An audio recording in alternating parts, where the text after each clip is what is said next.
Hello everybody, welcome to Montezuma. It is 66 degrees, very cloudy, although the sun might be coming out eventually.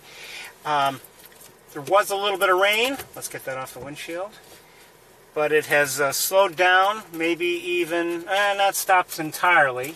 I have seen or heard a number of birds, including pigeons, Canada geese, a mallard, red-winged blackbirds, gulls I couldn't identify, too distant, and quite honestly, you know, I'm not an expert on gulls, and song sparrows. Other than that, that's pretty much it. And today happens to be our 11th anniversary. We started 11 years ago today, and actually today, 11 years ago today, the 9th of September. I don't have any kind of a special video or anything for you. I guess I'm still tired from the 10th anniversary video I put together last year. Anyway, I hope you're all well. I'm just have a more complicated setup than ever before as I try to improve things. And I just need to see to a couple things, if you don't mind.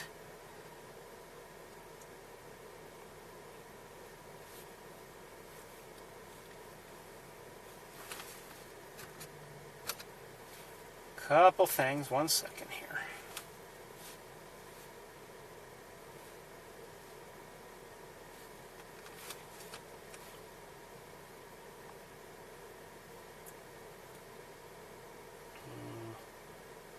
Actually, yeah.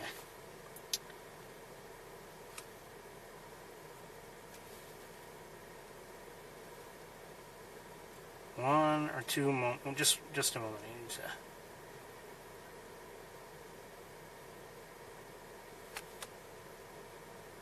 to... Okay.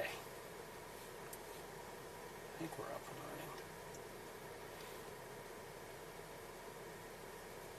running. Okay, looks like we're up and running. Don't know if you can hear me or not. Yes, you can. Okay, good. All right, let's get underway. We only have so much time. You know, the days are getting shorter. Pleasure to be here. I apologize for missing last week. I was not happy.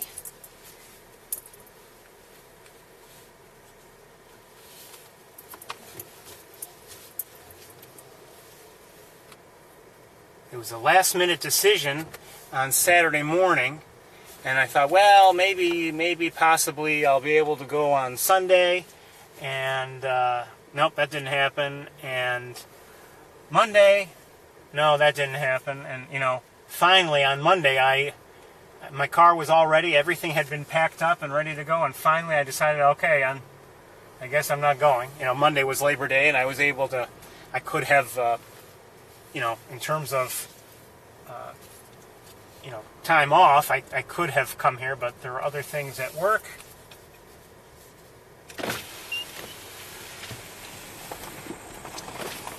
Things are obviously very, very different of late. On my way here, I happened to see, you know, here and there, 3 different red-tailed hawks. Okay, you know, that's no big deal. They were the first hawks I've seen in a few days. I did not see a hawk anywhere yesterday in my travels or the day before, and that's unusual. Usually I see at least one hawk every day somewhere. Whether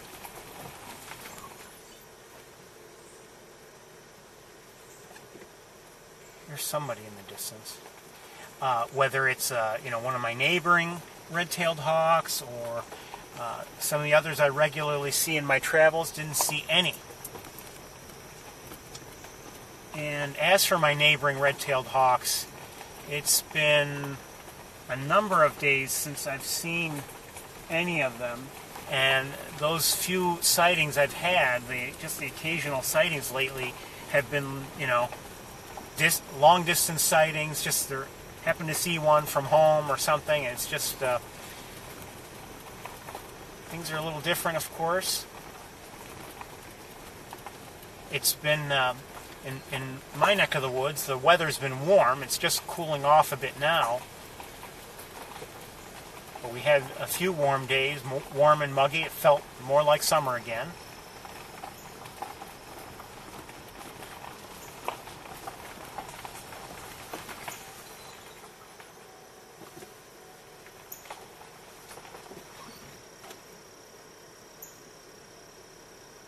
I think I hear the chip note of a... Oh, I've got a lot of wires going on here. The chip note of a song sparrow somewhere.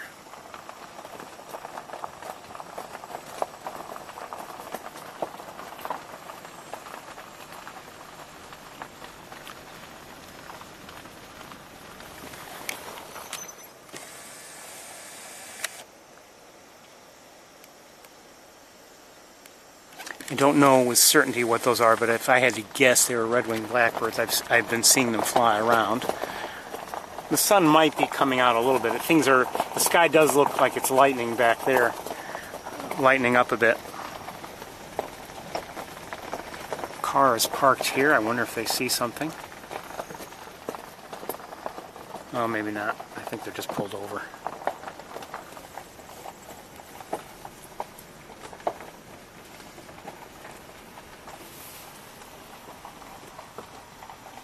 Oh, I heard a catbird, a gray catbird.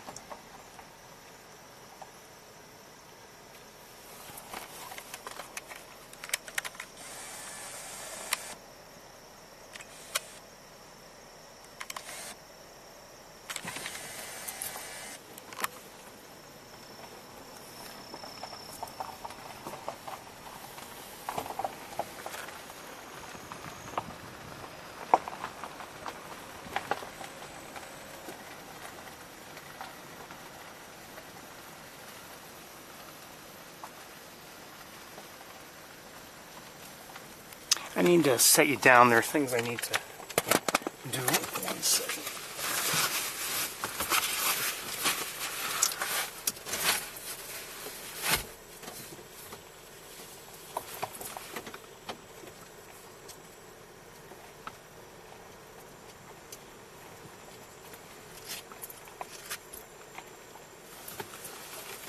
Just heard a red-winged blackbird.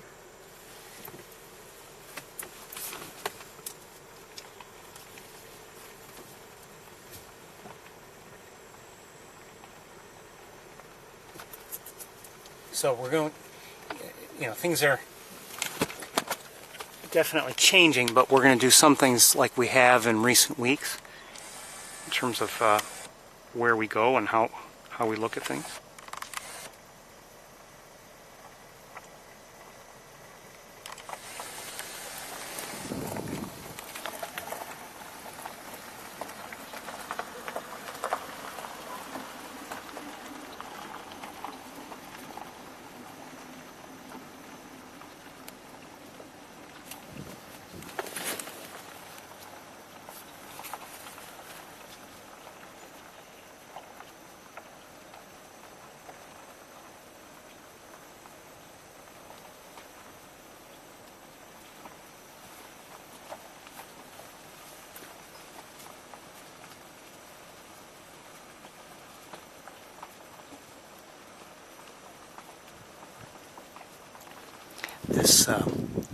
This past year, since our last anniversary, really seemed to fly by in many ways.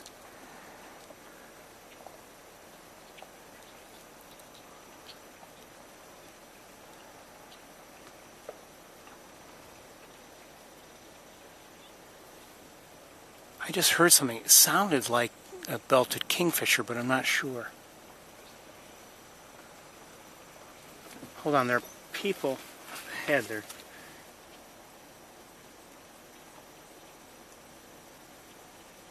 Apparently looking at, oh, maybe nothing.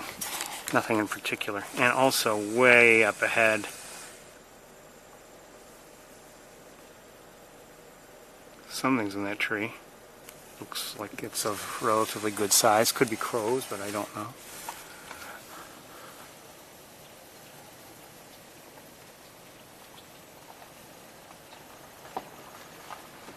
you can see, I don't know if you've noticed, but you can see these grasses have become tipped with brown on top. So, you know, things are definitely changing.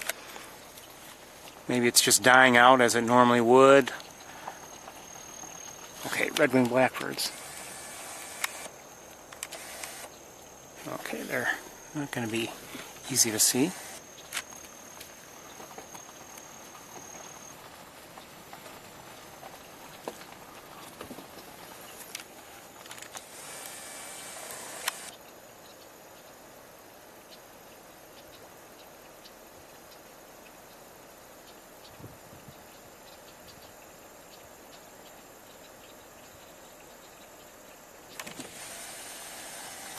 But you can hear them.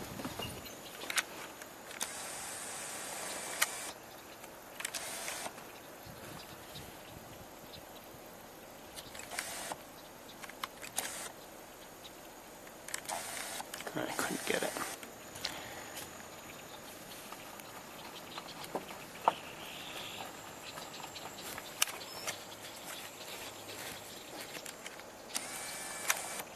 As I mentioned in prior weeks, you know, different sort of behavior.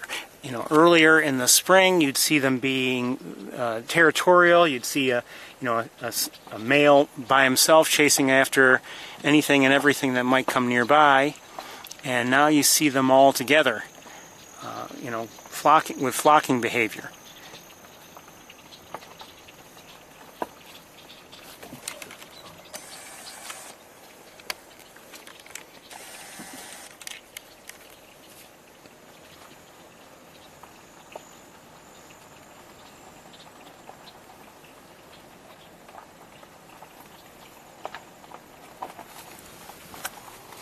Not much going on the other side. Oh, by the way, near the visitor center, that area that often is a pool of one sort is starting to fill up a little bit. I don't know if it's purely natural to this point, or if they've released any water, or have at least opened things up. That I don't know. But there was some standing water that could be seen, and that's where I saw Canada geese. As I drove in. A few weeks ago, you know, it was just all looked completely dry, and it was just grass.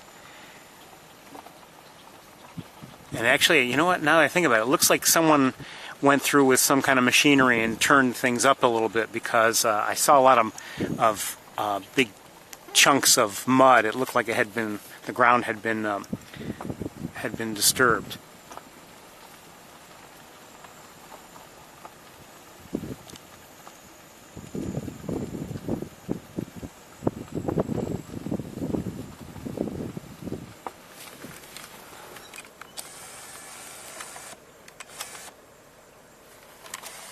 Gull of some sort, but I'm not sure what kind. I'm guessing ring-billed, but I don't know for certain.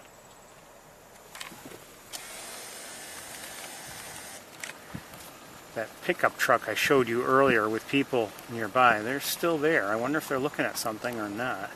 They might be. Or maybe they're just waiting for something to come along.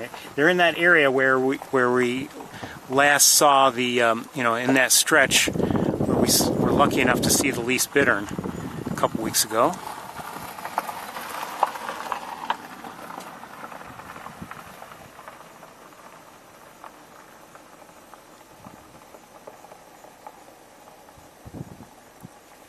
But they don't look like they're looking at anything in particular. Okay, I'm going to set you down now, and I'm going to...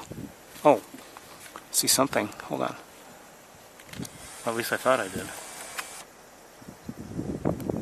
Okay, that...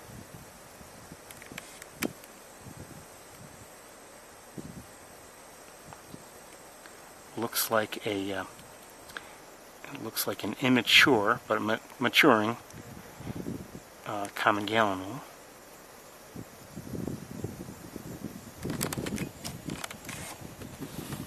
Not quite yet with its adult coloration. Oh, and is that another one there? I think so. Oh, hold on.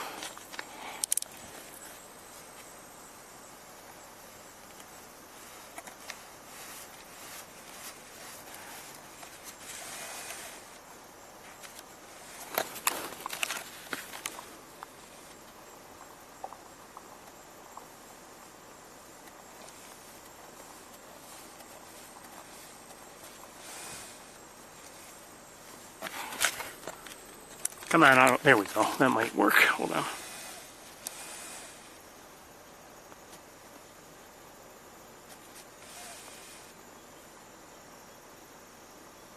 So those are both common gallinules, but they don't yet have their color, their adult coloration. When that happens, you'll see bright orange/red, more red, I guess, than orange bills. But neither one had that. Not yet.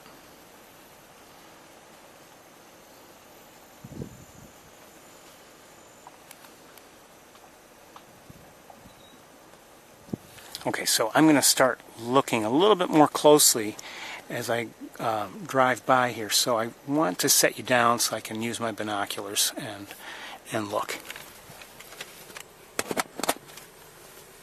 Oh, hold on. We have some mallards in. Oh, and maybe a great blue heron.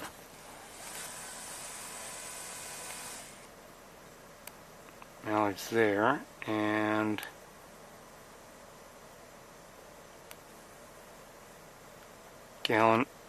gallinules again, I think, and a great blue heron. And I want to try something a little different.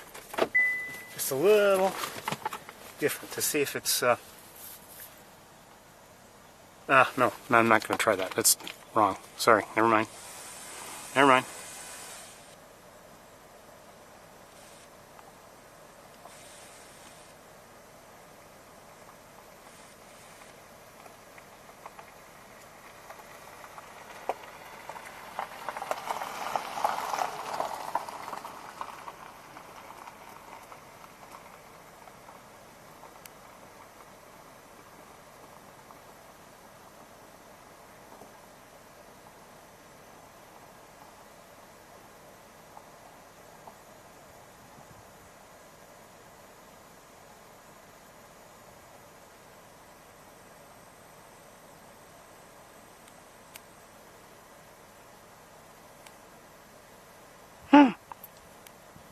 Guess who that is? That's a leaf bittern right there.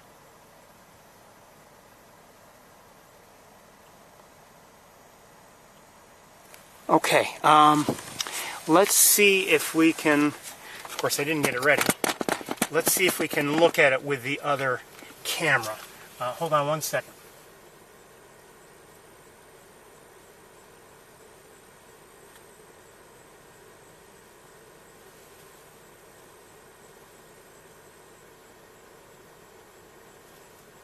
Okay, just took a quick look from this side, and you know, I don't see any on this side.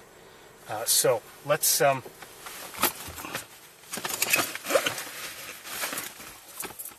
me get things set, and we can maybe use the other camera to take a quick look. It's not as close as the ones we had seen in the last couple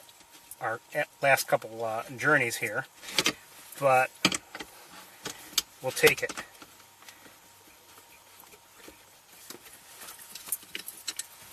Okay, one second.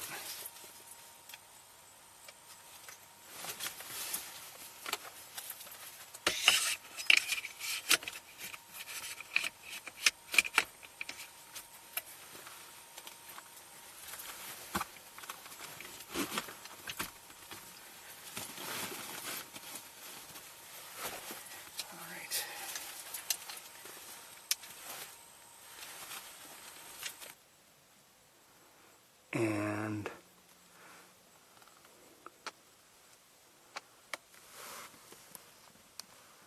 this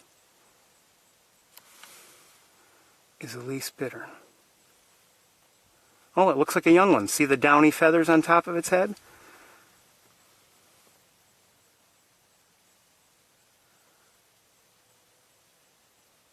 So another young one, or maybe the same young one for all I know, but interesting if it is the same one we saw a couple weeks ago, that, you know, still 2 weeks later it would have those feathers on top of its head.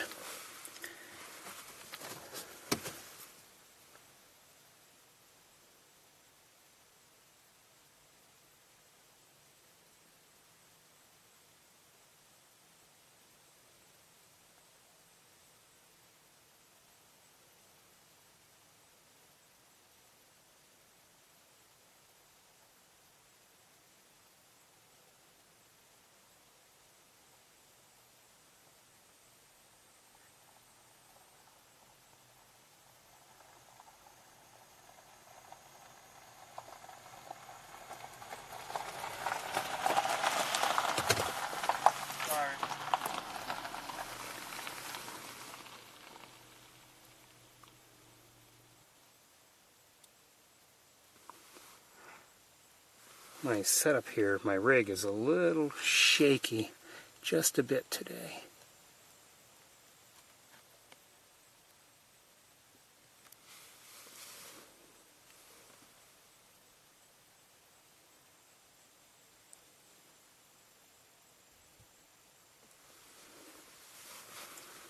So it's, you know, the one we saw a couple weeks ago, and it could be the same one. I find it a little difficult to believe that it would still, after all this time, have those downy feathers. It may be, I don't know. But anyway, the one we saw a couple weeks ago was more active. This one is just at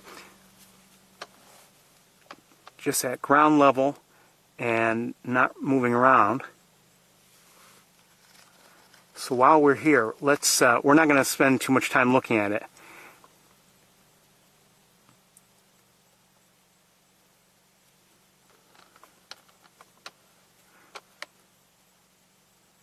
So those are young gallinules. I hear mallards, and here are some mallards. And we'll take another look at the great blue heron.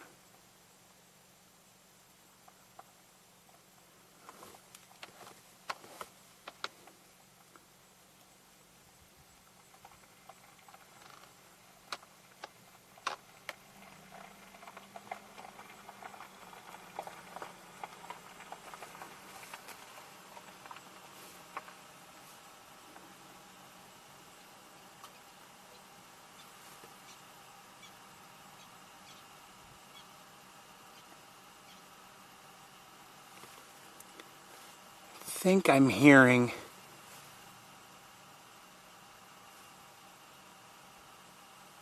they were probably red-winged blackbirds, if I had to guess.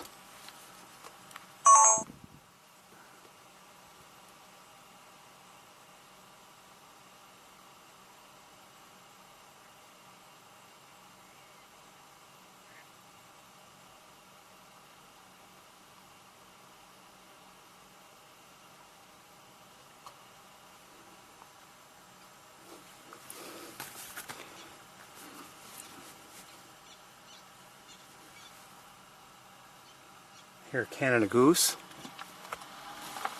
There's a least bittern down there. A least bittern. Very small bird. If you look on the right, at the water's edge at the right, very small bird along the grass line. Look carefully. More to the right, but you're going to have to look back a ways. Yes. Okay, let me get out of your way. No problem.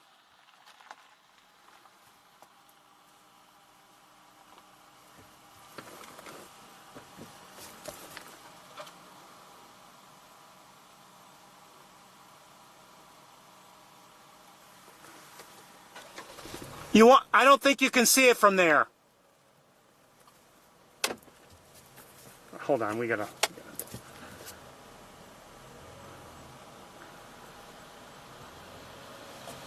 I think you're gonna have to move forward a little bit. If you want to see it, just a little bit. It's right along the edge. Look, it's like it's standing in. Yes, closer than the ducks. Standing in the water, small bird looking to the left. Orangish in color overall. Well, you're obviously more into birds than I am, so I don't want to get in your way. Don't worry about it. I'm heading forward. Okay. Where did you get the mount? I created it. This thing to hold it all together is something I put together, and then this is just a tripod head. All right. Nice. Works for me. Nice setup. Thank you. Stop. Stop, stop, stop.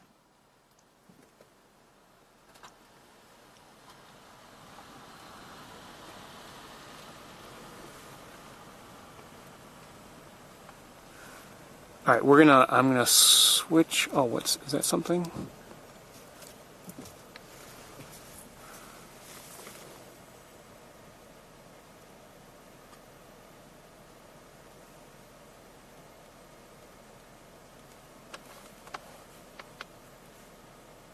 A couple more mallards by the looks of it.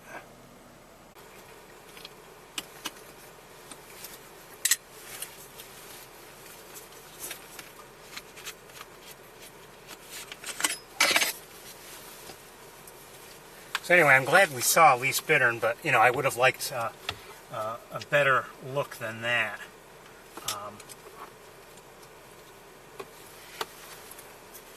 In case you haven't figured it out, I've become quite a fan.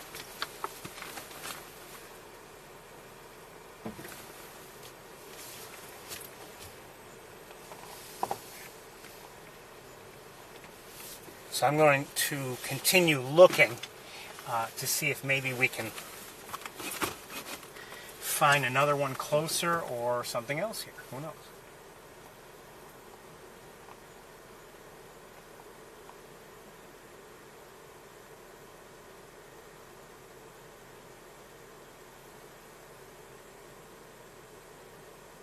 I think I see one, and we might get a good look at it.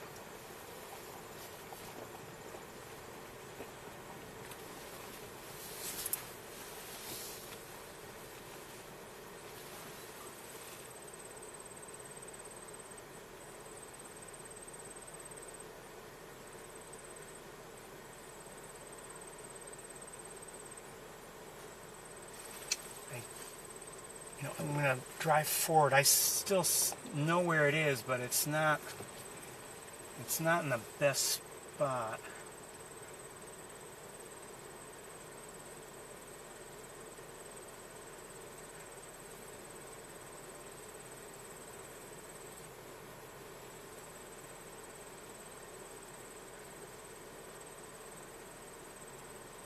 I've kind of lost sight of it. Where is it?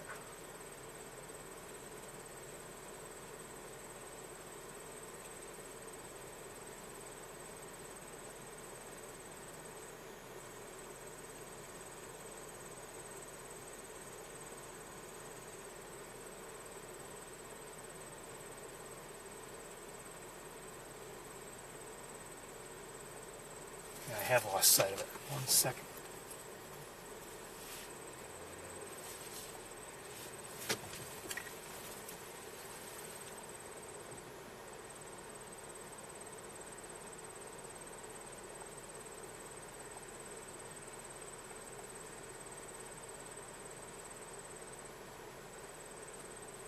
Okay, I know where it is, but we've got some things blocking our view, some reeds.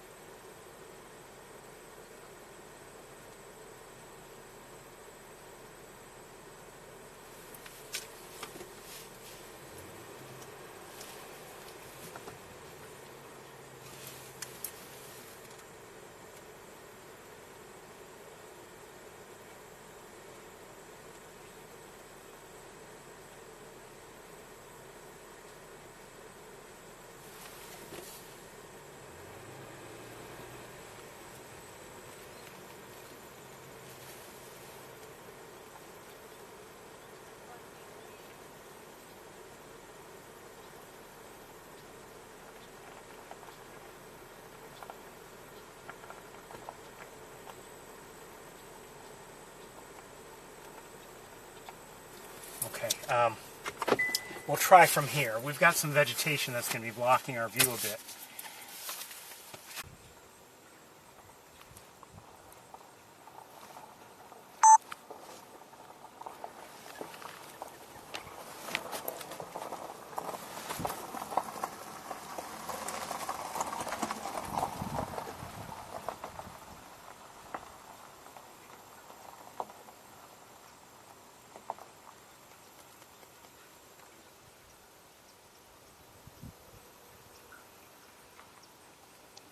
So this is another least bittern.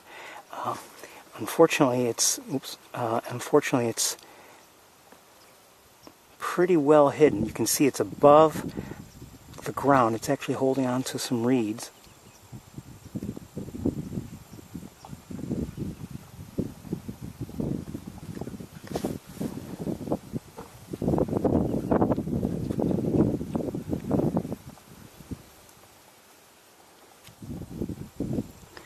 And I'd love to move and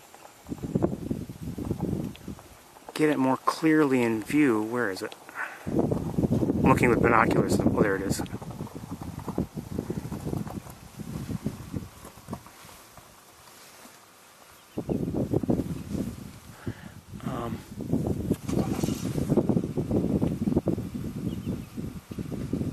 here, it sounds like a yellow leg's maybe greater. I don't know. We're going to move just a little bit forward.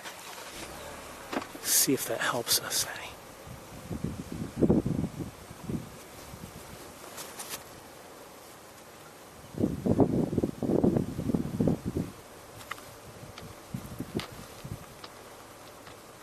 And a little bit.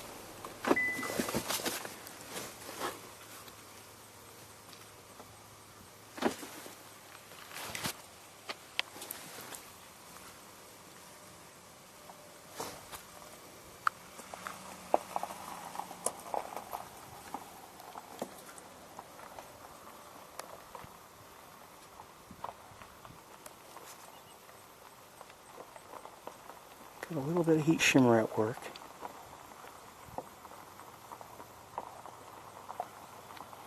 We won't stay and watch it too long. We had some good looks the last couple times we were here.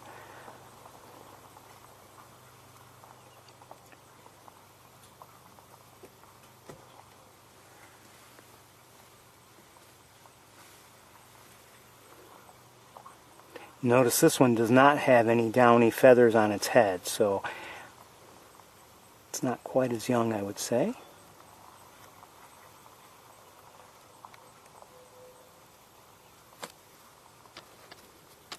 We're going to move along. In just a moment or two, I think, we'll continue our search.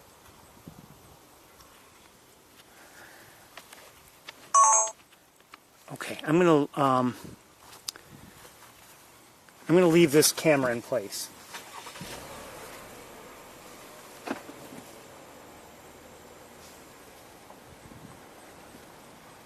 Just in case we get a better line of sight.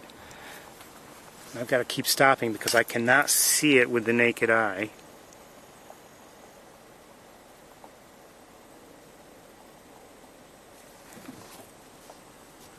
And I'm having a hard time even tracking its location.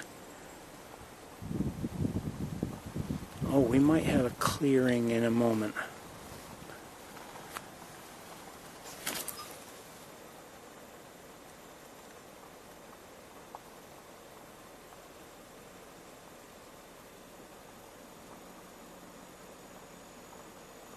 Maybe not.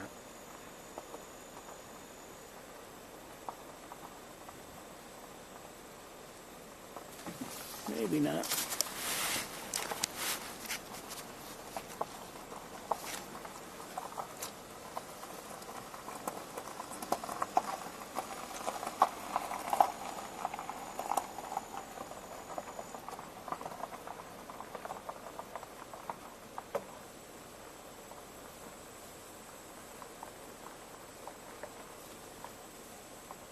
Oh, I do. Hold on. I think I do see it.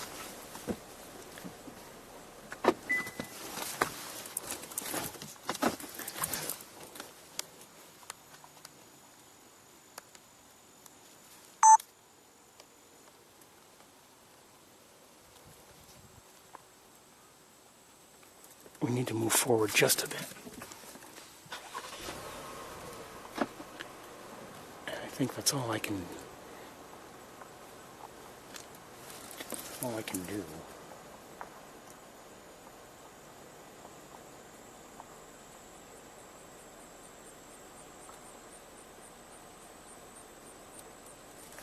Okay. Oh, you know what? We may not be in a good spot. No, we're not in a good spot.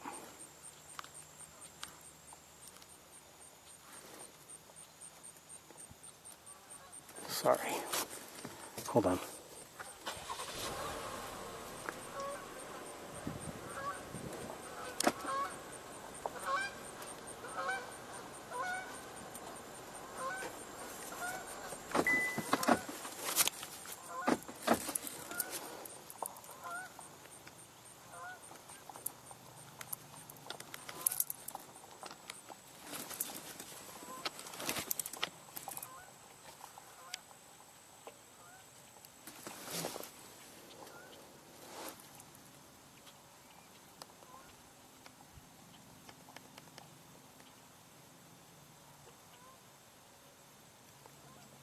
So this is a least bittern we're looking at.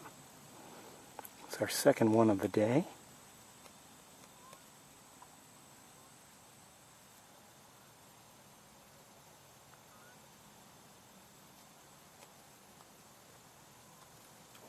We're not going to spend a lot of time looking at it. Not because we're taking them for granted, but this one is not really moving around much, and we haven't seen the other one move around much either. But it is a treat to watch them. We have only had so many opportunities over the years to see them. Very small member of the heron family.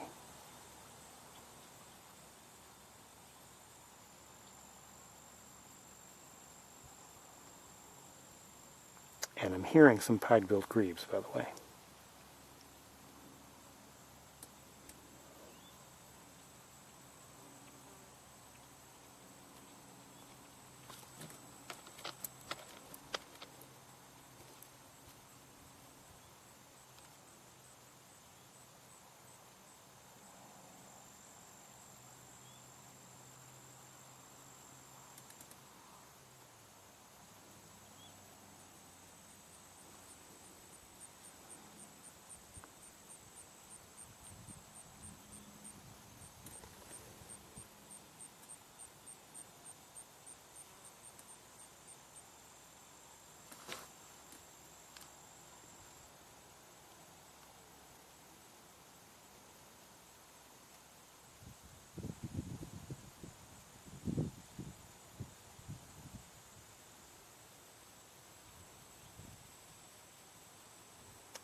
Love to see them. We're going to move on.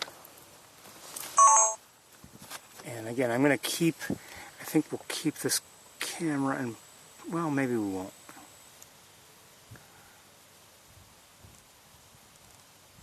All right, let's move forward. I'm going to leave this camera in place for the moment.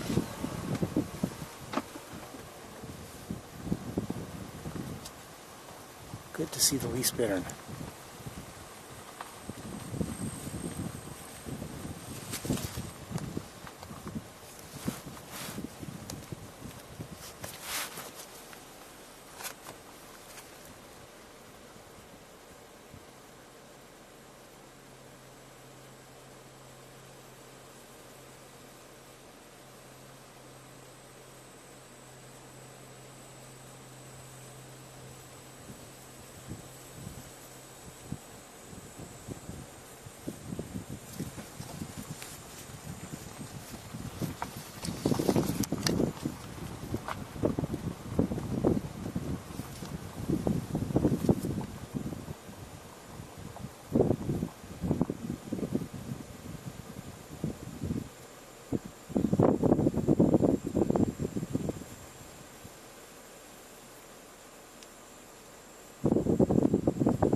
Okay, let's switch back to the other.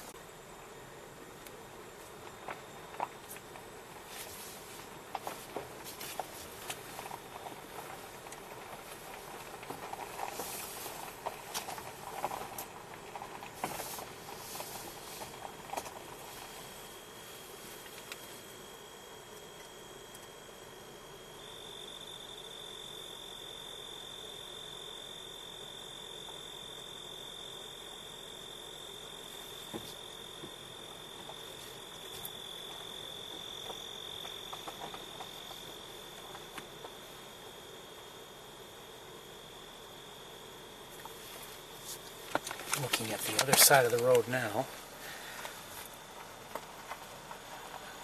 Not much that I can see. There is a Canada goose over there. I lost sight of it, but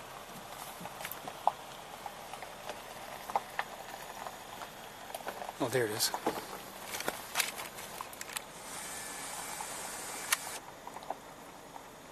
Behind the grasses.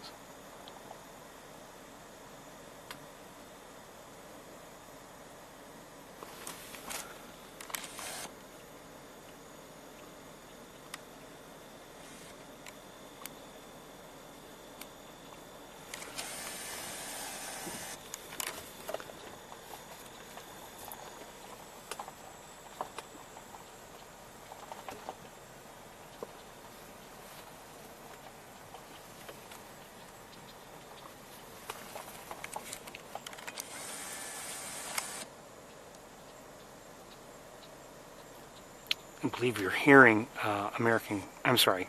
red-winged blackbirds. Not singing, just their, I don't know, some kind of a chip note or something.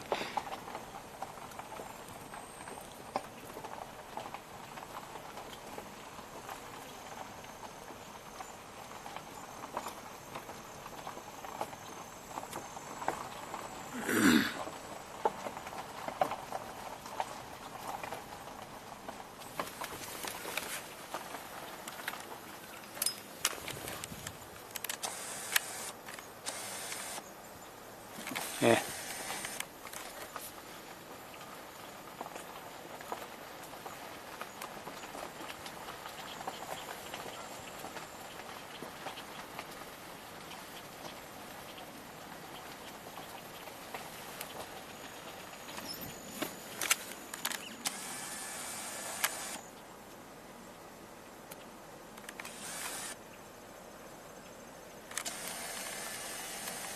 I saw that.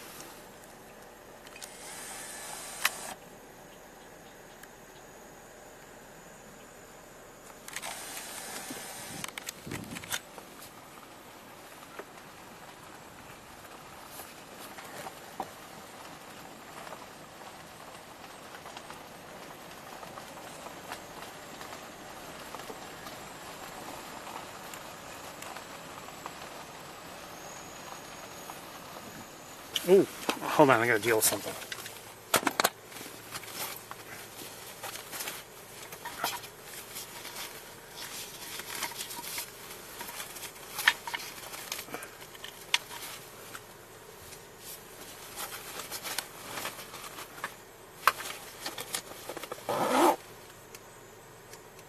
We would have been in trouble. I forgot to plug something in power-wise, and we would have eventually, the battery would have been dead. Not good. Shame on you, Ferris. Too many wires. More than ever. I've been trying to make things to improve our signals and our clarity in all situations. And I'm not saying I have succeeded, but that's been my effort over the last few weeks. And hence today we have a complicated setup, and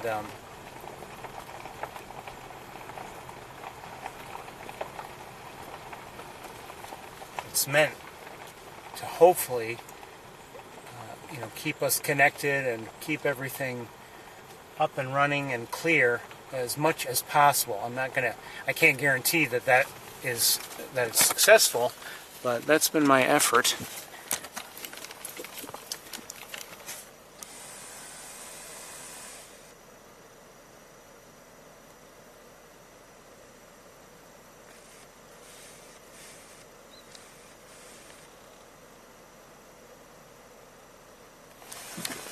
So somebody's making noise over here. I can't see it because we've got grass.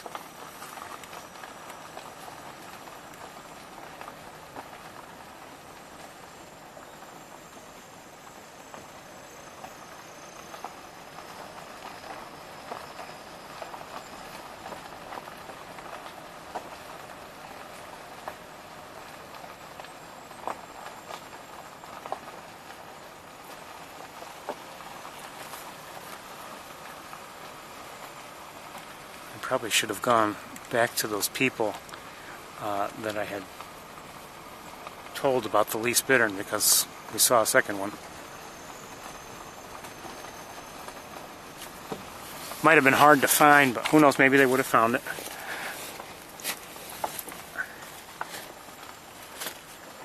Sometimes you just really need to know what you're... I mean, you don't have to know exactly what it looks like, but sometimes you just need, I don't know, you need to get in your mind what you need to see, so that, like, if you only see a part of it, that, you know, that gets your attention. If that makes any sense.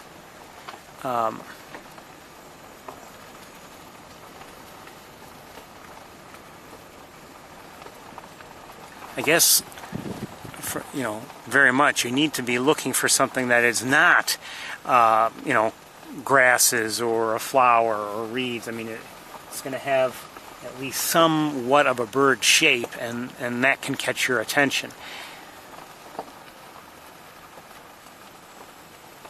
I see birds flying around there. Look like they're gulls, but obviously we have a lot of grasses here blocking our view. The muck race, by the way, the annual muck race is today. I guess it started yesterday.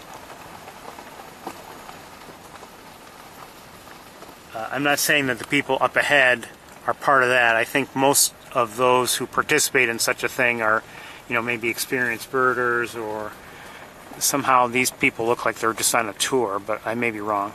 They could be on the muck race, I don't know. And I wonder if they're seeing anything. Let's take a quick look at them and see if it looks like they're looking at anything. They might be looking at something in particular, but I don't know.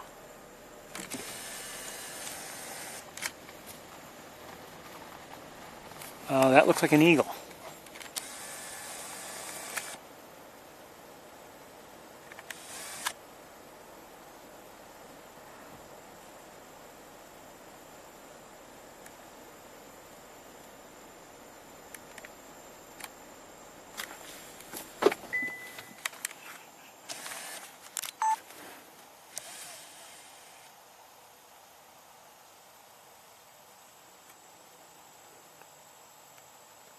It's a bald eagle, not mature yet.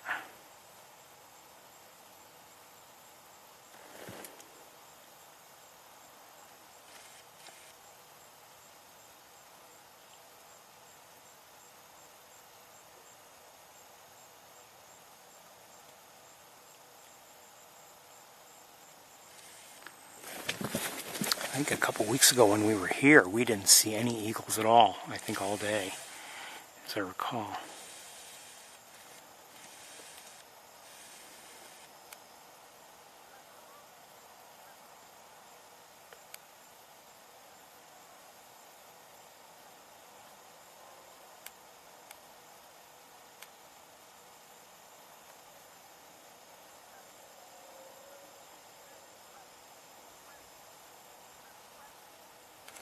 We're going to let it go.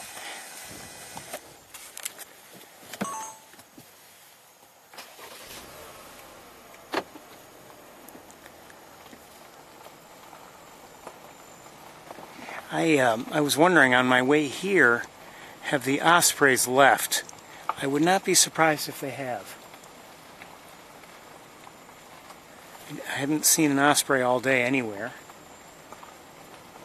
And I usually do see one or more on my way.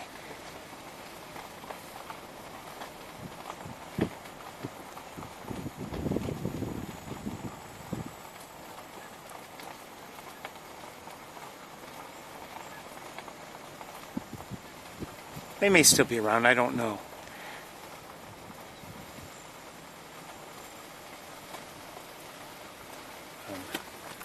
We're going to have to get around these people here.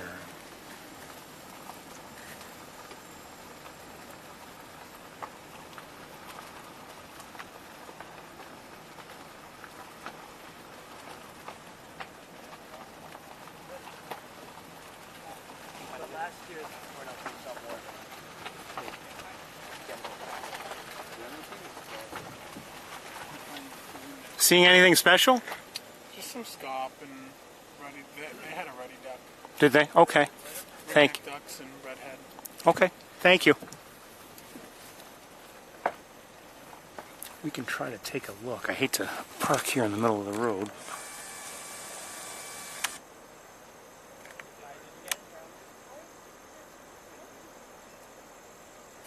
I think I see pied-billed grebes.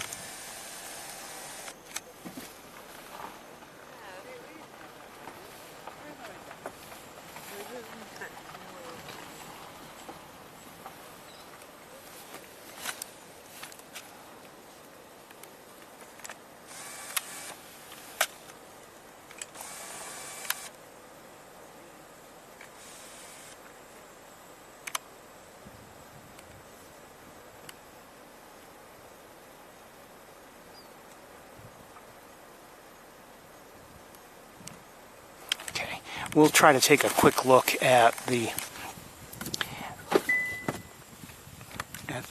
edge of the water there in a moment. Let's just look around a bit.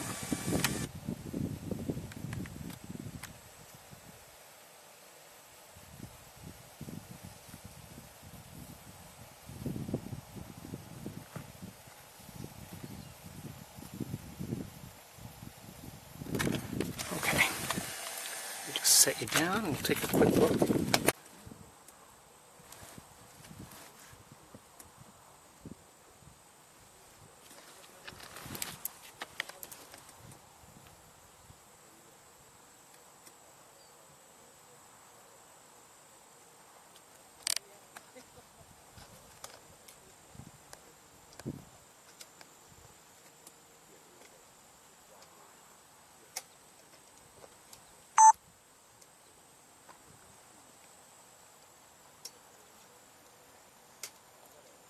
I'm not sure what we're seeing way back there.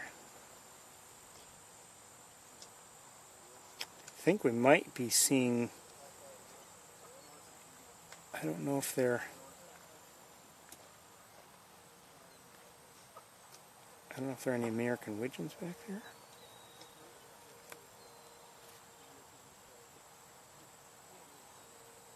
No, that's a gadwall there. Look at the shape of its head. Distinctive, in my opinion. At least for the males. I think I just heard a blue jay. Yeah, I'm hearing a blue jay.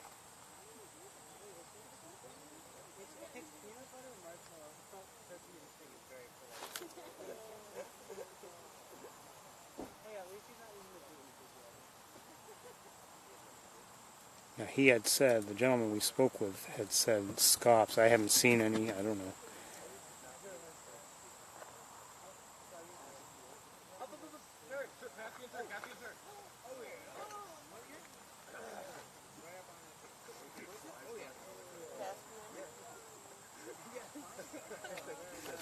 What did they say? You want to scan for the answer you saw? No, I haven't found it. I have to sit down.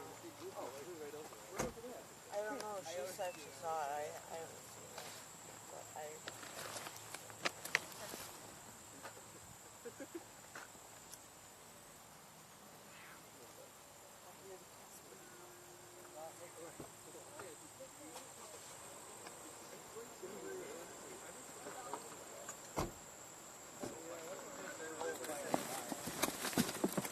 I heard a sound that sounded like maybe a distant Caspian tern, but I'm not sure. It may have been somebody else here. Somebody, making a sound that just sounded like it. Really close. You might want to move forward a little bit. I'm going like between you and you. I'll do that. Thank you.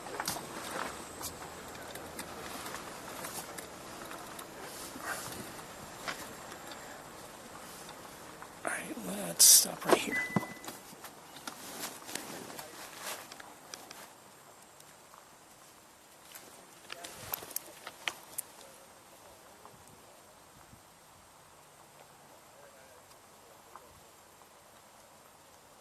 You may be seeing better than I can.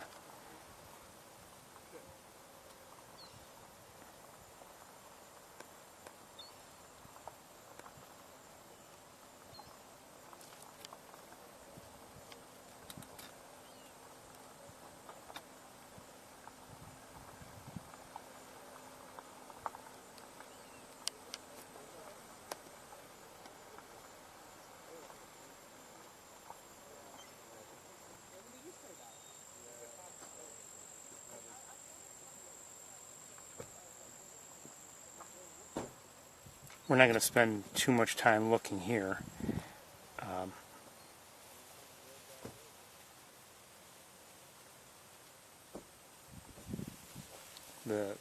It's difficult to see here, just given the distances and the lighting.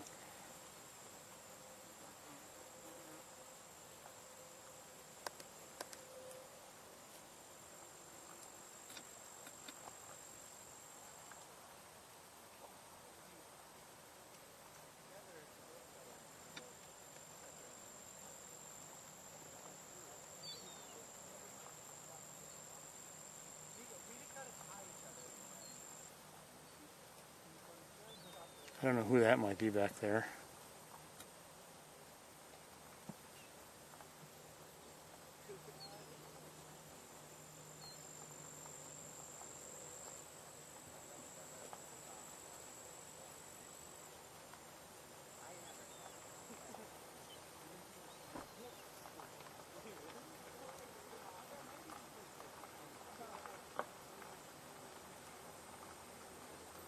Is that a pintail maybe? I don't know. Probably not, but I don't know. Probably not. Again, we're looking at ducks that are at extreme range. That one kind of looks like a widgeon, but I'm not sure. I don't know. There's an American coot back there, that's for certain. I think we are seeing some widgeons, and no surprise if they're hanging around with the coots.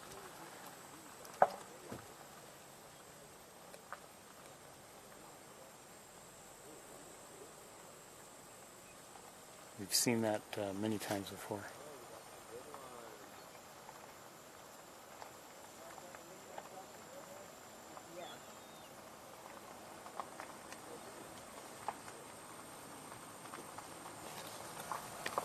Okay, we're going to move on.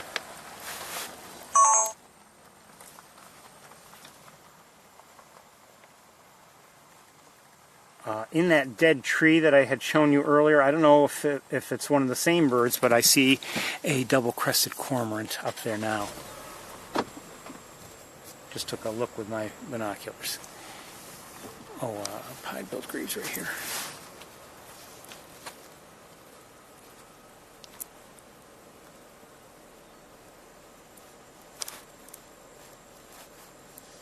Come on.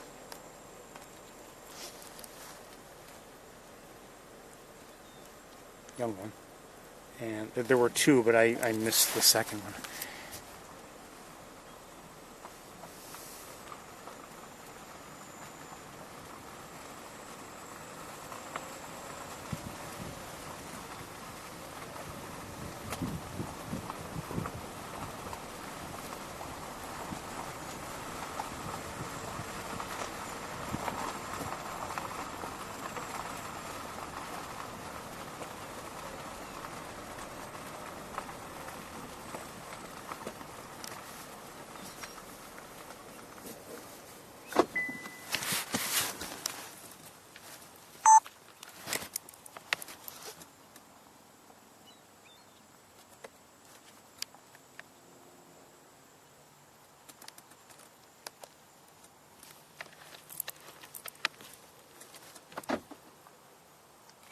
This is a young pied-billed grebe.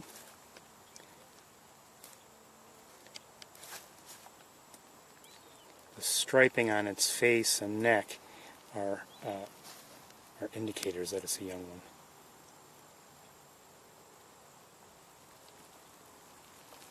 Doesn't want to stay put.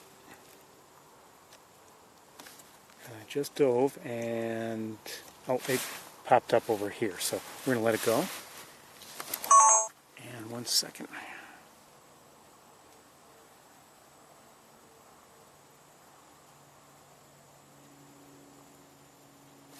think I see a number of grebes farther out.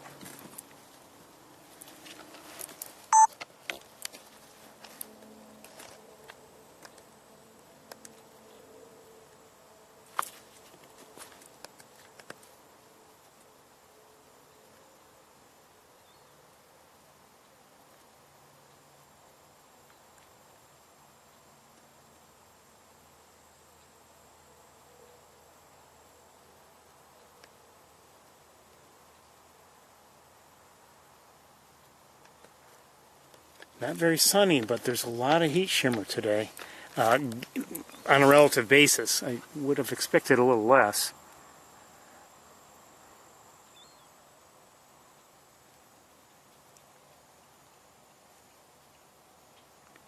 Let's look even farther away, just quickly.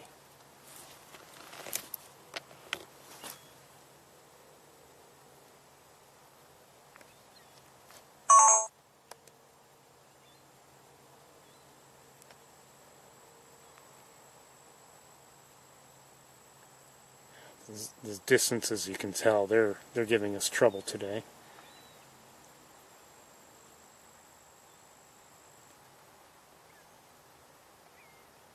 Okay, we're going to move on.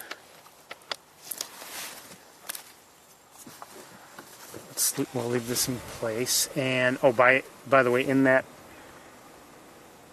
dead tree up ahead, there are now looks like 2 cormorants up there.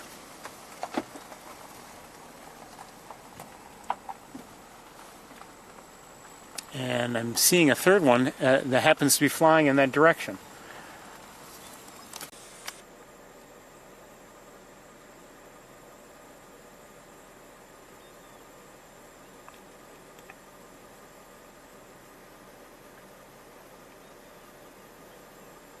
Oh, actually there are 4 up there now and a 5th one coming in.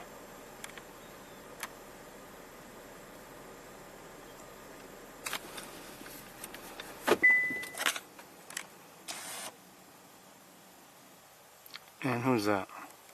Turkey vulture. Sorry, this is all through the windshield.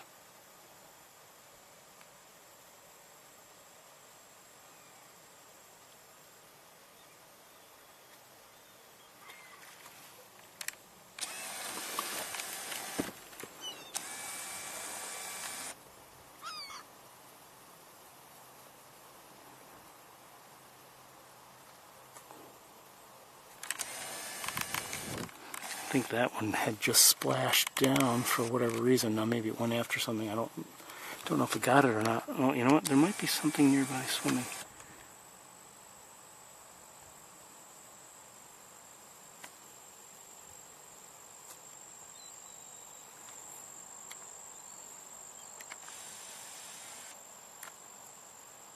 It was another cormorant.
Oh, I see a great egret.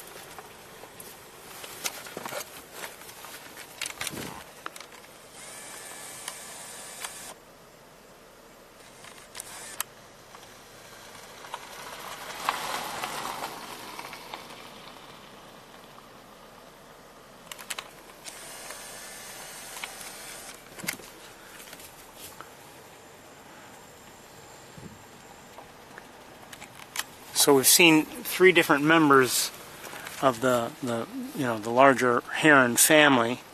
We've seen least bittern, great blue heron, and great egret. The great egret we just saw is just a little bit smaller than the great blue heron. And let's take a look now as best we can at a cormorant that's swimming there. It's below the water.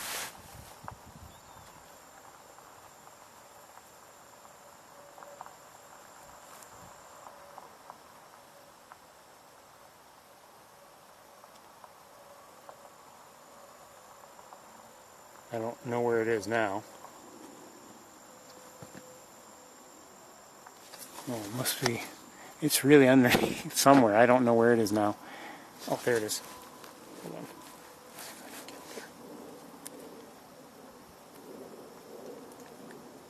Now, it has the same, you could say, form factor of a duck, but it's not a duck. And also, nearby, this is a, I believe, a common gallinule juvenile, and it's also same form factor, but not a duck.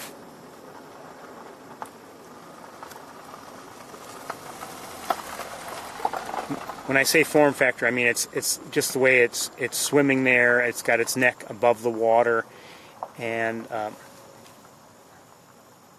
same thing with the pied-billed grebe. It's not. This is a double-crested cormorant. We're not going to spend much time looking at it just because it keeps diving. But did you notice how low in the water it was?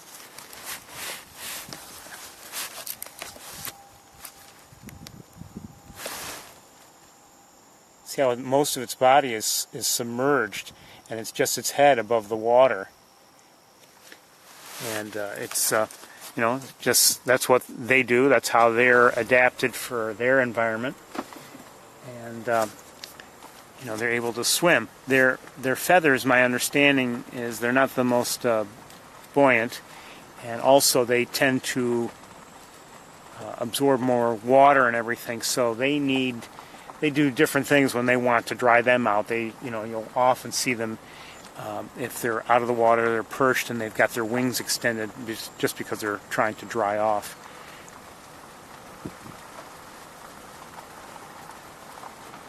But that lack of buoyancy helps them when they're, these are American coots, also not ducks, but the same, overall form factor.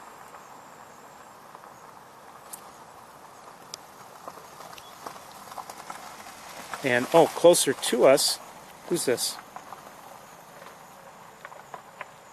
Mallard. That is a duck. And see the pied-billed grebe, which is much smaller.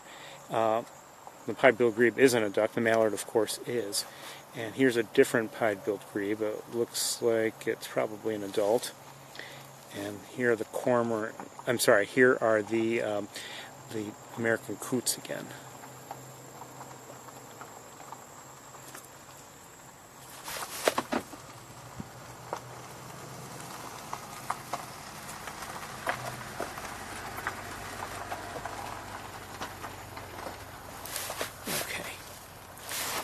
Back to the coots.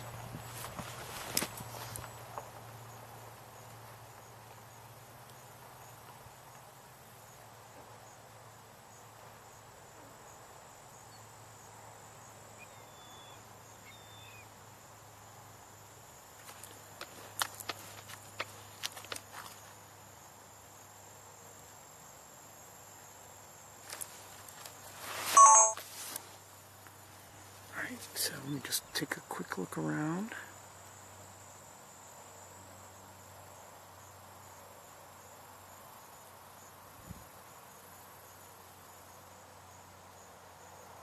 Oh, there might be quite a few coots way over here.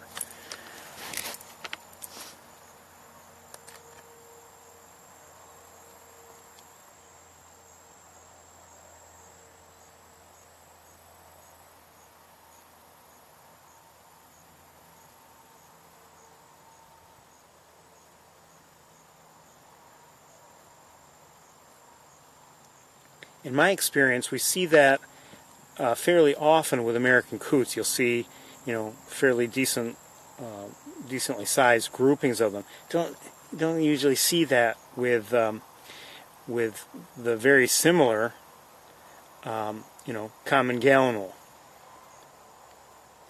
I've never seen that. All right, let's. I'm going to leave this camera in place. Let's keep moving. Oh, hold on one second.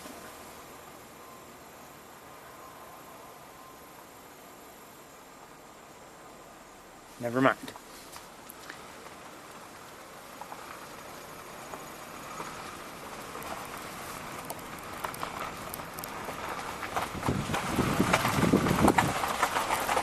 Sorry.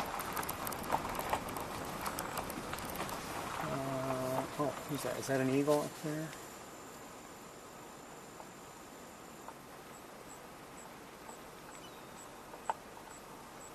Looks like a turkey vulture in the tree, actually. Hold on. I'm just on the other side of the canal. There's a large bird in the air. In the tree. Yes, it is a turkey vulture on the tree.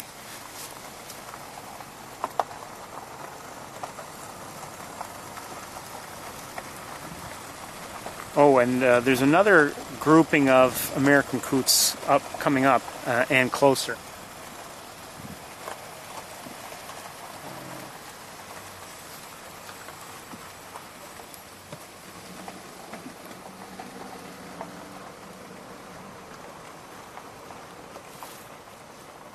We won't be able to see them all at once just because of where they are and how they're spread out a bit.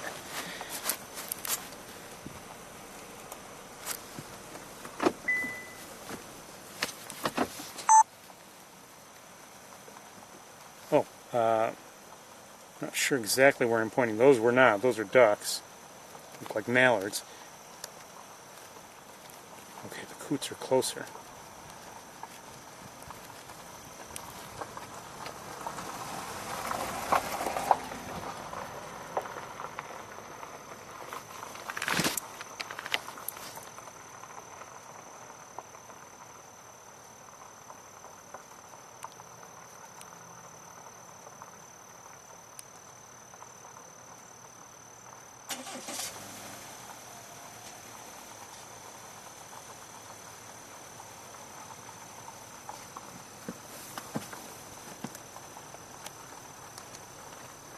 Ooh, this battery's almost dead.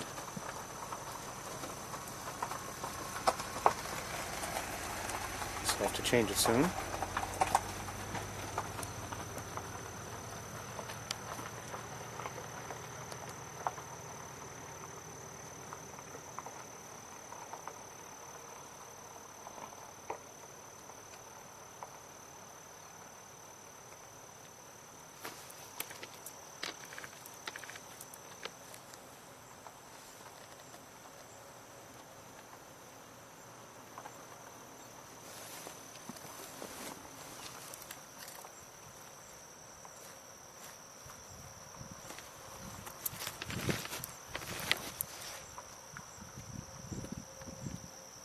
It's a mallard there.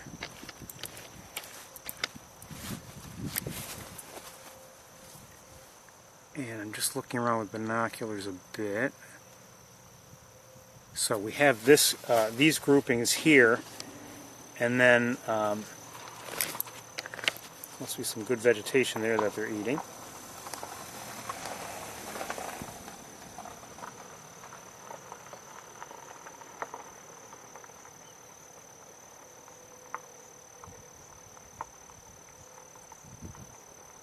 And then it was farther out, well out there, we saw that other grouping out here.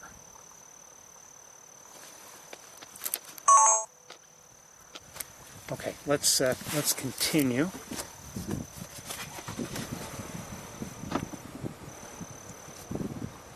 This battery will probably, this camera battery will probably conk out on me at any time.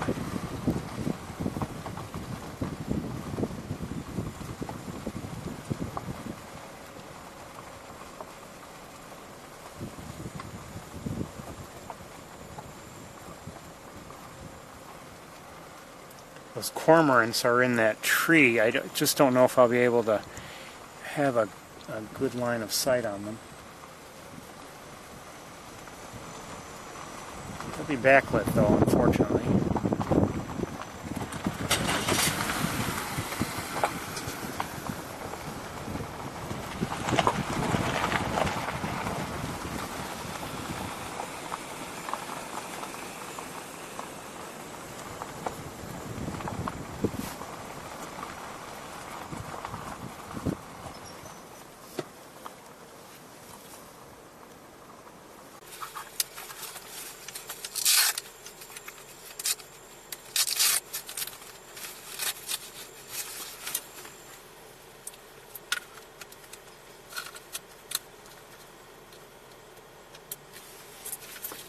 So the cormorants I just mentioned, they're up here.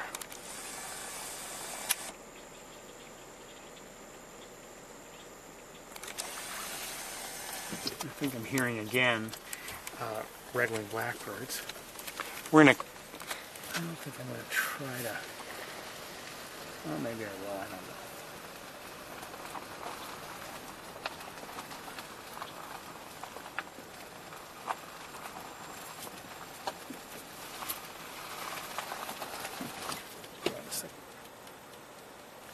You know, we are going to try to see if I can get a window view here.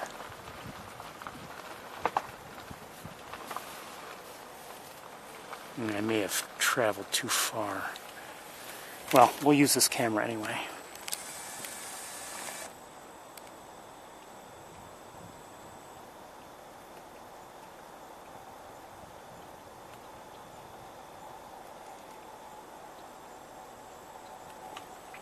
Again, they're double-crested cormorants.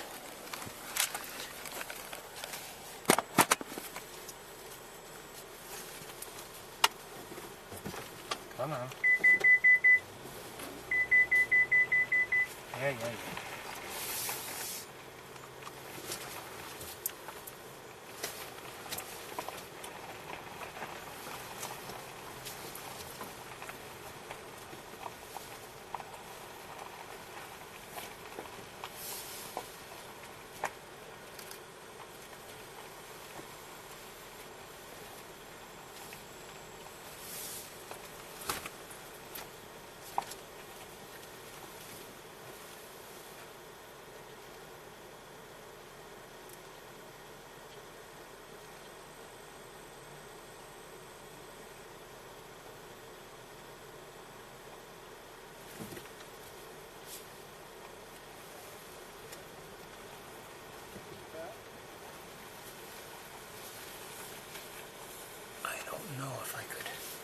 No, see, the problem with my rig in the car, as I've mentioned in prior weeks, is that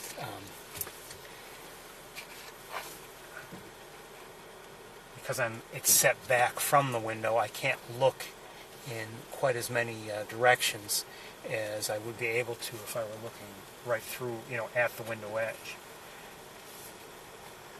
So I wouldn't be able to show you, I think, the cormorants up there.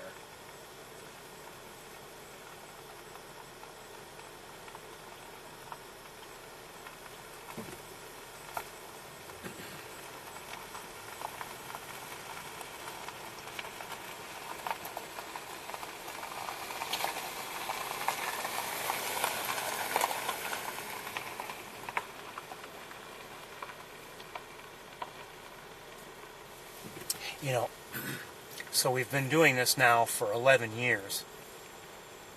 And, to me, it's so very enjoyable. I've mentioned to people at the lab, I think, and I've mentioned to you actually, that I think in terms of bird identification, you'd be better off with someone from the lab.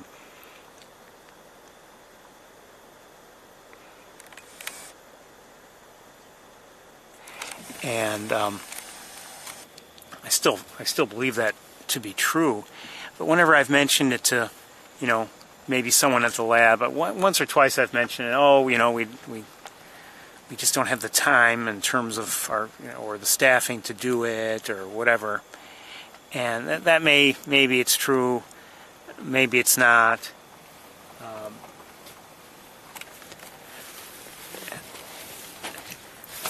But, you know, a part of me thinks, well, I think if they don't have the time, it's because they've never tried it. Not, I don't mean they've never tried to fit it in their schedule. I mean, if they were to try and do what we're doing, and, you know, I see a monarch butterfly flying around there. And if they were to see how enjoyable it is, I think they'd all of a sudden realize, oh yeah, we can squeeze it in somehow. Again, I'm not saying they really do have the time. I'm thinking that if anyone were to try it, all of a sudden they'd find themselves doing this on a Saturday or Sunday, or at least, maybe not every week, but at least on occasion, because it's enjoyable to do. You know, when you're seeing something that you appreciate and you get to share it with people in real time, you know, people that are maybe across the country, maybe even occasionally somewhere else in the world. You know, it's kind of, it's definitely an experience.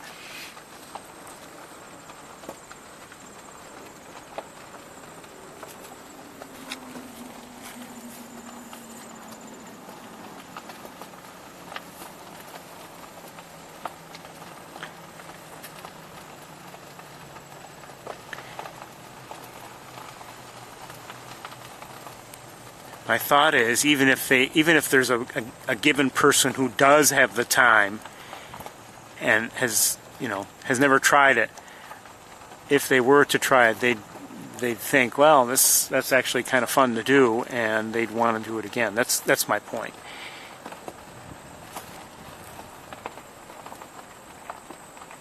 Going back to when we first started this, I had.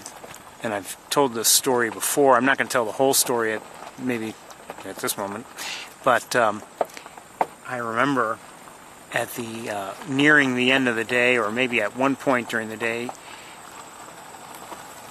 you know, well, I'll give you some background. You know, before then, I was primarily interested in taking still photos, and but got involved with the watching of the hawks on the campus, the herons at Sapsucker Woods, and just briefly, I realized I was hoping to share some of my sightings, not necessarily in real time, but at least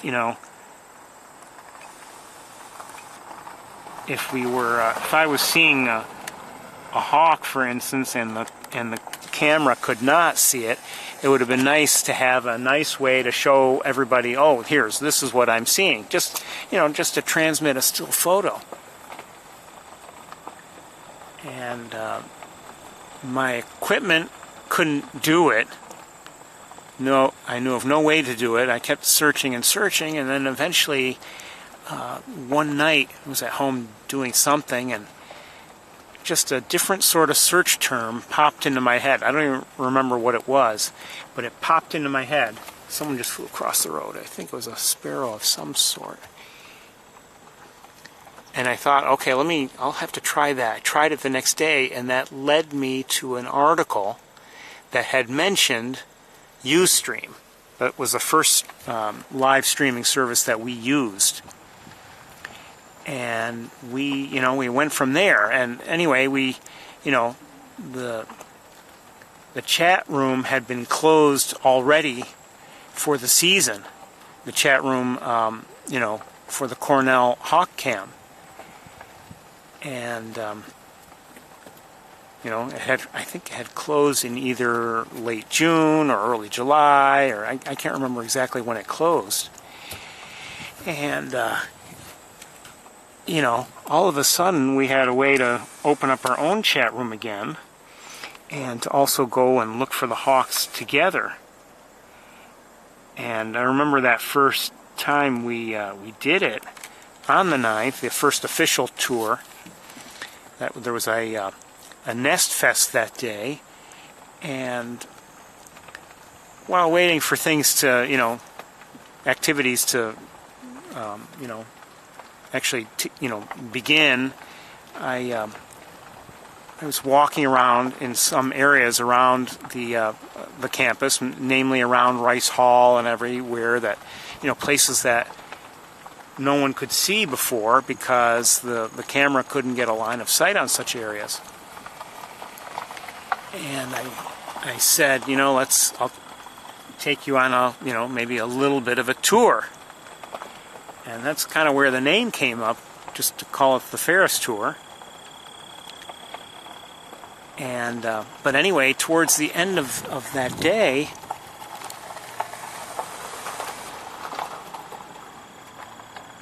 some gulls back there, and I'm not sure who else is bathing.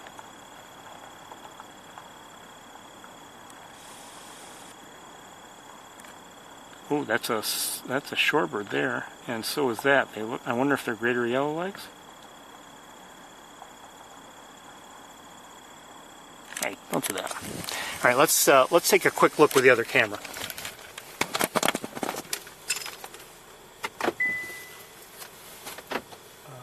You know what? I'll drive forward a little bit.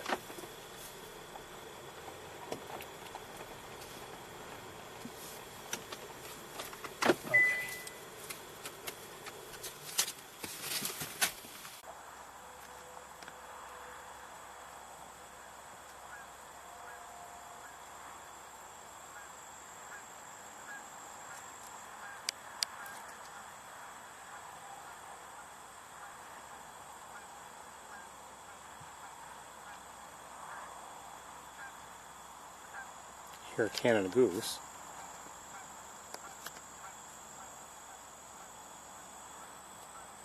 I'm guessing this is a greater yellowlegs.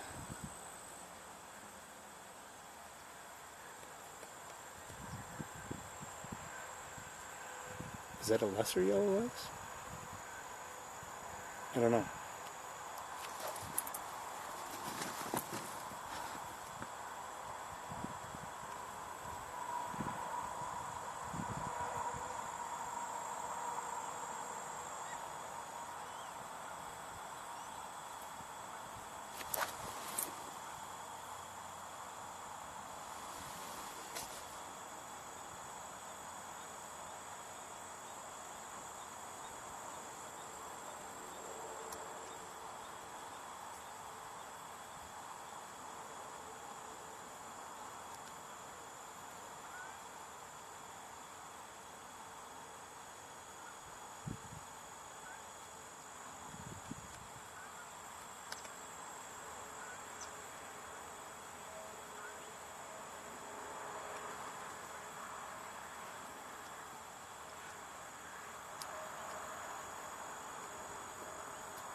I don't know who's who. I really don't. I don't know who this is. This one, look, if you look at its bill, it's not as long as, well, maybe it is, I don't know. It doesn't seem to be as long as that of the others. Is that a solitary? No. I don't know. No, probably not.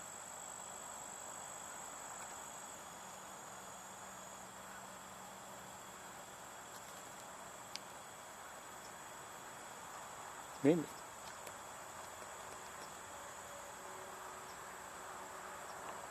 No, I don't know. I'm just...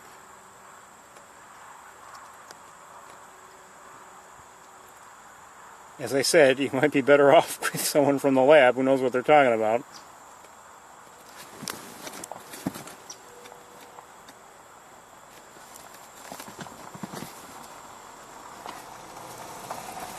And, oh, hold on.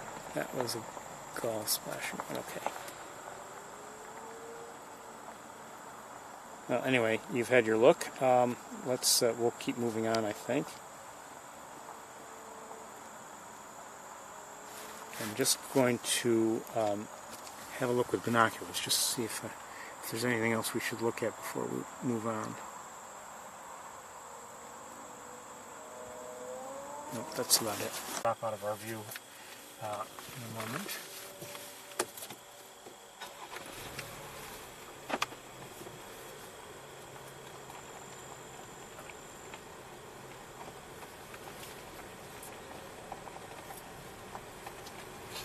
So anyway, you know, that day we drove around. The chat room was up and running all day, and I think people were enjoying their conversations. They were enjoying what we were able to see. They were enjoying, a lot of people.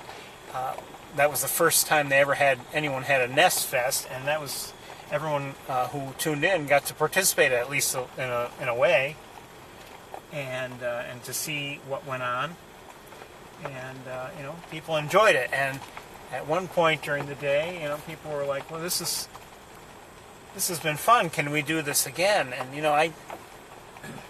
I don't know what I had been thinking when I first started doing it. I didn't expect to have it be something I would spend hours on, every time I went bird watching. I still wanted to take my still photos. So anyway, people said, "Can we do this again?" And I thought, well, I guess we could do it again. And we've been doing it again ever since. Oh, I see a couple, make it 3 great egrets. Let me show you quickly. They're up, and a Canada goose.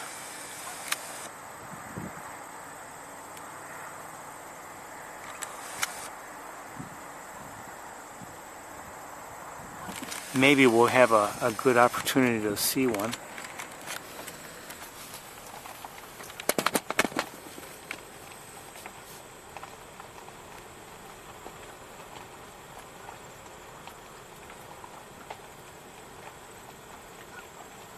And anyway, while I still appreciate the benefits of still photos,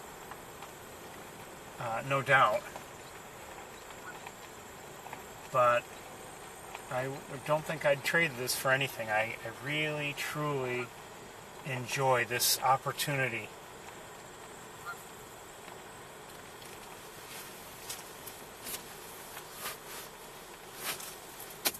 It's tough to beat.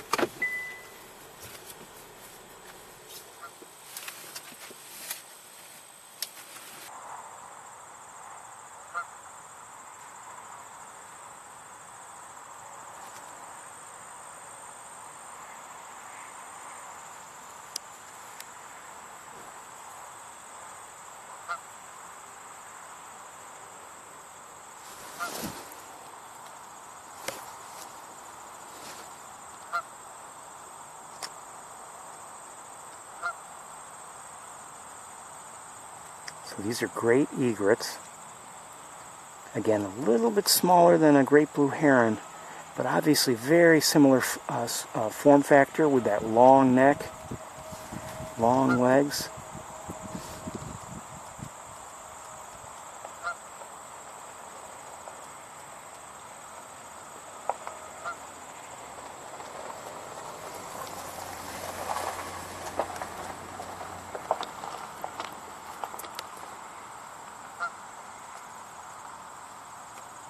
And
at least in my experience, from what I've seen over the years, I just don't see great egrets take fish as large as I've seen great blue herons take.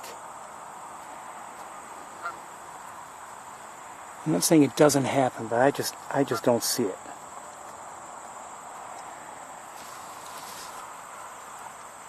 I've seen great blue herons take, prey of all sizes. Great egrets, and again, these are great egrets. They seem to take smaller prey in general. I don't think I've ever seen a great egret with a large fish in its mouth.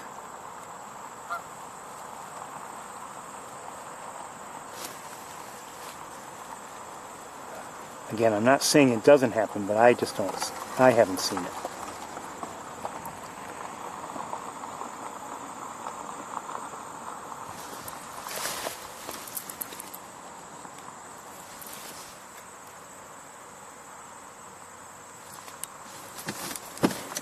Hold right here if you would.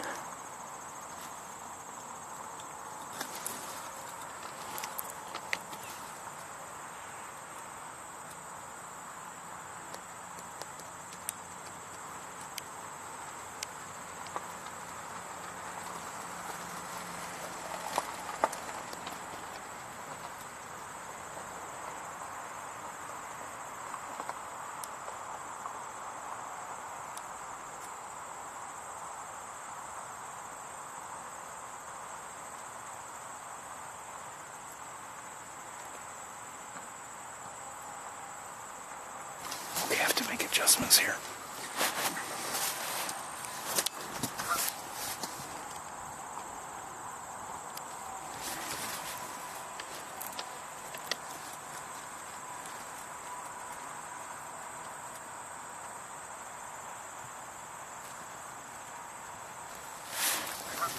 Go a little more distance.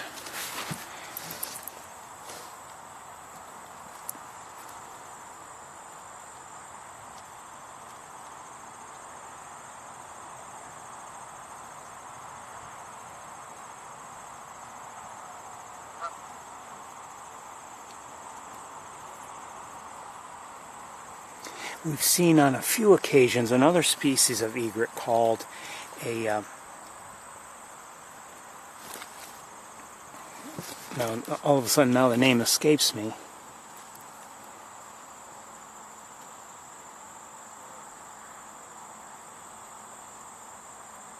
A snowy egret, and they're smaller than the great egret, but they're all white also. And one of the differences to note, if you can, with the snowy egret, the legs are black, just like those of the great egret, but they have yellow feet.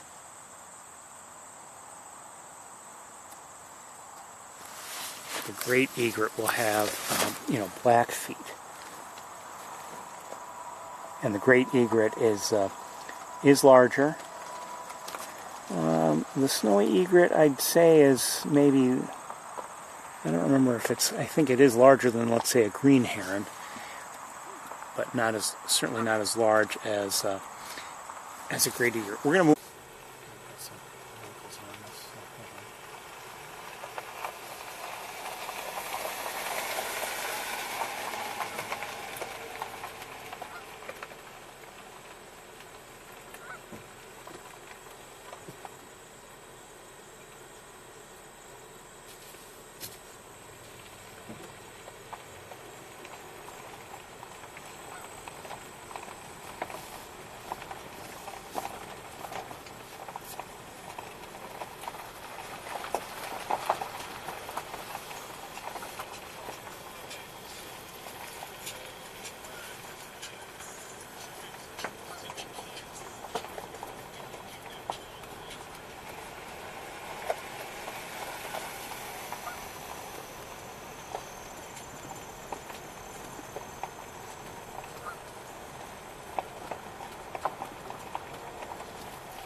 Guy riding a bicycle and he's got music playing.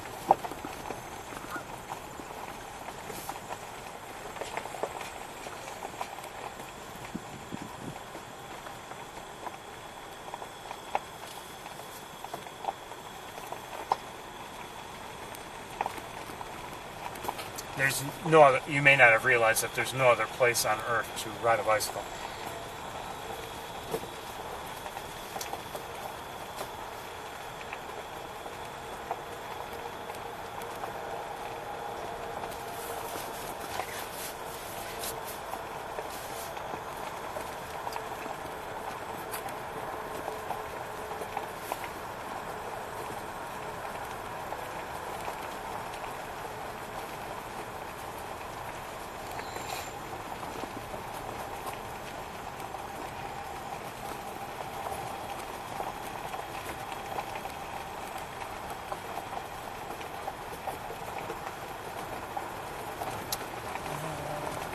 Marsh doesn't look like it has much going on.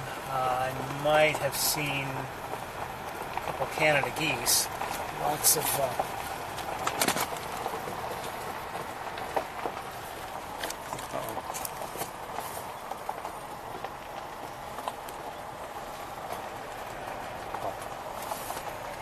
lots of grass,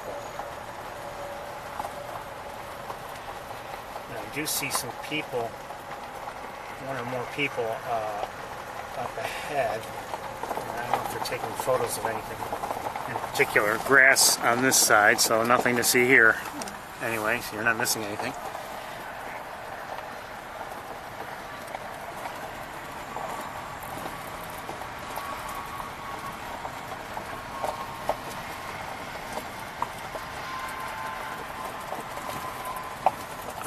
Okay, so there are some.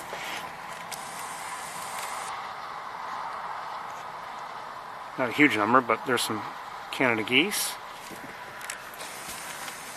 And I don't know what the people might be taking photos of, if anything, or looking at.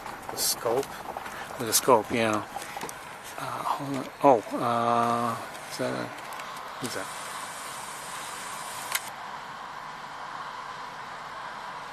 A couple mallards. Another mallard.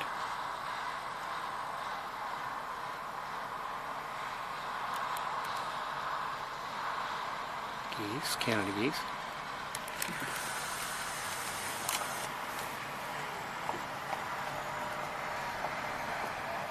They may be looking for shorebirds, I'm not sure.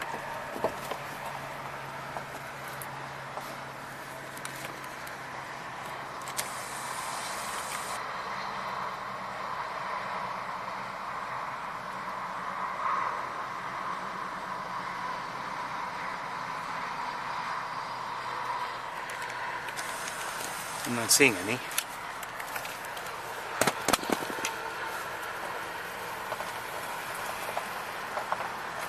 And now I'm looking at binoculars.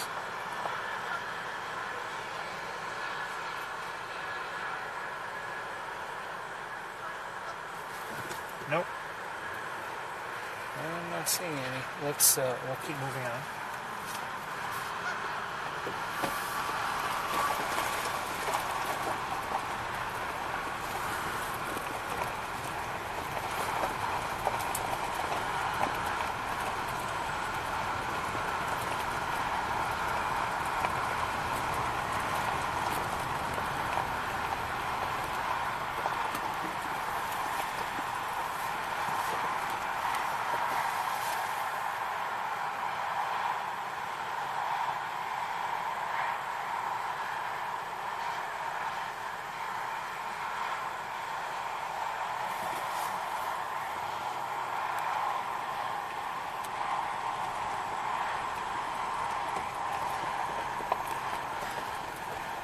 There's the right sort of habitat, I would say, for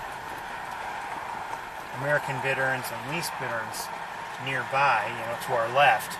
But the problem is being able to see it.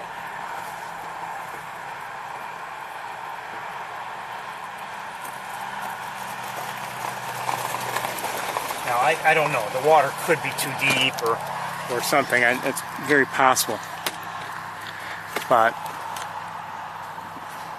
there are a few breaks here and there that allow us a look. But I don't know if we'll see anything or not.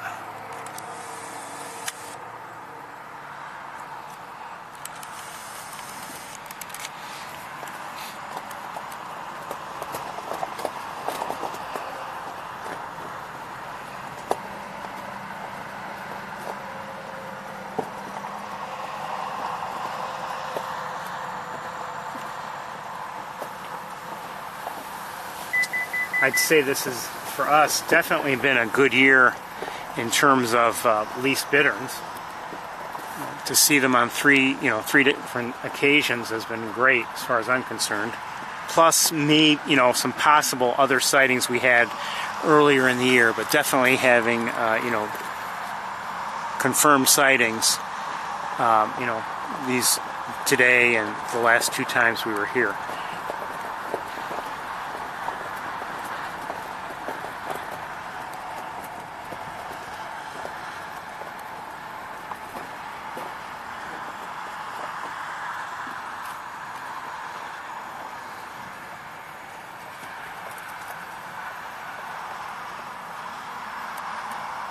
Okay, I'm going to set you down.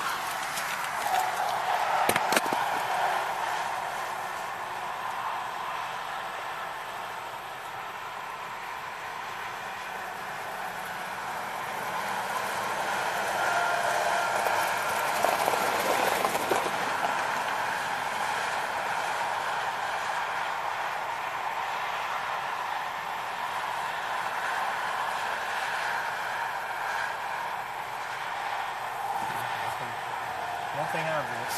Let's keep moving.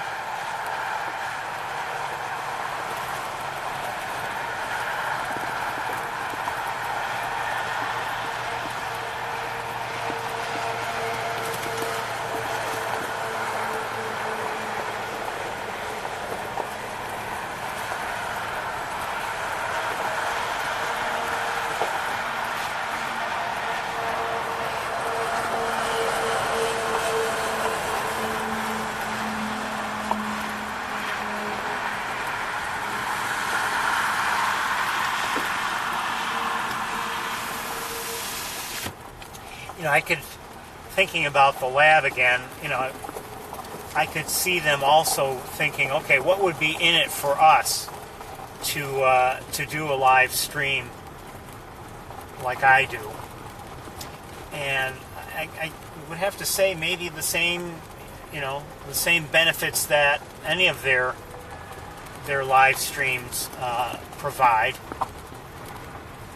I mean, why should they live stream the red-tailed hawks? Well, I mean, just from a financial point of view, I mean, sure, some people will donate, make their contributions to the lab because of that, and that's fine. And, would anyone do the same sort of thing for this sort of live stream? I don't know. Maybe.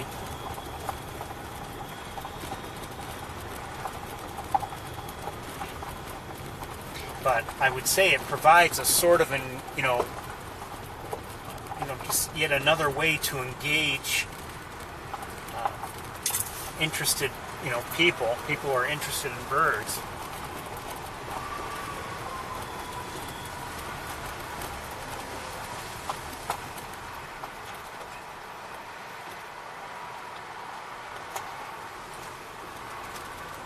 Occasionally, I mean, sure, there are some weeks where you don't see anything really out of the ordinary, and then there are other weeks where you see all sorts of surprises.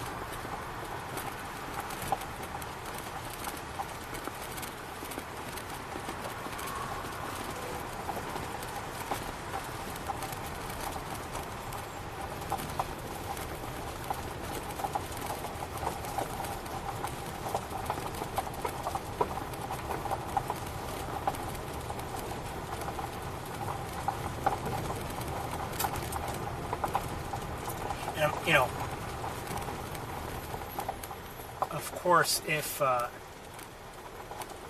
someone at the lab were doing this, it's not like they'd have to follow the same, visit the same locations that I do, or even visit the same locations week after week. They could, for each time they could go somewhere else, and each time they could have someone else conducting it. It could be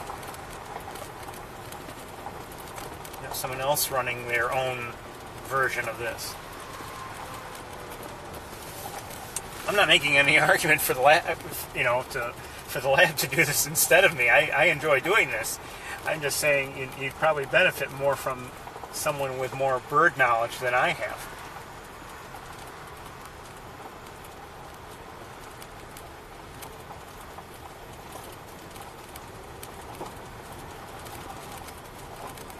I have to say I've learned things over the years because of this. So it's not like, I started doing this and I had all the knowledge I currently have. I've learned things as well.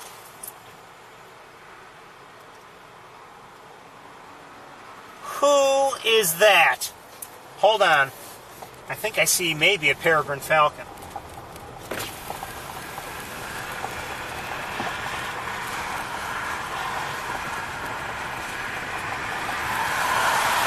Hold on. I think in terms of visibility, I'm getting myself into trouble here. Hold on.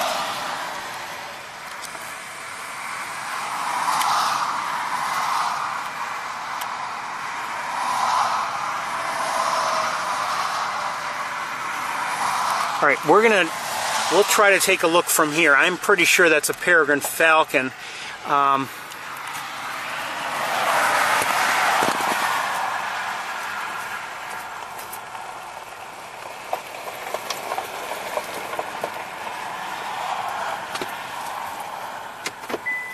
This is going to be difficult because we're not on level ground.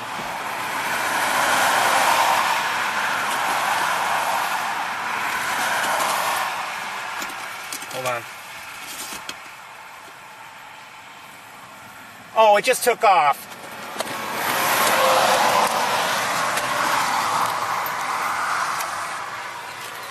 Okay, maybe it's coming this way. We'll see. There it goes.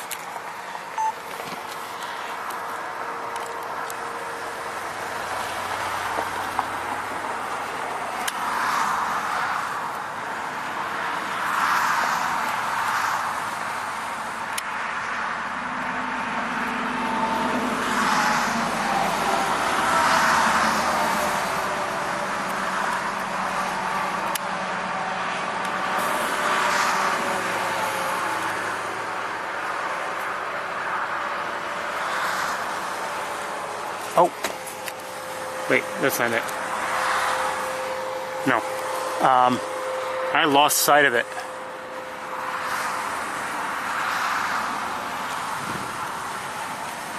I'm pretty sure that was a peregrine falcon, though.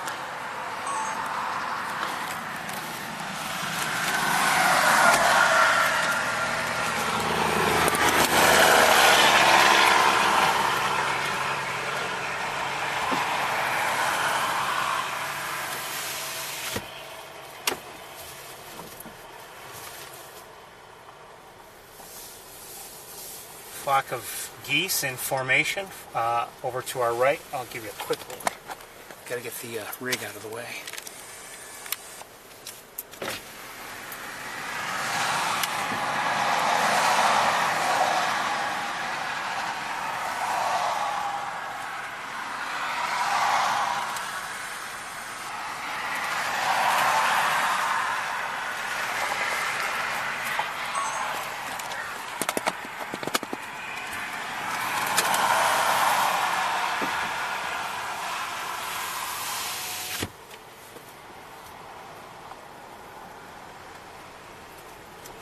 Alright, hold on 1 second.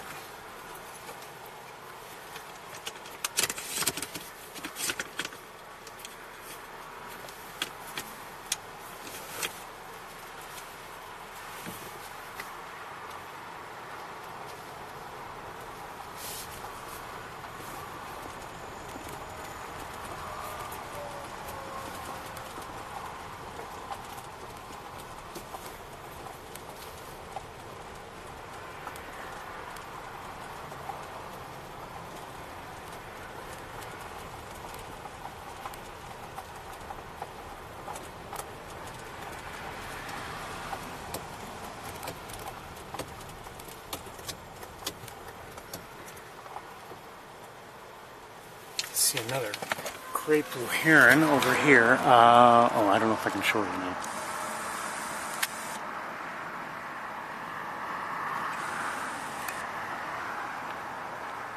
You can see it back there.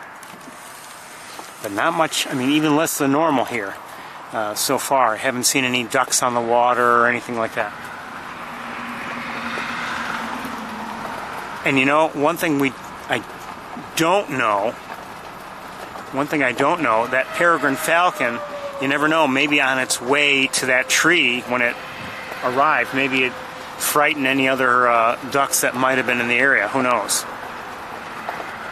And I see a couple egrets here, great egrets. One there and one over here.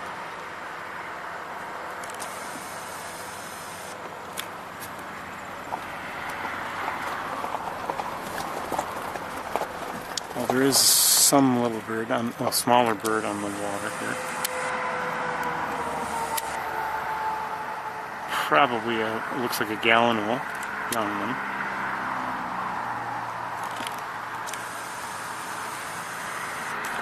Common gallinule.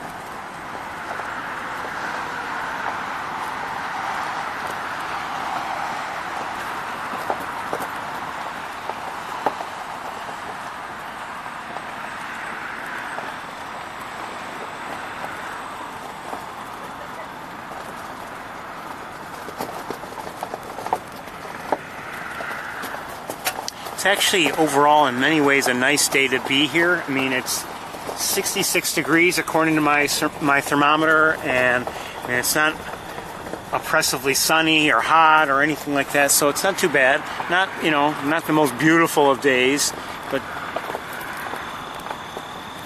nice day to come here and look around, you know, and depending on your interest in birds, might be a nice, worthwhile visit.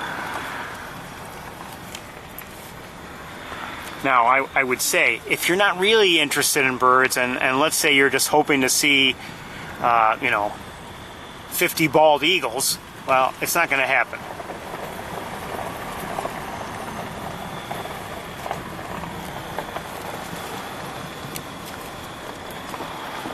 I've mentioned before, I sometimes believe that there are some people who, and I'm not saying there's anything wrong with this, but I think they come up here and they're hoping to see all kinds of bald eagles, and they're around, but I mean, it's not like, you know, that you're going to see 100 of them in one tree and you can just go look at them.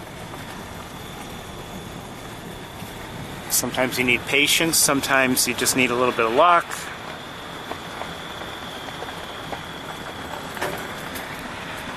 Have to be in the right place at the right time, all that.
I believe that's just going to about do it for Wildlife Drive.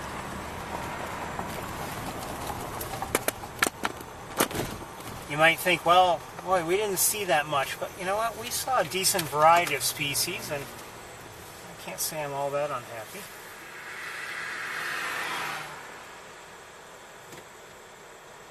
do see in the North Spring Pool from here some red-winged blackbirds. And that is it for Wildlife Drive.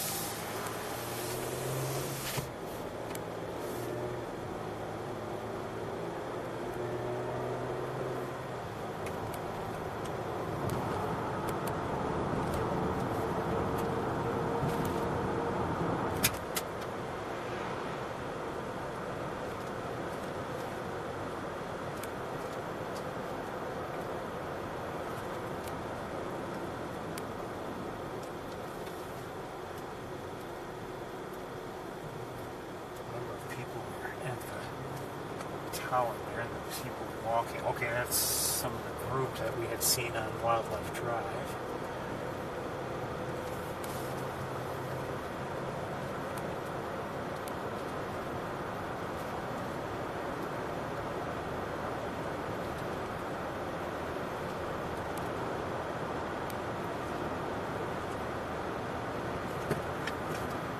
I've never taken part in the muck race. I believe the whole point is to go around and see as many species as possible. I don't know if there's a prize. I have no idea. More cormorants to our left that I've been seeing in the trees.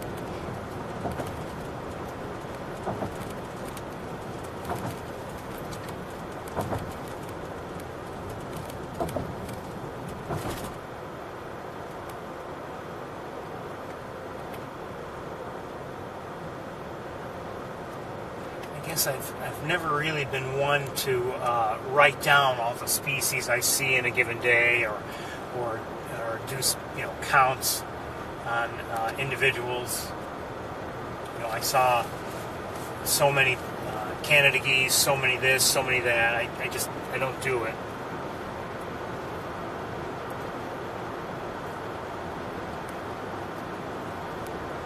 We still may have some issues with signals here and there, so we may have some areas where we struggle to keep connected.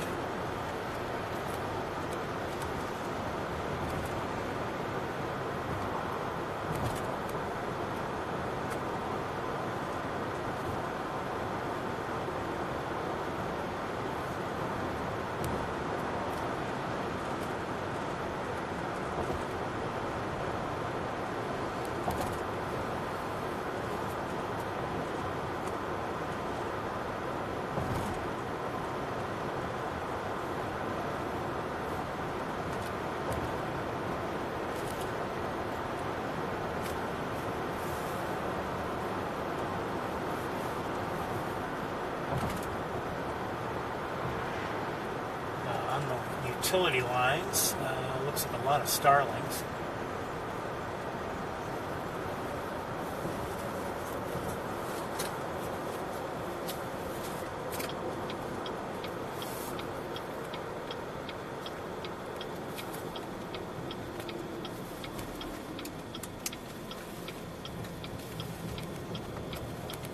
A couple turkey vultures in the air.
Just 1 second. I think it's nothing, but I just want to look anyway. It's nothing. Just, I saw something that to the naked eye looks like it's up ahead and in a green area, and it was, it's the object itself is white, but looking at it more closely with binoculars, it's a sign of some sort.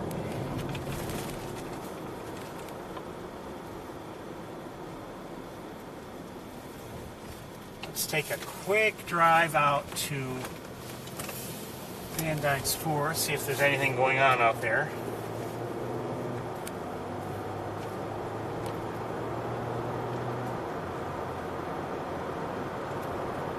Yep.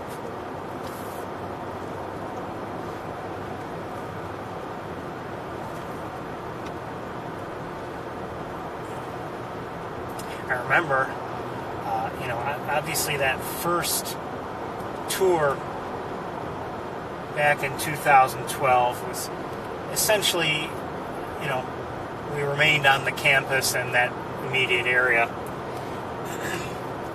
And I believe it was the following week I took you to, if you tuned in, we also went to Sapsucker Woods. And within 2 or 3 weeks, I believe it was at least maybe in October, maybe sooner, but I have a feeling it was October, made the first trip we, together to Montezuma.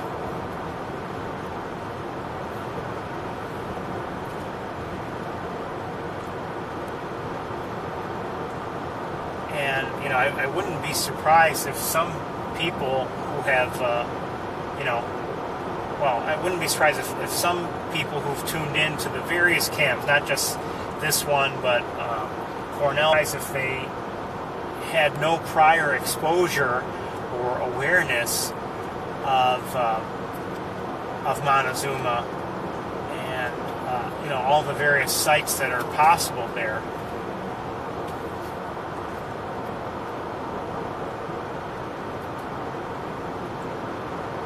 And since we started coming here, I've started visiting a few additional areas, such as Van Dyke's Tour, that I had not, known before.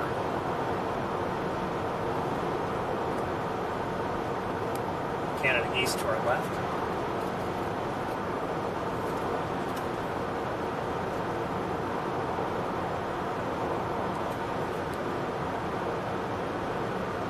I admit I don't go to, I don't go to that many different places. I guess for a couple reasons.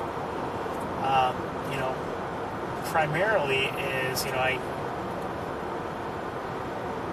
come to know a place, I often want to keep returning there.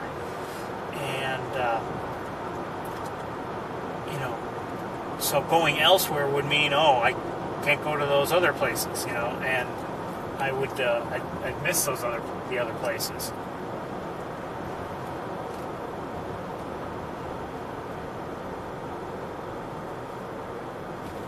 There's no single area where we have, we go every single time. We've skipped the campus sometimes. We've skipped Sapsucker Woods. We've skipped Van Dyke's Tour. Obviously, when we come up here in the wintertime and Wildlife Drive is closed, we skip that too. Although occasionally we might, if it's depending on the time of year, the weather, and what might be around, we have occasionally visited that tower that looks over, the main pool that is near Wildlife Drive. Sometimes we've taken advantage of that. The problem with doing so is the distances are so long, and it's a challenge to see, and it's very often it's windy up there, so things are shaking, and it's just and if we're there in the winter, it's cold up on top of the tower.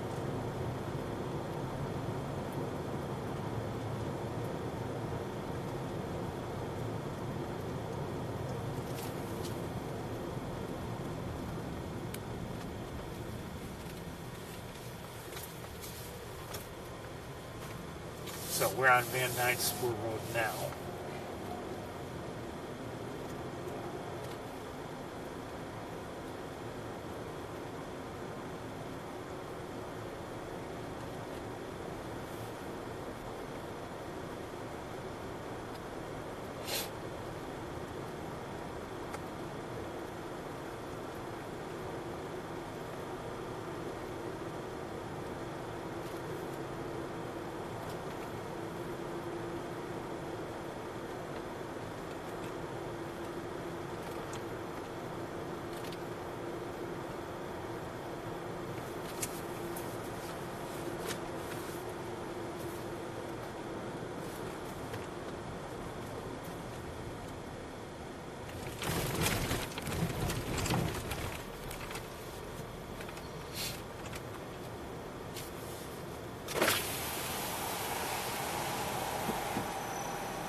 Quiet so far.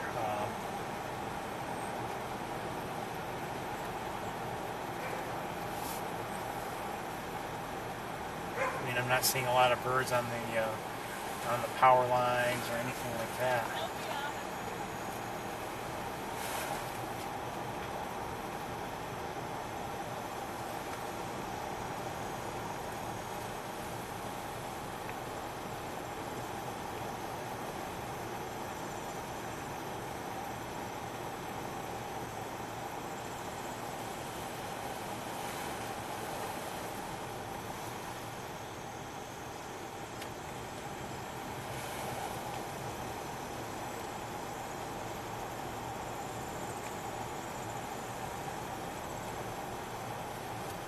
Say morning now.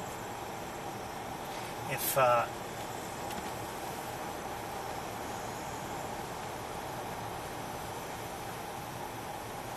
we don't see much, we're not. Oh, what was that? Was that a squirrel? Maybe. Oh, did you hear that?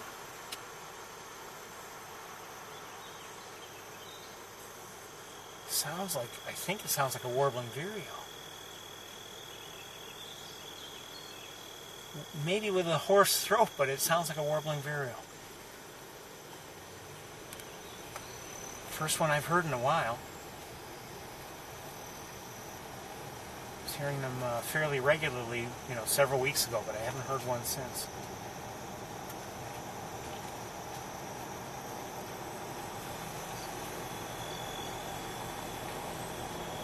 And it was singing.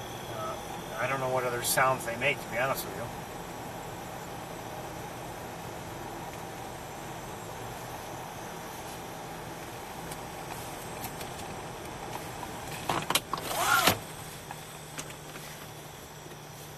Some vehicles ahead. No surprise if we see other people here. We haven't seen many lately, but with that muck race going on, this could be one of the locations they're supposed to visit. I don't know. I don't know any of the rules or how that all works.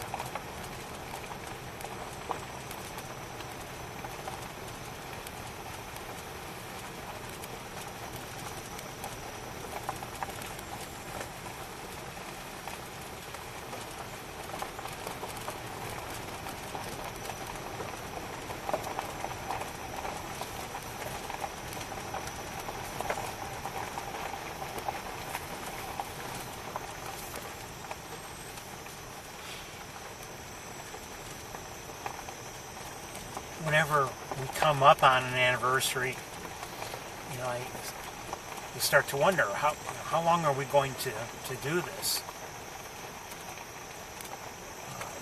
As I've said before, I hope to do it as long as I'm able, both in terms of time, physically able, all that.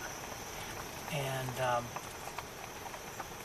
but if the day comes and nobody tunes in, then I won't continue doing it.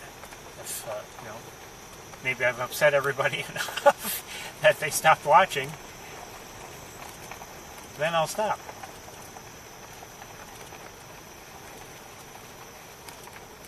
Let's stop here for a second.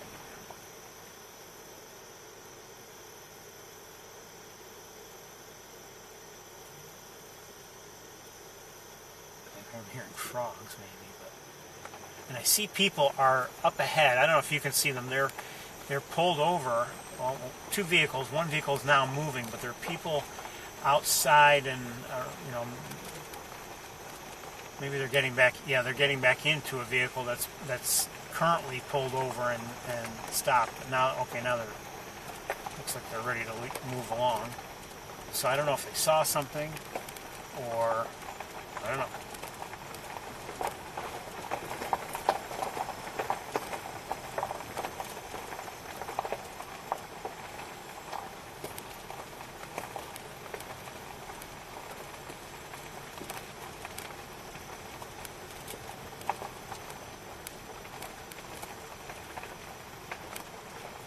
I'm sorry, there were two vehicles were approaching now, and there was a third vehicle that had already moved ahead.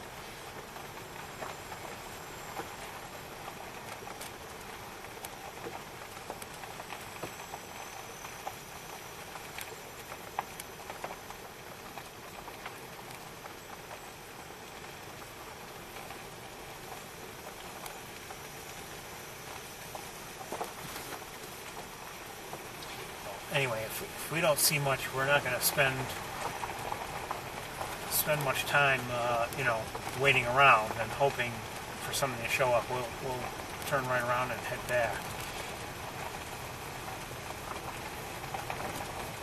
Looking at the clock, maybe we shouldn't have come here. I don't know. It's almost 4 o'clock now.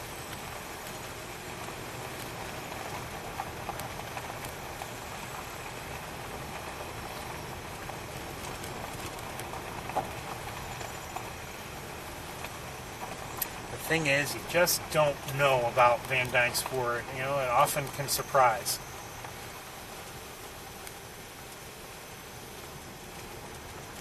As I've said before, there have been many times we've been here, and in terms of numbers of birds and numbers of species, maybe nothing impressive, but we often get surprised by one sighting or another.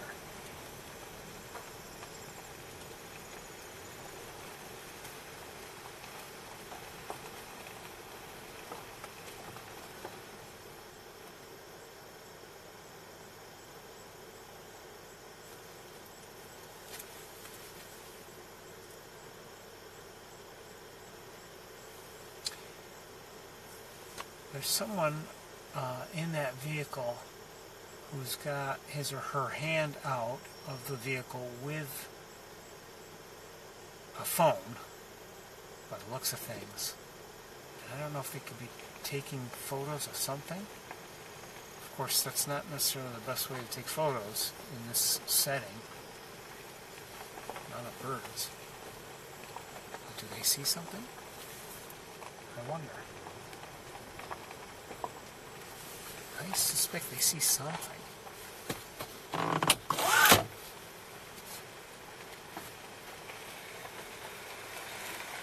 Hello, is there anything special around?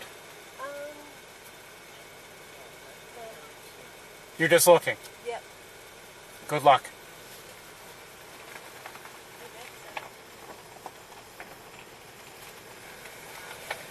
Hello. Hello.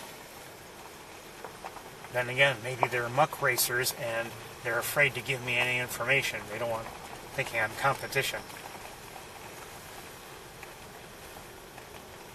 That's possible.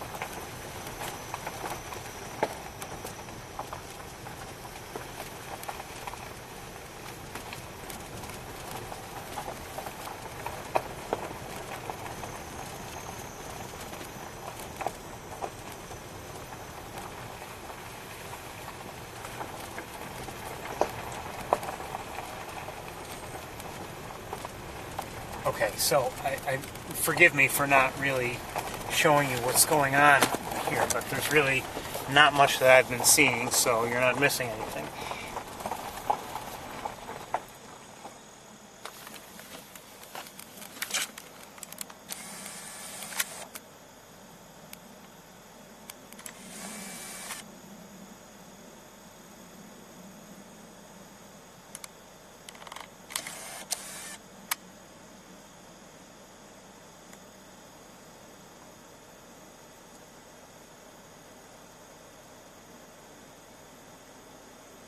I think we're looking at gallon wheels.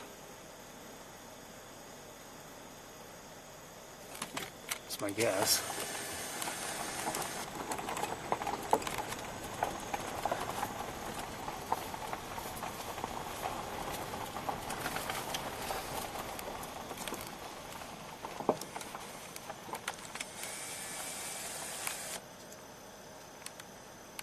Yes, I would say gallon wheels.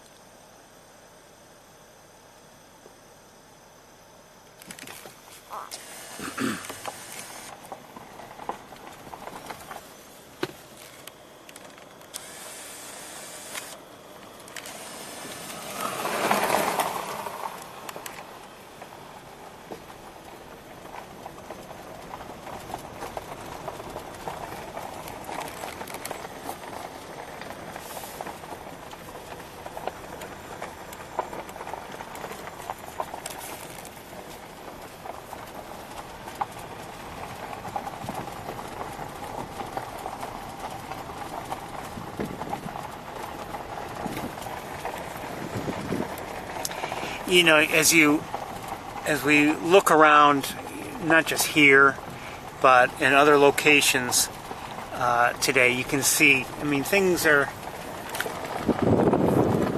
getting a little tired. You know, we're definitely at the end of summer.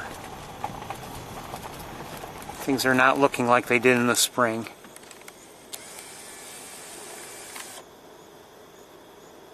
More gallon wheels. Common gallon wheels.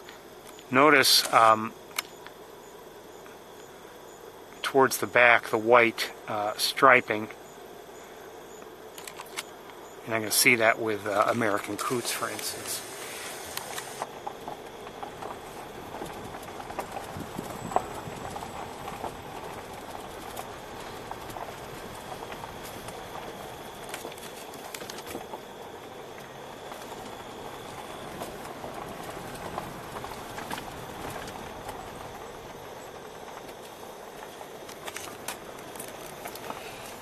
And, you know, as I've mentioned before, sometimes people can become upset with the end of summer coming. And, you know, I appreciate all the seasons. And quite honestly, I've come to, you know, love the sight of the vegetation growing in the spring. But in the back of my mind, there's often that thinking, well, I'm glad it's coming in. You know, obviously those trees and other plants, they need it. They need the leaves, sure. But in terms of, you know, seeing the birds, sometimes, you know, or often, those leaves get in the way. And I even think about, what were those? Starlings or red-winged blackbirds? I don't know.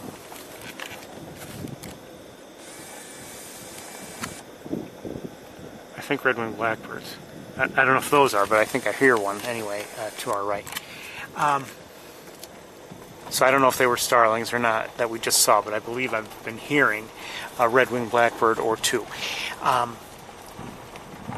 You know, even just from home in the winter, there are trees that I can see from home that you know, they're without any leaves, and every once in a while I'll see, you know, in a not so obvious location, I'll see an eagle, a bald eagle, and I don't know if they make use of those locations the rest of the year when there are leaves filled in, but I know I certainly can't see them So, I mean, I get some of these additional sightings I would otherwise miss.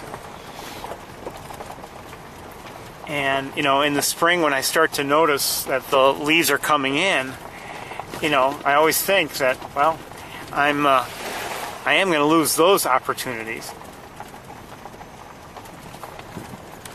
And, you know, I have to say, those locations I'm speaking of, well, they're not even close to me. It's not like I can, you know, I get a good look at a bald eagle or whatever else might be there.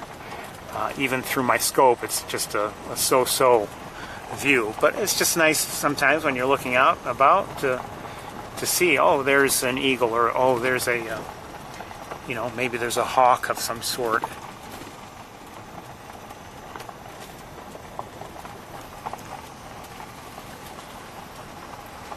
Well, so far,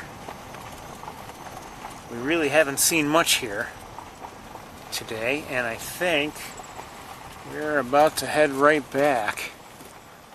Who's this down here? More gallon wolves, maybe? Oh, hold on. Those are ducks of some sort. I'm not sure what kind. That looks like a mallard, though. It is.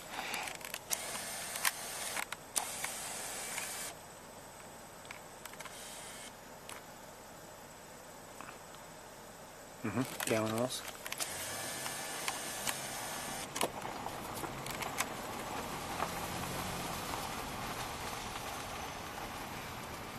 So not much to see here today, and just because of time, I don't want to spend I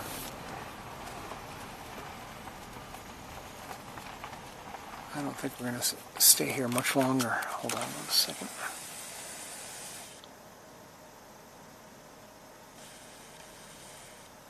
Those are American coots there.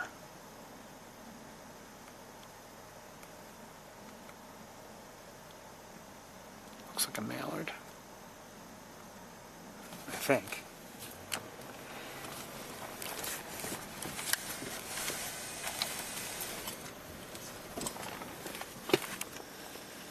Hold on a second.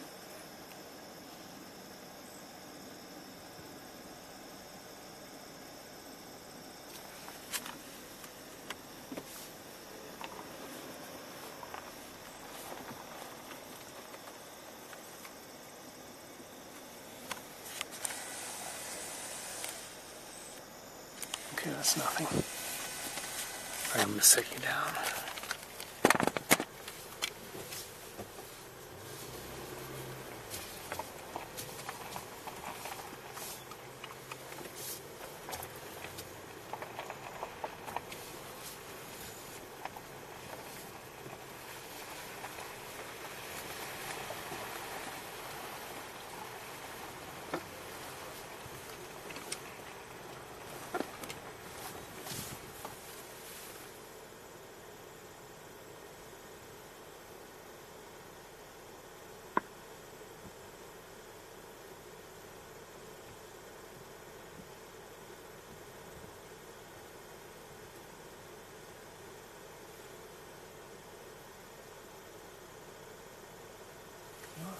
I don't know if that is a mallard.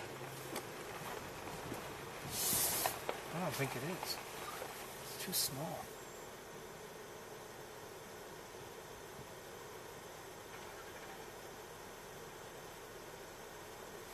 Alright, hold on. We're going to look at some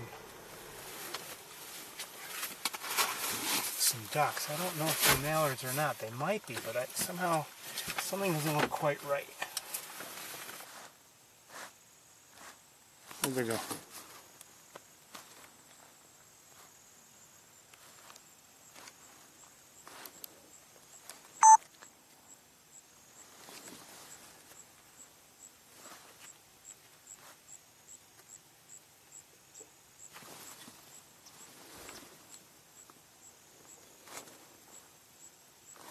Okay, there.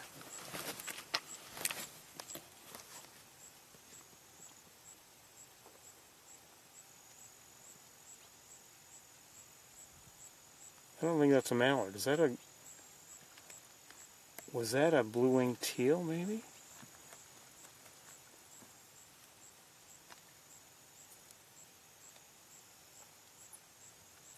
Possibly a green-winged teal? I don't know, but somehow I'm thinking these are teals. Not mallards. No, I mean they're not mallards. Look how dark their bills are. I don't think you'd see that with a I don't believe you'd see that with a mallard. Those don't look like male eclipse plumage mallards. Could be wrong.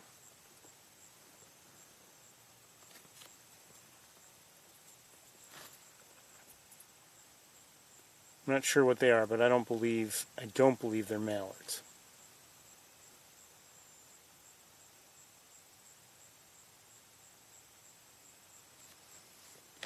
I did believe we saw at least one mallard in the air. Let me look around further with binoculars and then we're going to move on.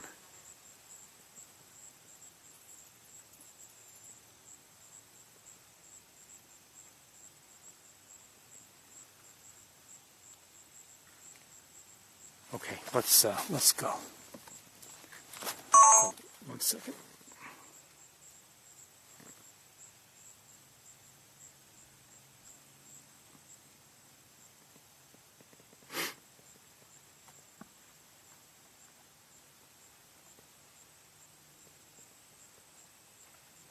Okay, let's go.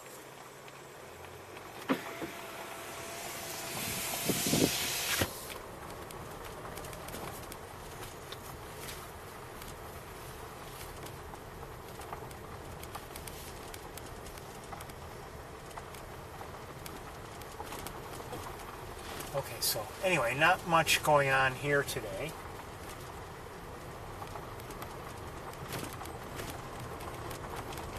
And you know, I didn't really show you, but I mean, it's one of the problems is that so much of everything is covered with tall grasses.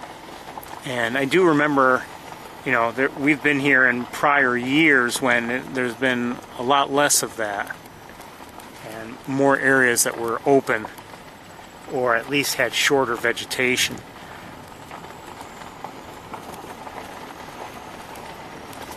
Oh, what's that? Great egret.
Great blue heron.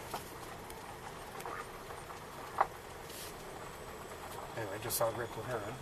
Just took off.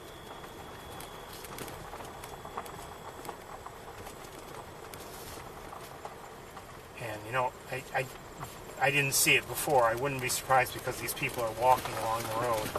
I wouldn't be surprised if they startled it.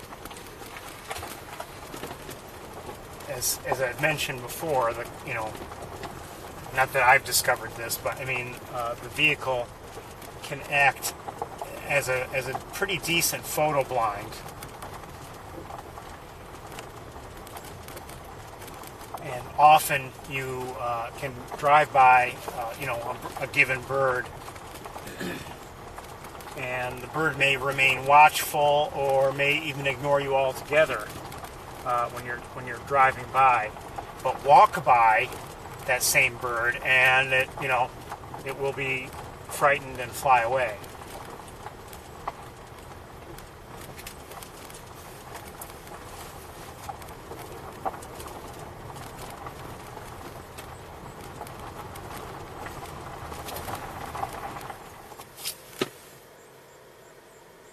See a turkey vulture in the air. We're going to keep going. It's not very, very close.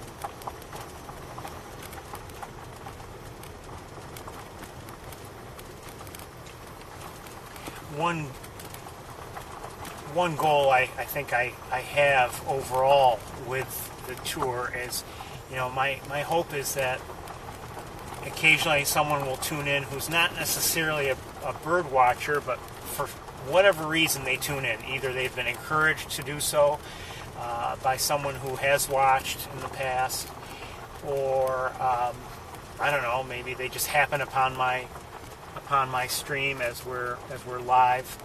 But my hope is that, you know, I can spark an interest in birds, or at the very least, if not an interest, but maybe an appreciation for them.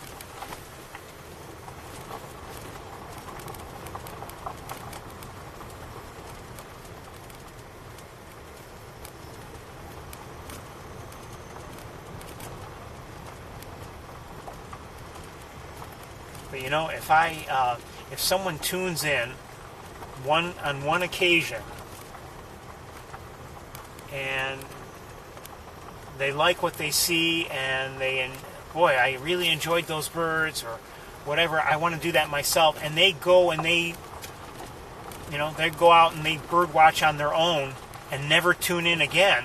Hey, I'm fine with that. That's fine, you know.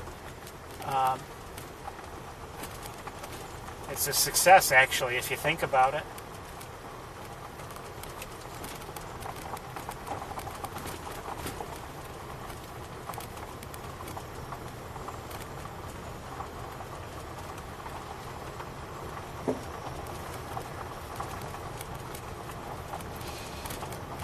And of course, if someone tunes in and decides they like what they see and they like the chat room and everything, and they start tuning in regularly, hey, that's wonderful too.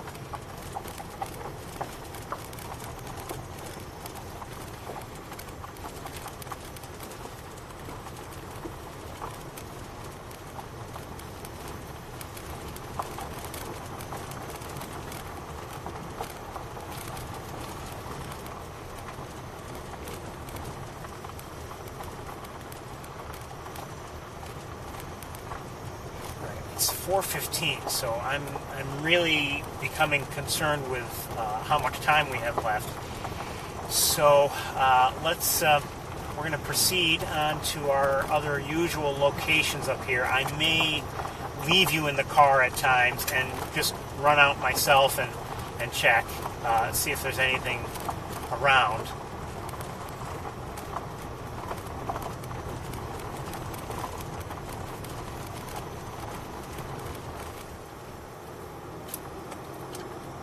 said, I'm concerned with how much time we've left.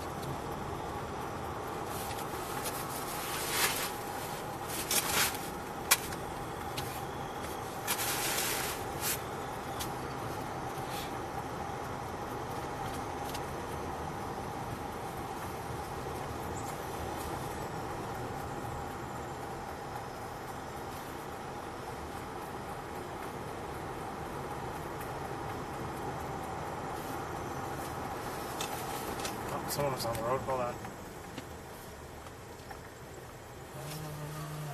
I think I just saw an eastern bluebird, but I saw somebody else too. Oh, and I'm hearing a white-breasted nuthatch.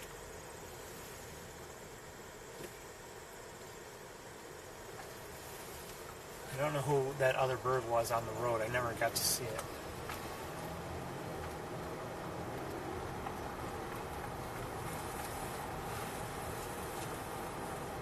Oh, all of a sudden, there were no birds on the utility lines when we first drove through, but now, this is through the windshield, but now quite a few.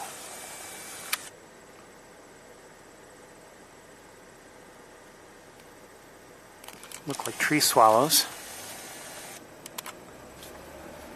Haven't seen any tree swallows up until now.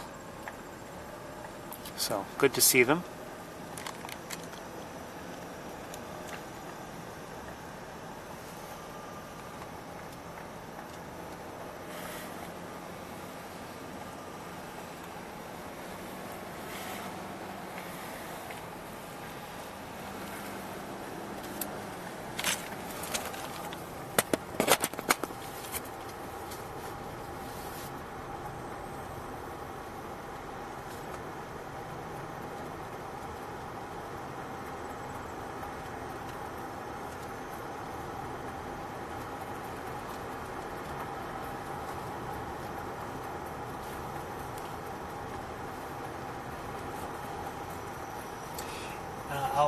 I'll tell you something.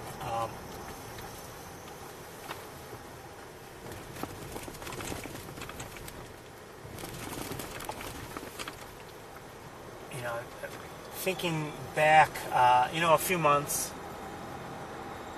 some of the things we've seen,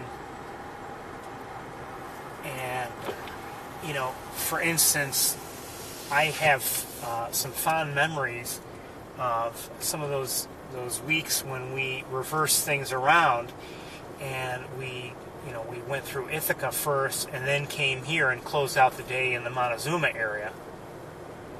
And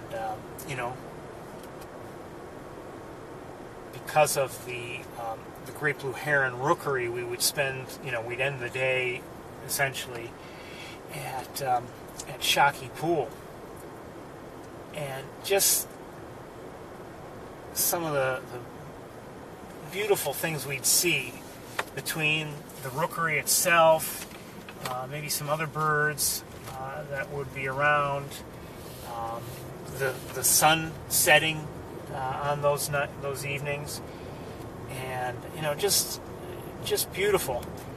And over the years, I've had so many such memories on the tour. And at least in my own mind, I often go back to those times and just remember them fondly, whatever. And I'm reminded, actually, believe it or not, of the very first, the premiere episode of the series, Star Trek Deep Space Nine. And if you've ever seen the series, it's led by, at the beginning of the series, he's Commander Sisko. He's eventually made captain in the series, but he's commander in the beginning. And he encounters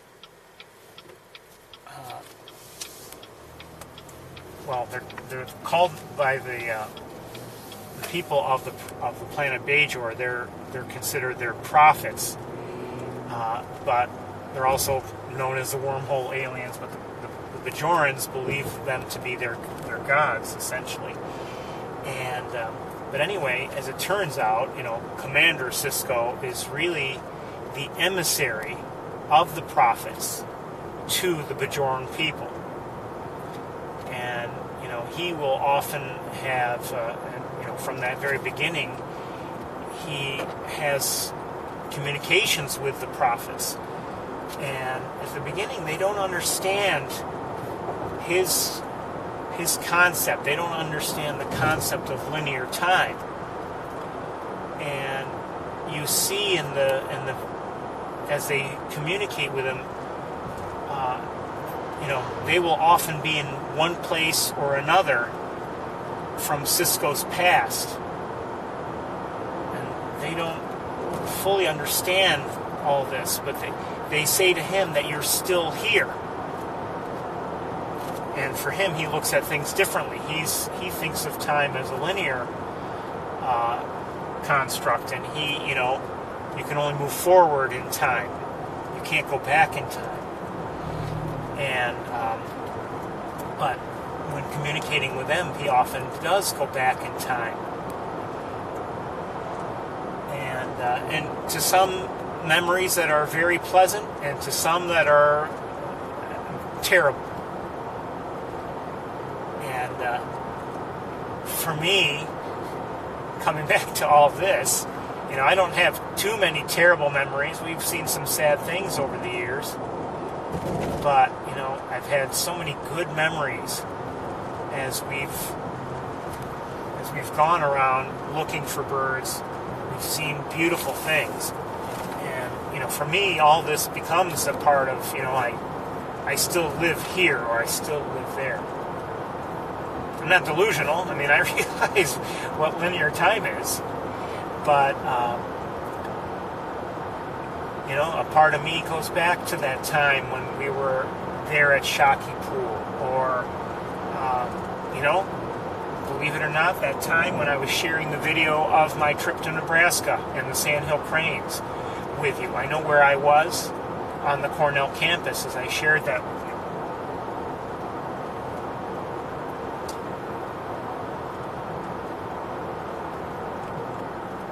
Some of the special things we've seen over the years on the Cornell campus or at Sapsucker Woods.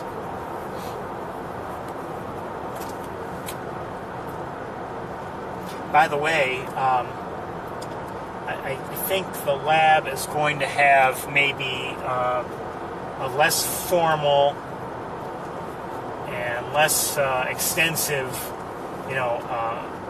virtual migration celebration, but nothing going on at Sapsucker Woods or the lab. And I don't know how. I don't know if they're going to have anything on like that is set to a certain date and time on the calendar. Obviously, if you maybe you don't know, but the lab is closed for renovations, and I guess it's going to be closed for a number of months. And so I had wondered, I had suspected they would just cancel it or something, and sure enough, I happened to see something within the last couple of days. I was looking around and I saw a mention of it, and sure enough, they're not doing what they normally do. Usually they would have it in September. So what's going on here? I see some people there. You don't pull over just anywhere. I wonder if they see something.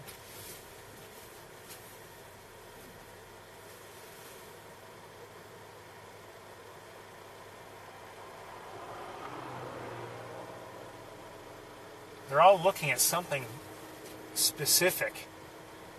Maybe in that dead tree up ahead. I don't see it, whatever they might be seeing.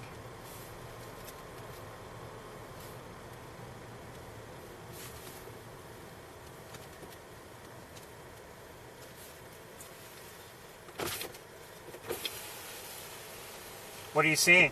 Hawk. There's a hawk. Very last sharp shape. Let's see if we can help him. Yeah. How about Cooper's?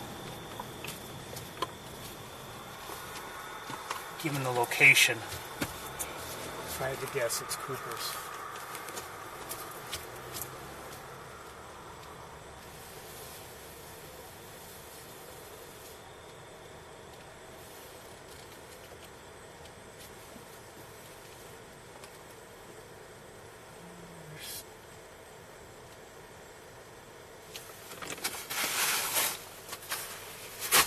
Before we get there, I'm gonna switch cameras.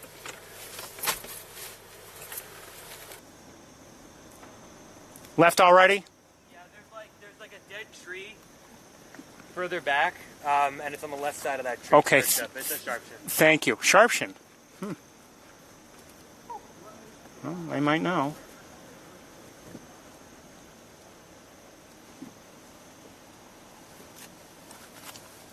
Oh, wow.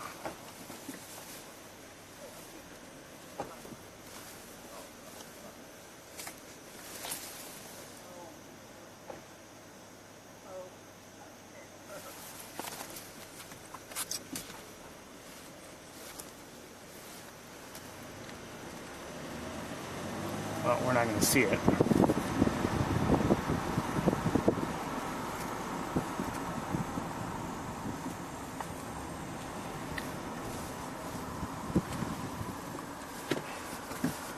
All right, let's turn around elsewhere. Hold on.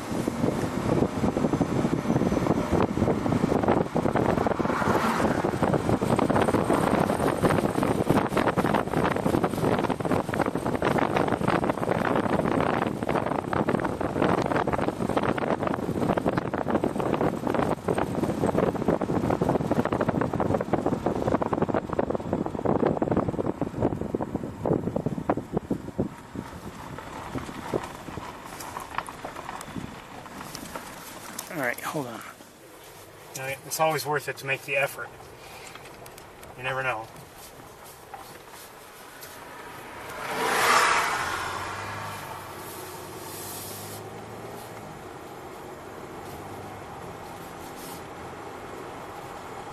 You're guaranteed not to see something if you don't make the effort.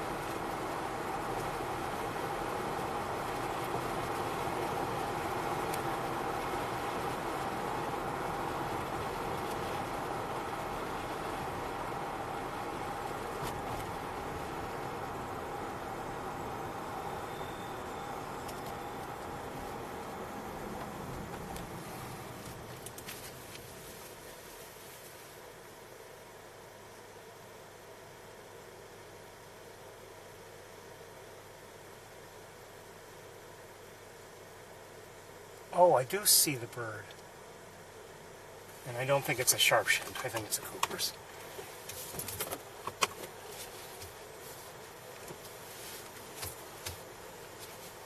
Too large to be a sharpshin.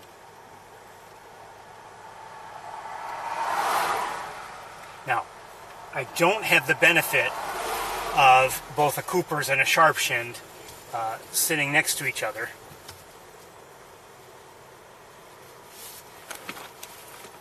But there are crows in that same tree.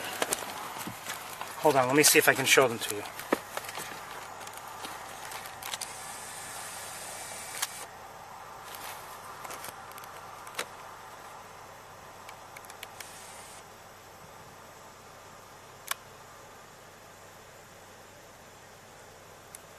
And the crows are here.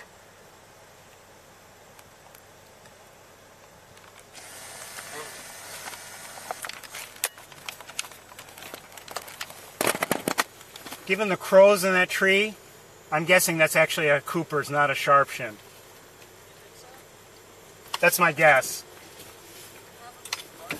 Consider the location also. It's not, you know, I'm not saying sharpshin never come out, but they're more in the woods than Cooper's would be.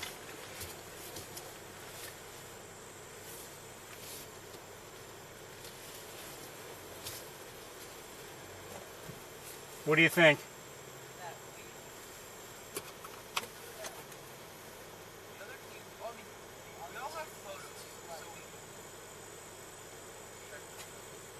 I could be wrong. I'm no expert, but I could be wrong.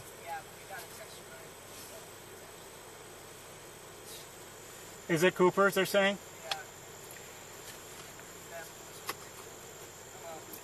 Good luck, you guys.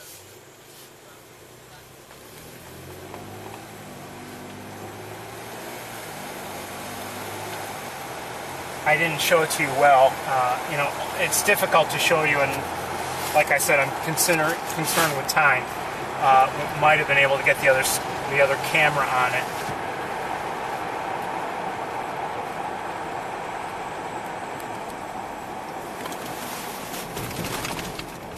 Welcome to East Road. Let's try to get through here quickly because we often have signal problems here.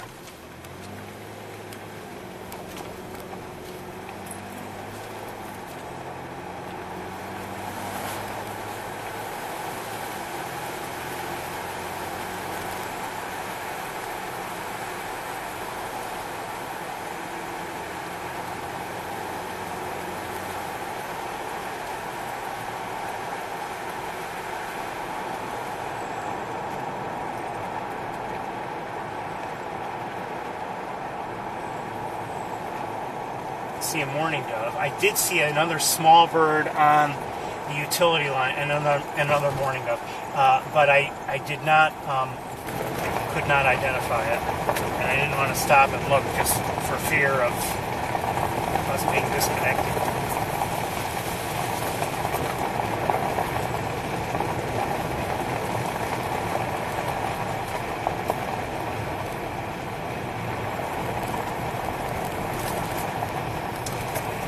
The Cooper's hawk and the sharp-shinned hawk look a lot alike, and they often will give people difficulty when trying to identify, you know, one that's seen. You know, unless they're seen side by side, which you know probably almost never happens, if ever. You know, they're difficult to tell apart. They look very similar. The sharp-shinned is a smaller bird. And both of them, of course, are smaller than, let's say, red-tailed hawk.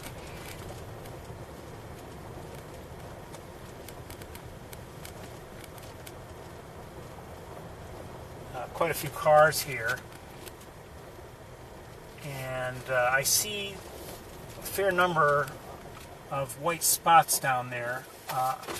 Let's take a quick look at this camera. See what we can see. Great egret there. You can see though, the water has really receded. Things have dried up quite a bit.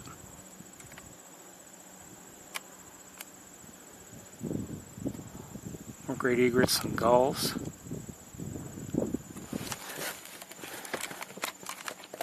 Hold on. That's a great blue heron.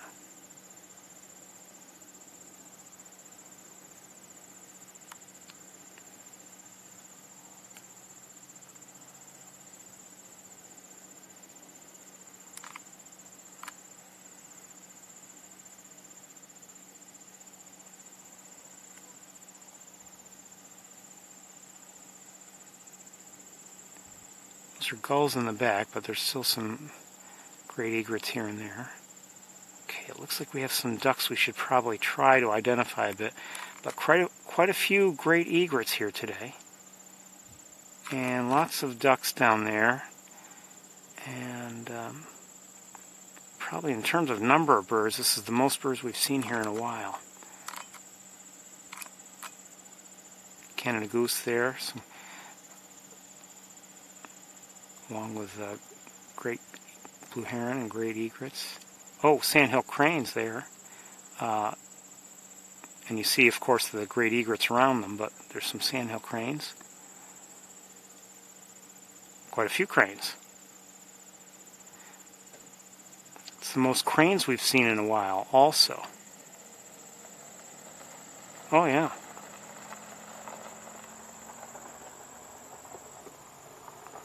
Wow.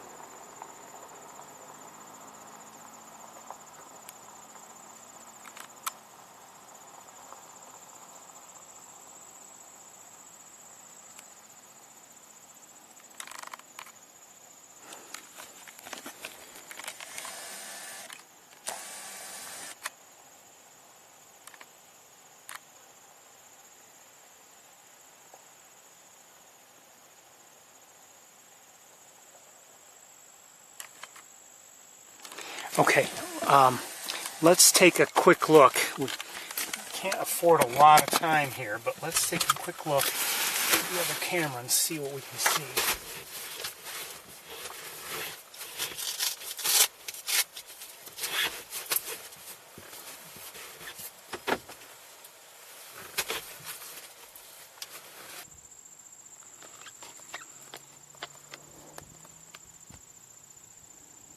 Some shorebirds there too. I'm not sure what they are.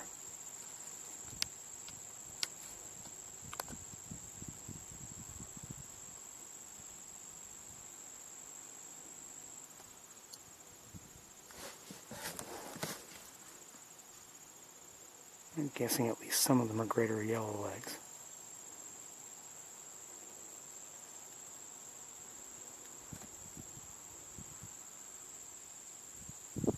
Oh, I don't know. Maybe some are greater and some are yet lesser. I don't know. Of course, water depth could be tricking me.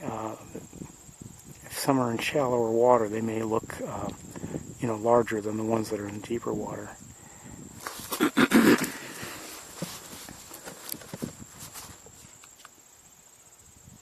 I think I just heard one, so I'm still thinking greater yellowlegs, or maybe, well, yellowlegs anyway.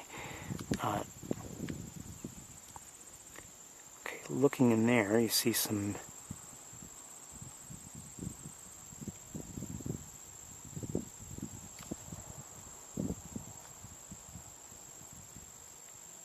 I'm not going to say what they are. I don't know what they are. I don't know if they're, I'm not convinced they're mallards. I don't think so.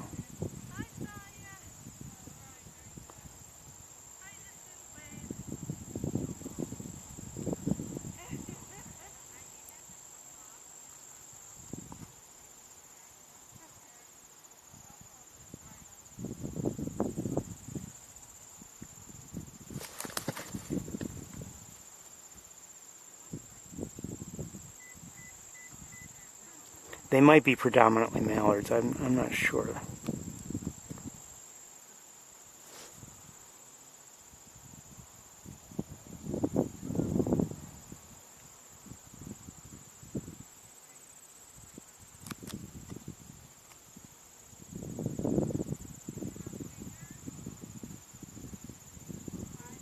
What's that there in the foreground? I don't know.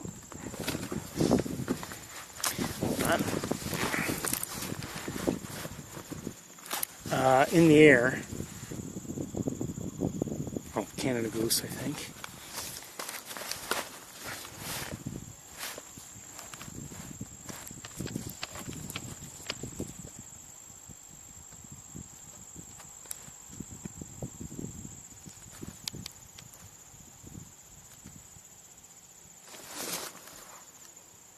Dead fish because of the receding waters.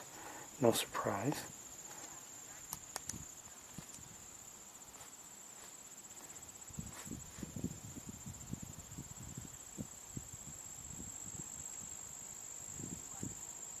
Oh, who's that?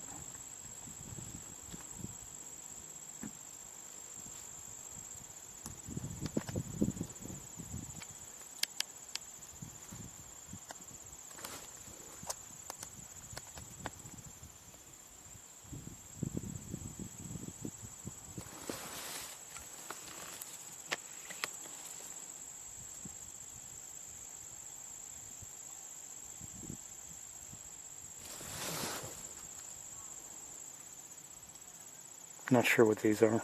They might be mallards, but I don't know.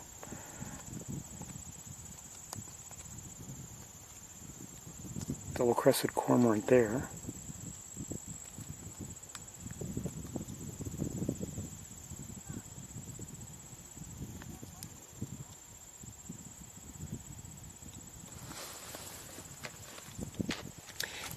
You know, it's always sad to see, the dead fish, but they don't go to waste. I mean, they're consumed by one thing or another in fairly short order.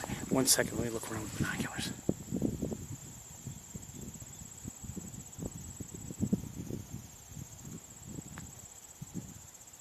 Of course, there's somebody down there, and maybe they're allowed to be down there because of the the muck race. Right there.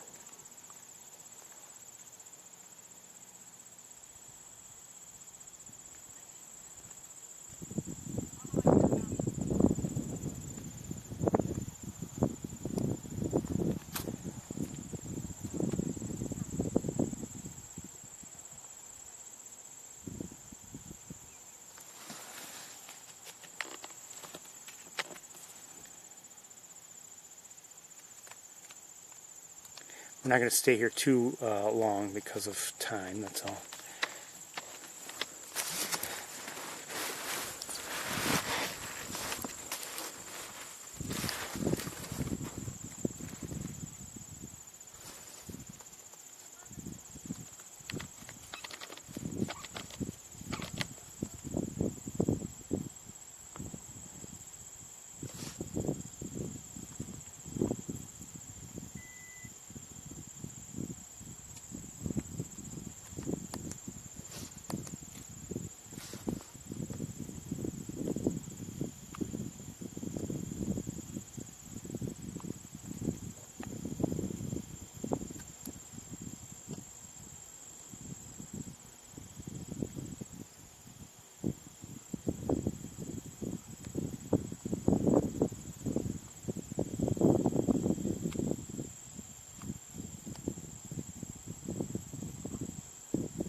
So we've been looking here at sandhill cranes, the predominantly gray birds, and of course great egrets, the white birds.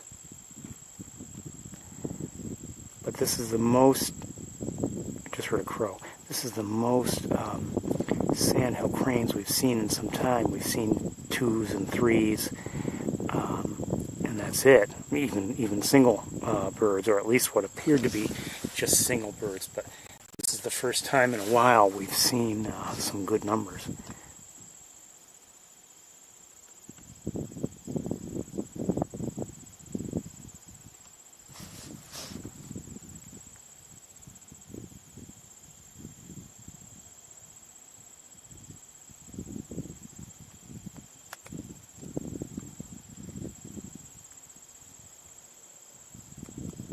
And everybody there is pretty busy eating.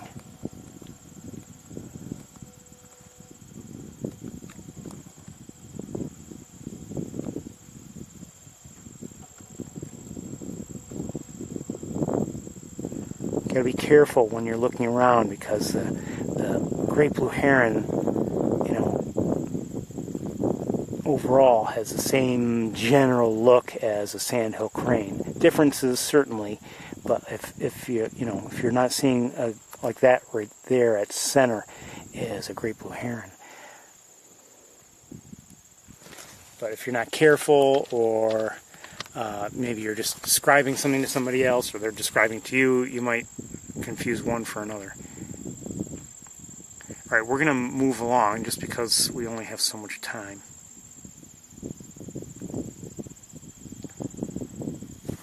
But good to see you.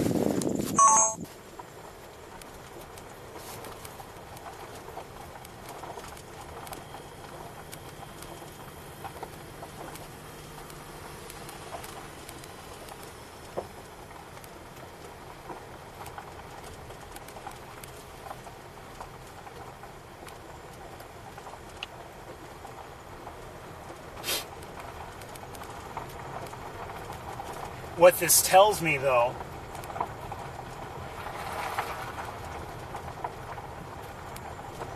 with the number of sandhill cranes that I've just seen with you, is, you know, maybe it will soon. Well, no, you know what? I take that back.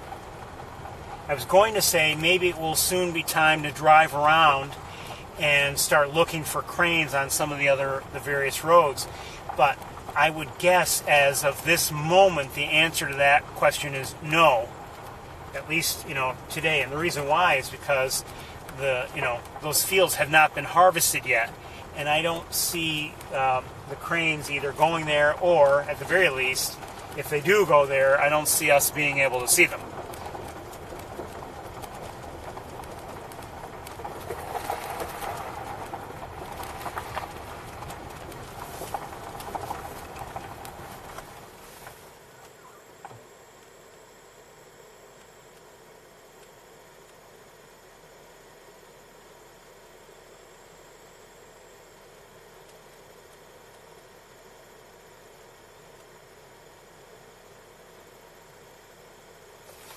Let's just take a quick look at this right now.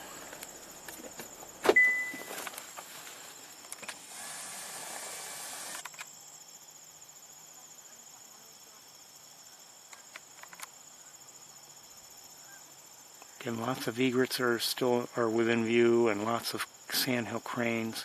Now, some people might want to count all the cranes. I'm not going to count them all.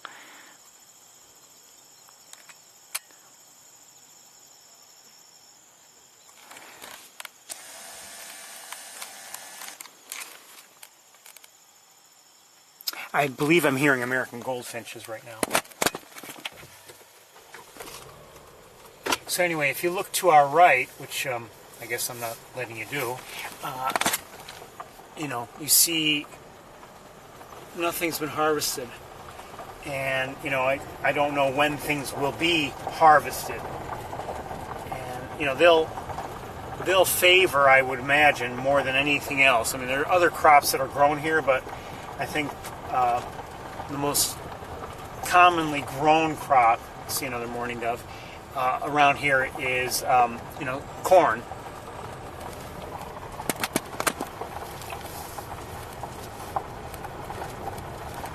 And they'll favor the corn, I believe. I will say this. And when I was in Nebraska, the predominant crop was corn. More Canada geese to our left. Predominantly corn, and but also some soybeans, I believe. And our guide told us, "Oh, here's our first osprey of the day. Maybe the only one we'll see today."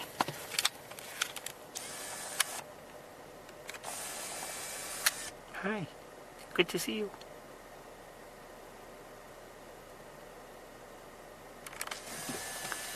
Hello. Oh, there it goes.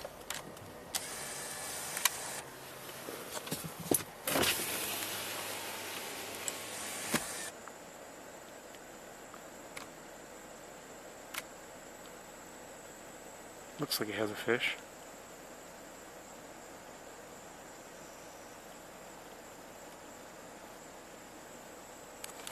Let it go. So anyway,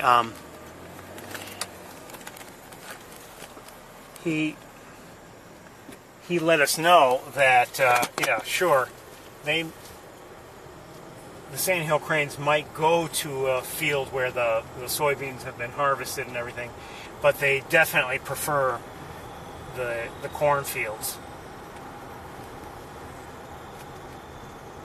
And I think there were one or two instances where you could see, okay, you've got side by side a cornfield and a soybean field, and they would favor the cornfield.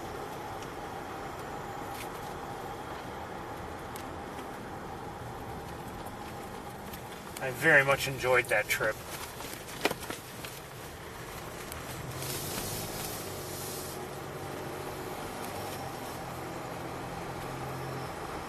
Oh, just saw two northern flickers. Could try to stay and look at them, but we're going to keep going. The northern flicker is a type of woodpecker. Maybe we should have stopped, but we only have so much time.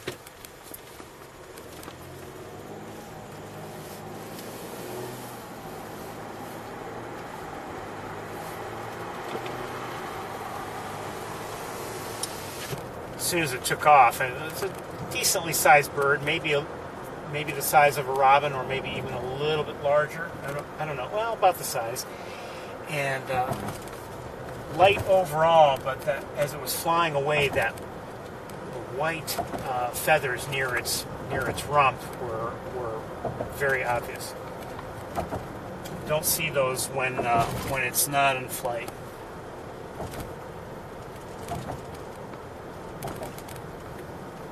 Okay, we're going to stop here at Mace Point. I'm going to run out and look and see if it's worth our time.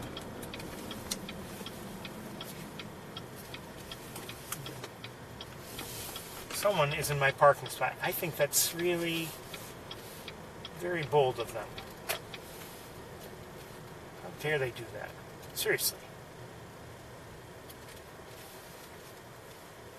Well, actually, a lot of people out there. I think, you know what, we might just pass.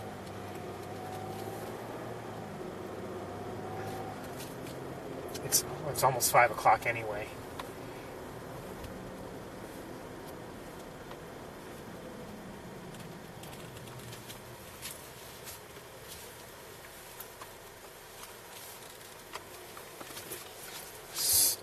I don't like cutting anything short, but we don't have much choice.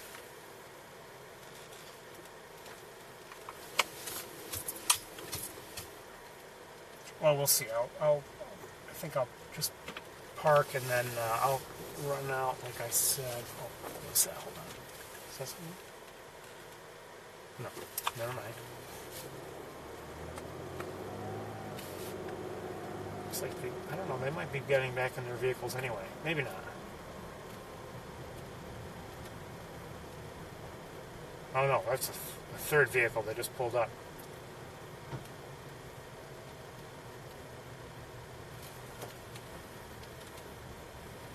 Alright, let's park right here. I'm going to run out there and just take a quick look.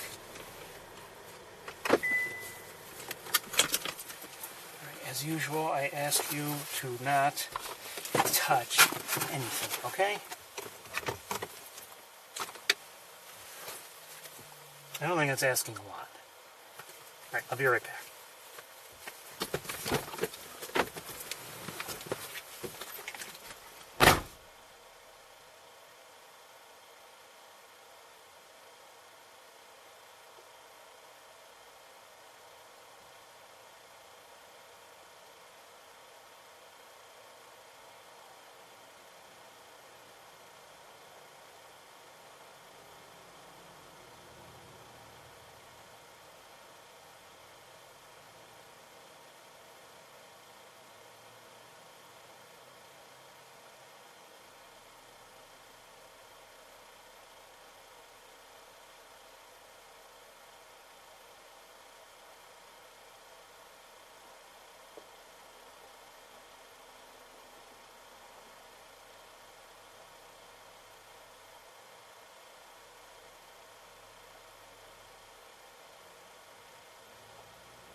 Okay, double-crested cormorant, great egret, great blue heron, Canada goose, pied-billed grebe,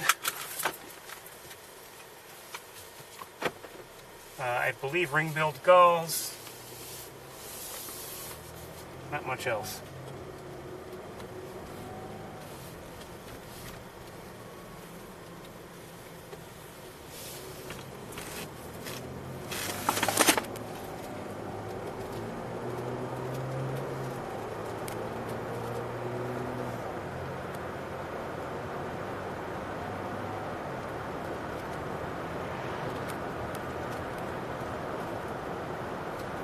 Above Shockey, I see a couple of ducks. I can't tell what they are. They're in flight.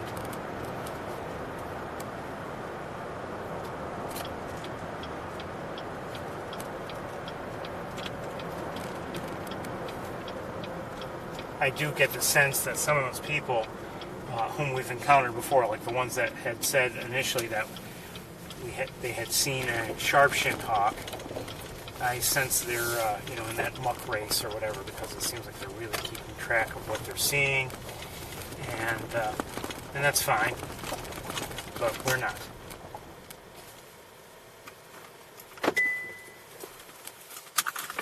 I think they're probably, well, I don't know if they had seen a Cooper's already, but definitely had to scratch sharp-shinned off the list. All right, this will be our last stop, I think. I'm gonna, again, in the interest of time, and because I've got so many wires here that it's, to get out of here is going to be confusing. You know what? Hold on. Oh, that's not good.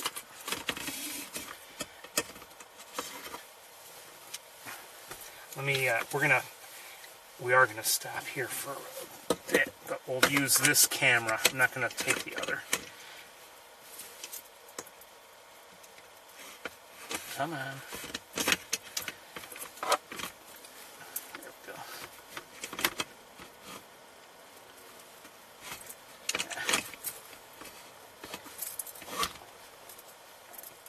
Are they here now? Oh boy, they might be here.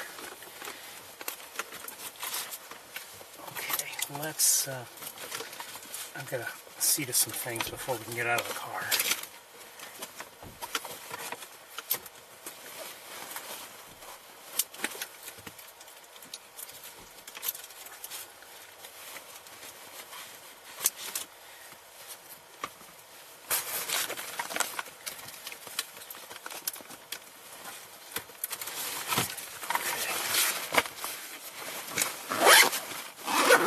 They're going to be on the tower too, so maybe it's not even worth it. They were able to get out because they don't have to do this. They're already climbing the tower, even though we left before they did. All right, let's see if we can get out of here in one piece. I'll be right with you.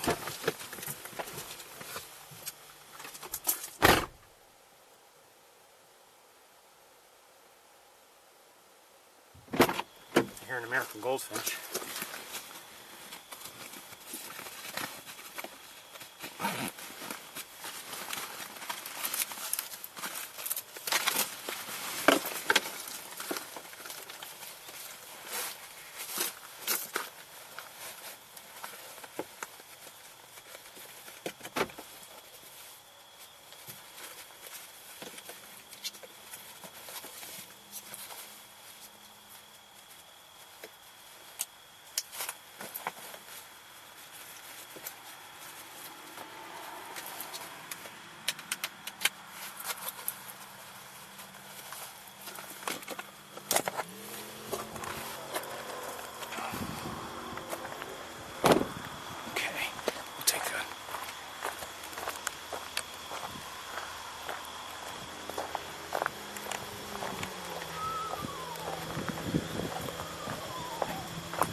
I hate that. People calling to try to get birds to respond. Shame on them.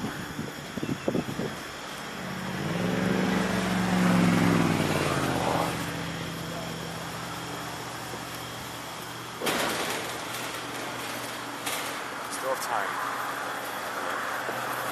Excuse me.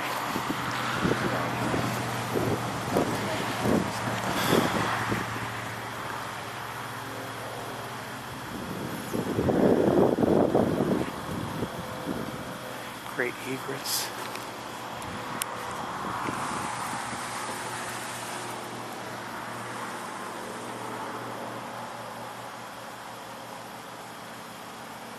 Not sure what that gull is.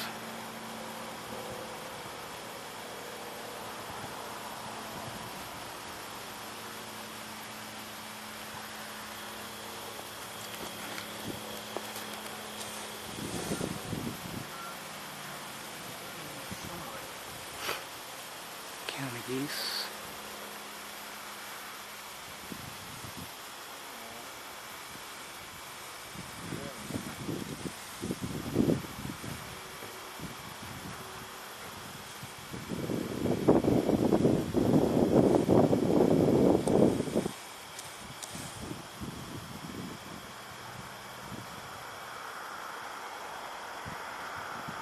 Ducks of some sort.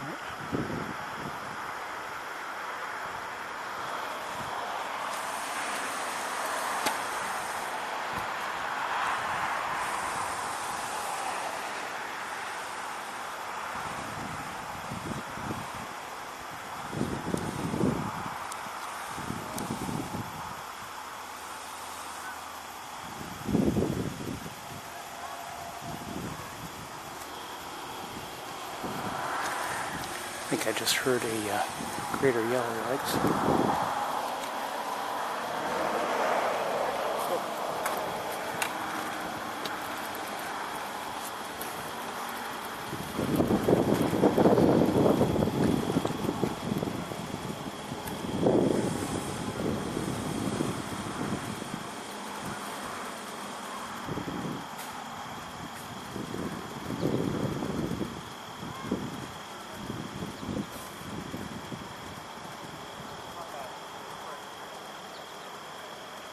Some ducks over there, I'm not sure what they are. Probably, most likely mallards, but I'm not sure. I really don't know. Quite a few great egrets here.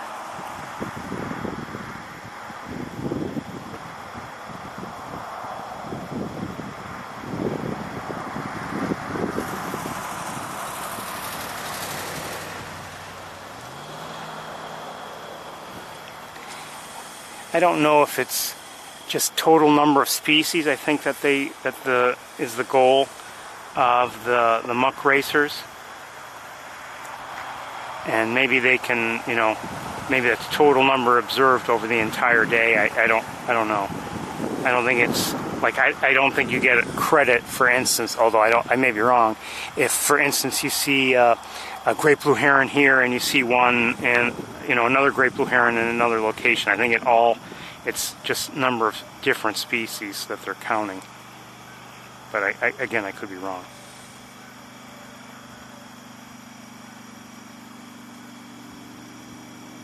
At least some of these are red-winged blackbirds. I'm not sure if they all are. Did you hear that sound? That's actually most likely a red squirrel. It sounded like a rattle.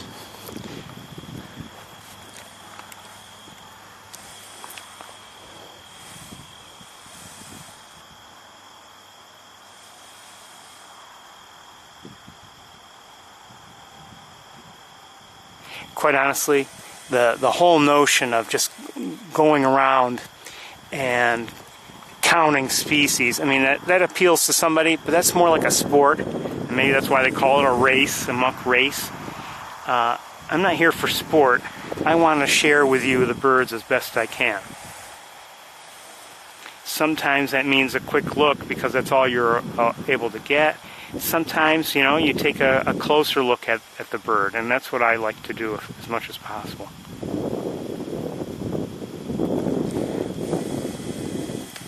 I just don't find it exciting to just check things off a list. All right, everybody, I think,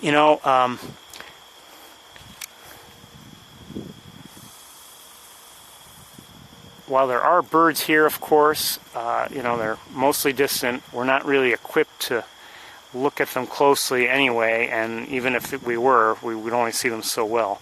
I think it's time for us to head back to Ithaca.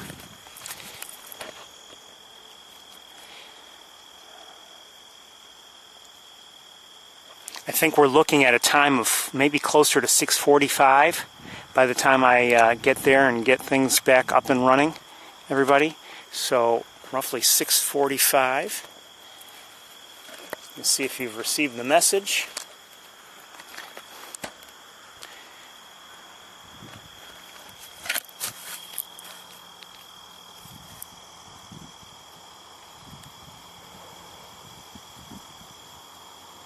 Oh, if they raise funds, that's great. I have no problem with that.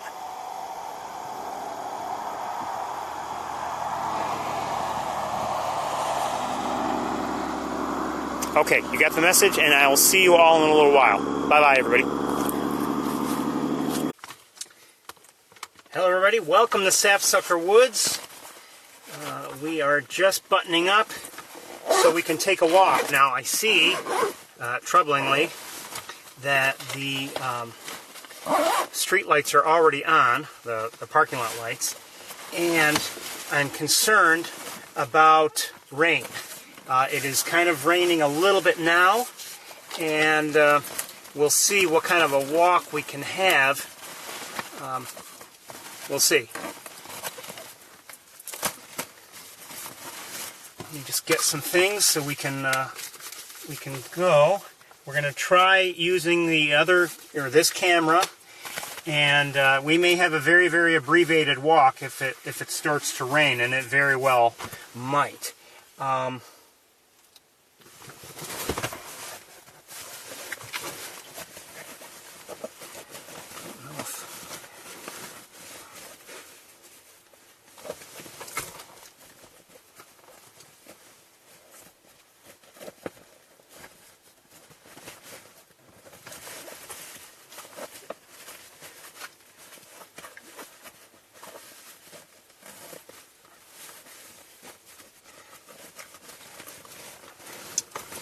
Got to get some things. It's 71 degrees. The only bird I've seen actually since arriving, and I've been trying to get set up, the only bird I've seen since arriving is a European starling.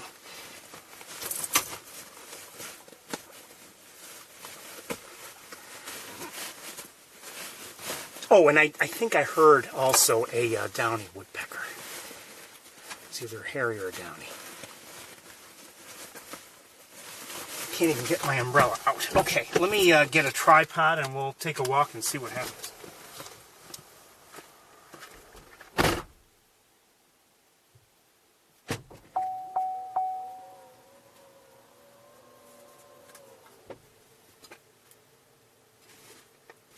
Not sure what I just heard.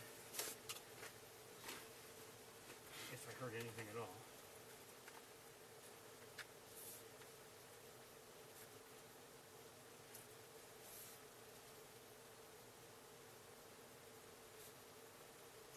Might be hearing a nuthatch, white-breasted nuthatch.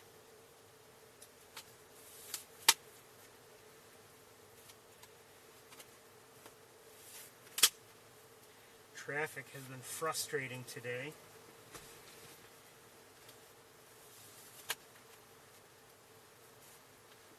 At times.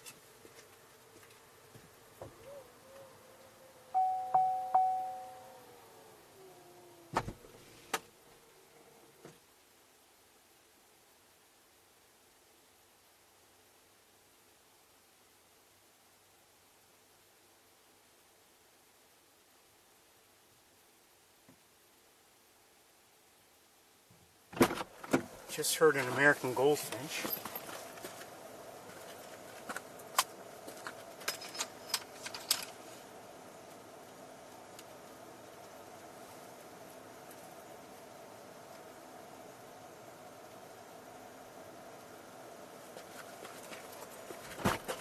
Again, this walk may have to be abbreviated if we run into trouble with rain.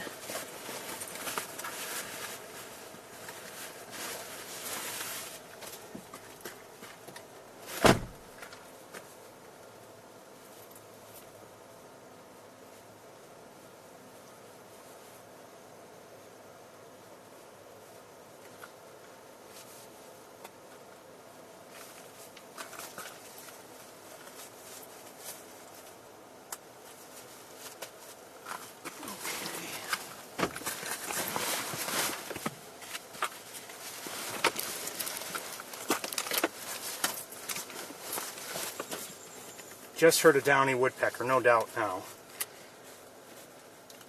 Oh, come on, cable. This one cord, I swear, has a mind of its own.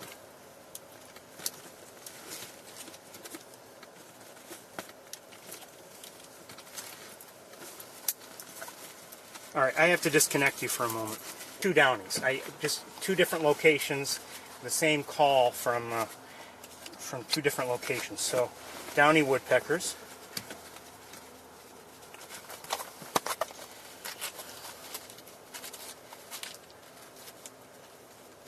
Oh, come on. There's just too much stuff going on. And if anyone tells me, oh, you should try to simplify it, well, then we don't see. That's how it works. So don't bother.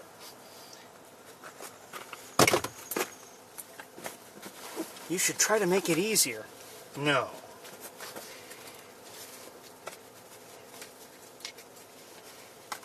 The reason why this is all so complicated is because I am trying to keep you connected and give you a good view as much as possible. Okay, let's see if we can take a walk before it rains. Okay, I'm hearing, again, a couple different downy woodpeckers. One is over there, and one I sensed was over there.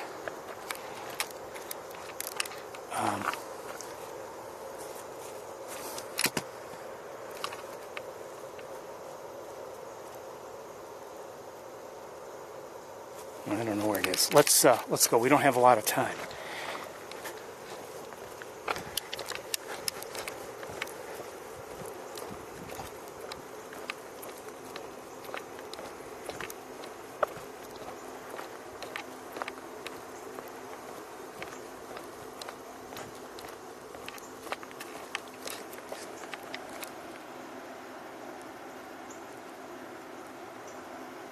Not sure if I'm hearing the chip note of a cardinal or not. Hope we don't see any mosquitoes because I forgot my my repellent.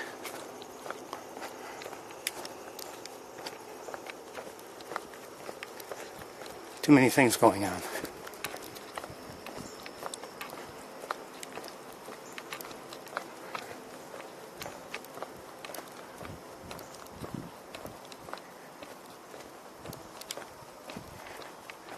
Maybe I should go back for it. I don't know.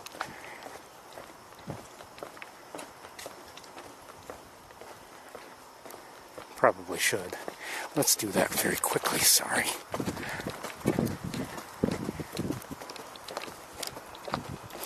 Hopefully you're seeing well. I'm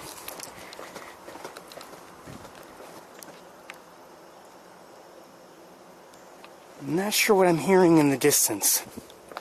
Could that be possibly a Carolina wren? I'm not sure. I don't know. I'm thinking no.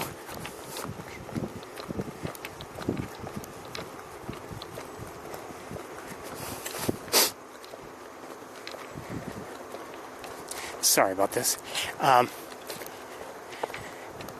Things have not only become more complicated in terms of my overall setup, they've become heavier for various reasons. Okay, let me just set you down for a moment.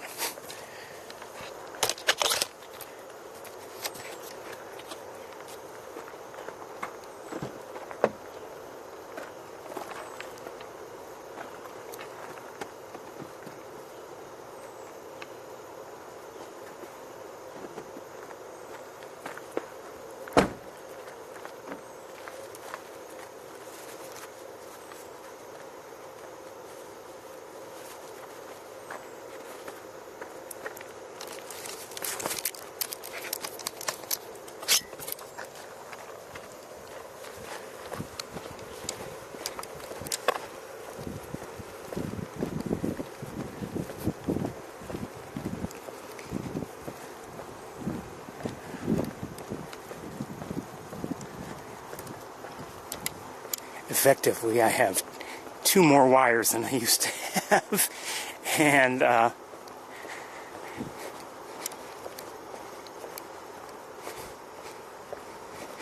but you know, It's all, my hope is that it gives you a good connection, hopefully, wherever we go, or at least a decent connection.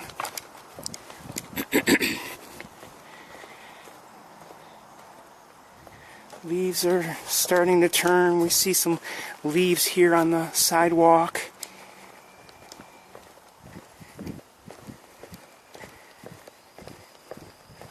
It's, today's only the 9th of September, so I mean, it's not like it's, Halloween isn't tomorrow. But it's definitely not, June 15th. Some color in those trees in the distance.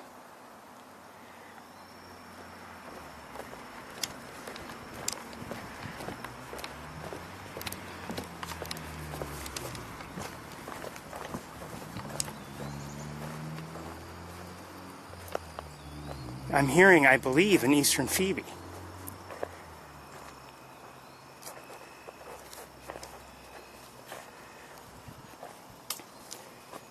Okay, let's stop here.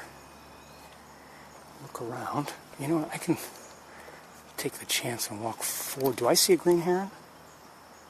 I do. I see a green heron. We'll get to it. I'm hearing a white-breasted nuthatch. Let's look at the green heron on the former great blue heron nest tree fallen log. Oh, do I not see it any longer? It was there, definitely.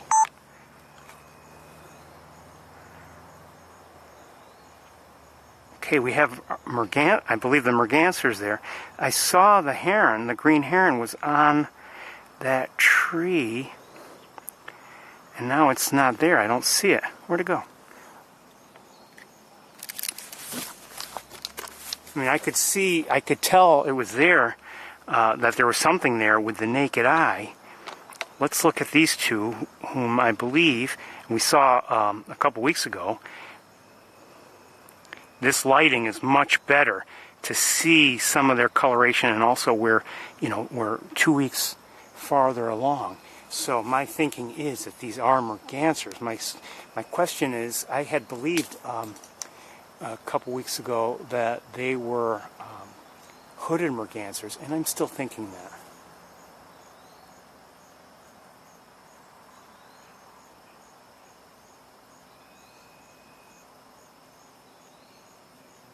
So I'm still hearing also the white-breasted nuthatch, and I'm looking around with the naked eye and also with binoculars as appropriate.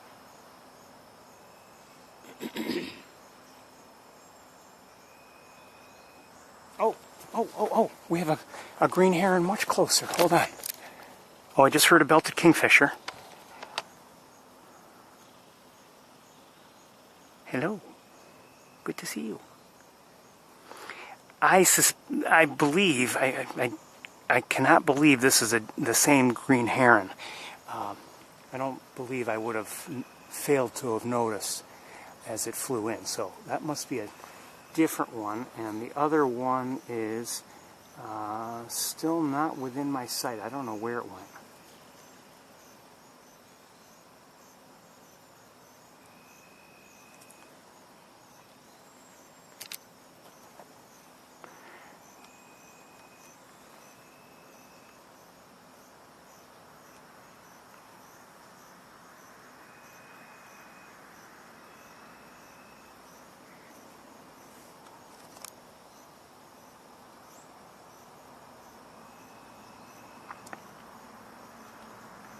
Larger than the least bittern we saw earlier today,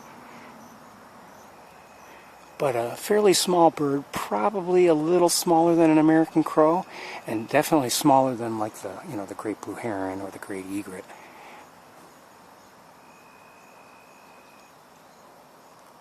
Green heron.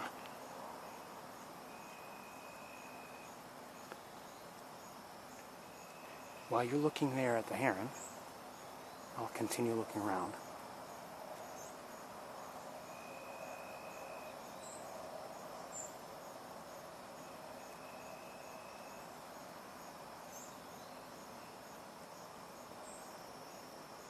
I have no idea where that other green heron went. Okay, that, I'm not sure if that is a hairy woodpecker or a downy woodpecker that we just heard.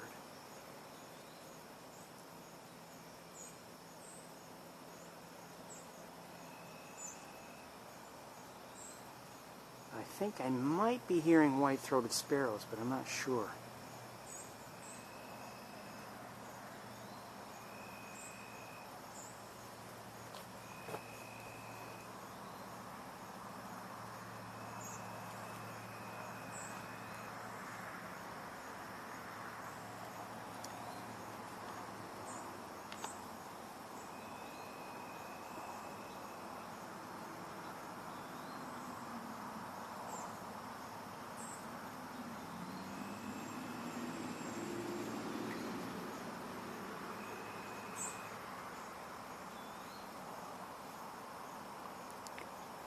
The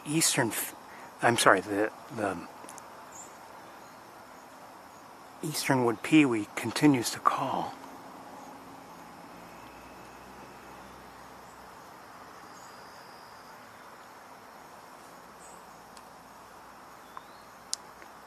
There's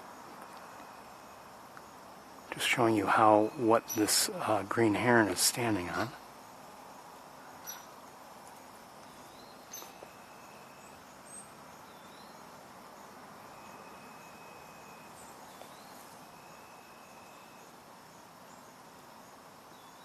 One of the mergansers, I think, is standing now. One second. Both of them are.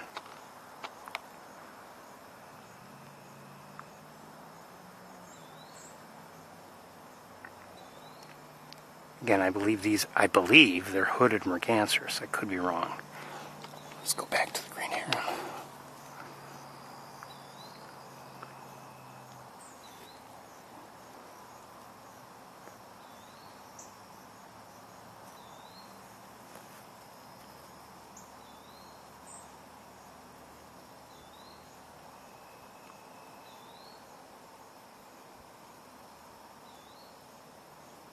We won't watch it for a long, long time, but we'll watch a bit.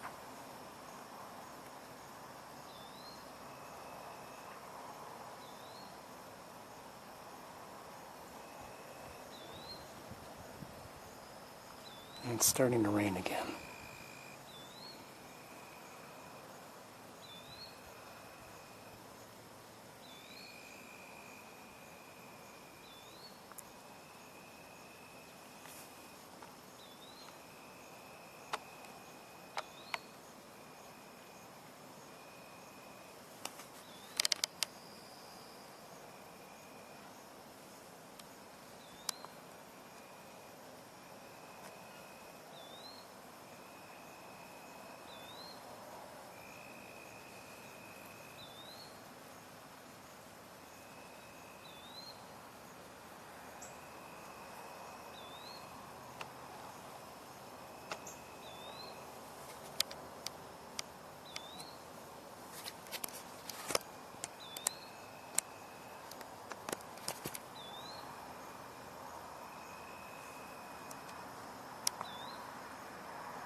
Of the various members of the heron family that we've seen today, I would imagine we've seen more great egrets than any other species. We did see a couple least bitterns today, and we've seen now a couple, I didn't show you the first, but a couple green herons. We did see, you know, a few great blue herons here and there, but not that many. And of course the great egrets with their white feathers, you know, really do stand out. We're going to move along pretty soon. It would be nice to see this green heron catch something, but we don't have a lot of time.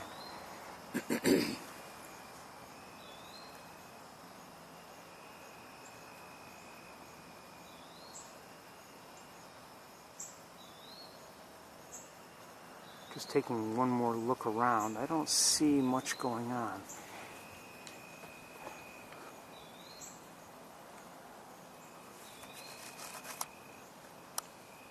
Did it land on a turtle? What was that? It landed there. That's not a turtle, but it sank a little bit below the water, I think. Okay, now where's the green heron? Oh, I see it. Oh, just took off, and now it's over here.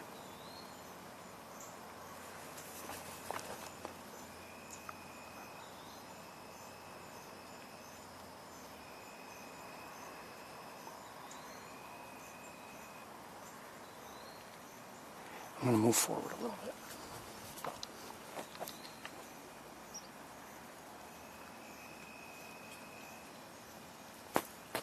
Uh-oh, mosquitoes.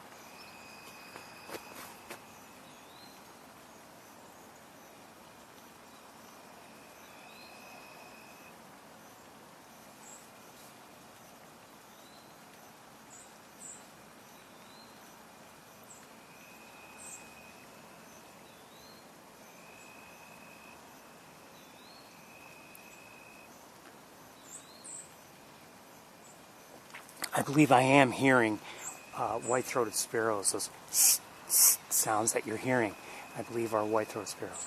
Did I just hear a catbird?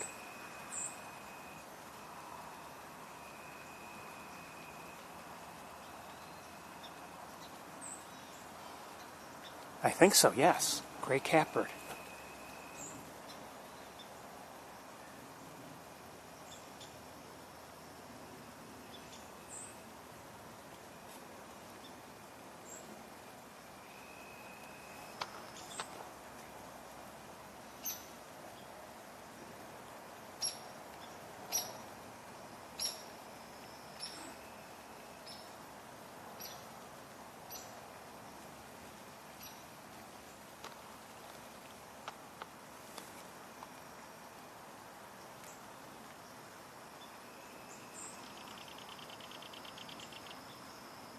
Just heard the belted kingfisher again.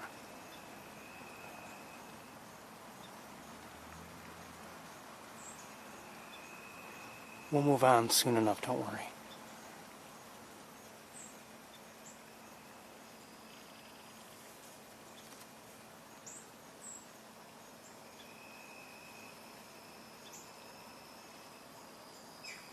Oh, I just heard another green heron call. I don't know if it's a third one or... Oh, I see it in the air. There are two of them. So we've seen three. Here's one. And the other was flying... Oh, there. They're both up here. They're both up here now.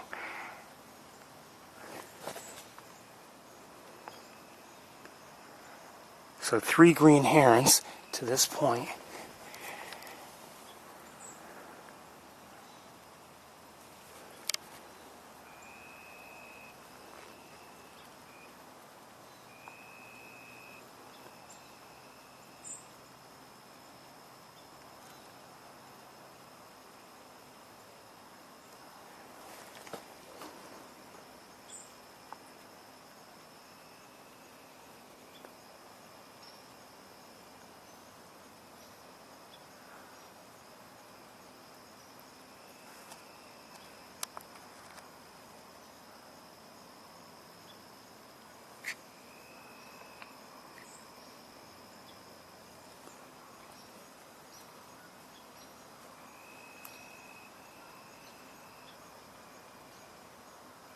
Did I hear a Canada goose?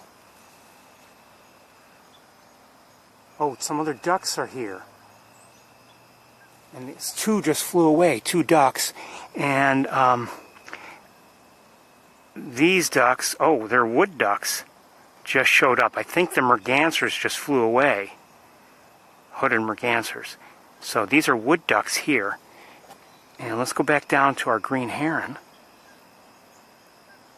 And the two are still up in that tree. I hear a Canada goose.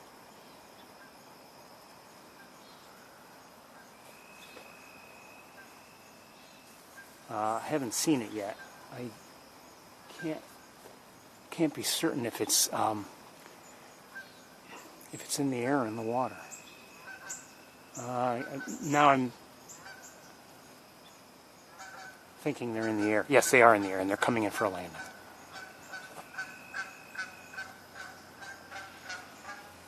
We just landed over here somewhere.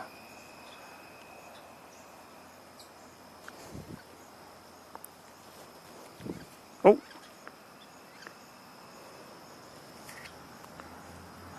Our green heron went to the water briefly. Sorry.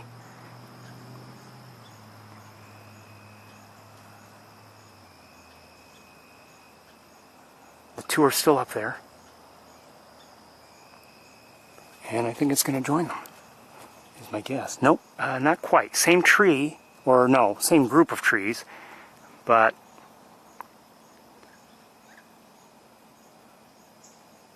we're hearing, by the way, the wood ducks are vocalizing a bit. So here's the green heron that was at water level, and the other two are still up here.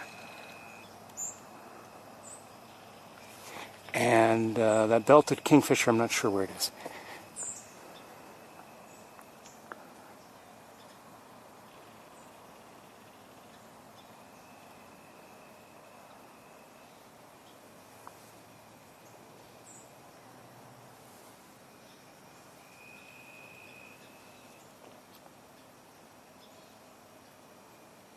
I think I'm hearing American goldfinch and gray catbird. Oh, we've got a fourth green heron. Here's one here. Here's one here. Here's one here. Here's one here. So we do have 4 green herons. And a reflection.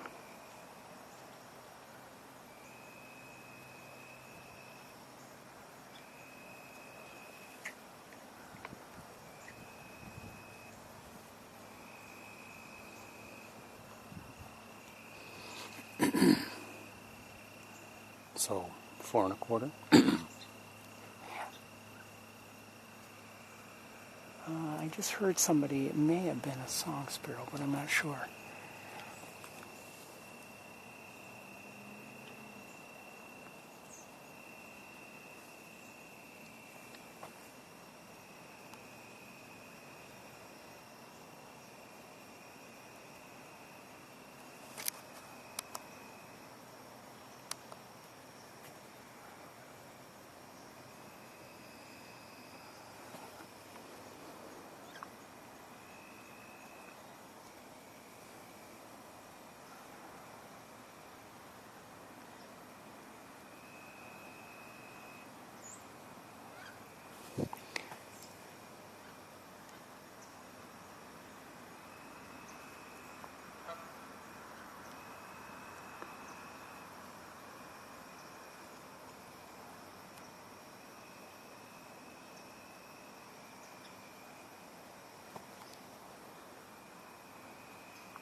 I'm glad we get this view here. You can see, even though the lighting isn't great, you can see the green tinge to the feathers.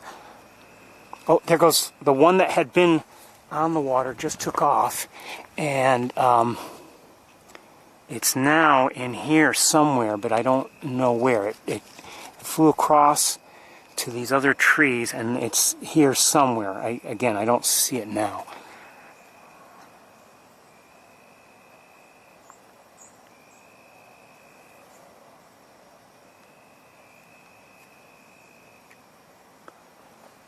We'll move along, well, I've been saying that. We'll move pretty soon.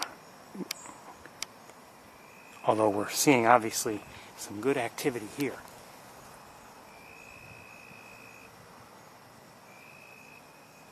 I see one Canada goose has come over here. I had thought that there were two that flew in. Maybe they separated, I don't know.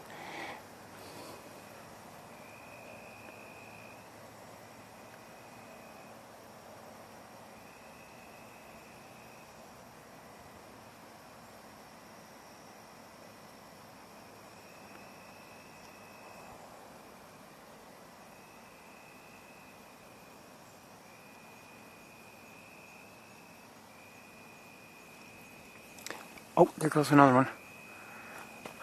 And it flew over here. Oh, the other... Oh, everyone who was over here is now gone.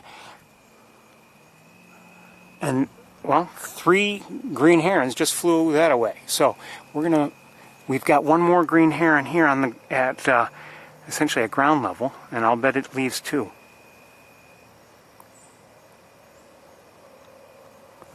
And, okay, just flew right by us and now out of view. So, we're going to move along, I think. Let's take one more look at our Canada goose. Hello.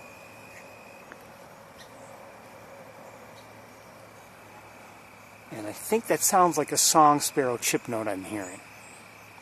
And now I'm hearing those notes from the I believe, white-throated sparrows again. All right, let's get going. I wonder if we're going to make it to the campus today. I have a feeling we won't. It's getting dark already. I don't believe anybody else is over here.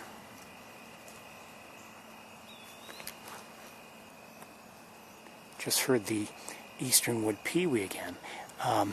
Let's get going and get to the trail, see what happens.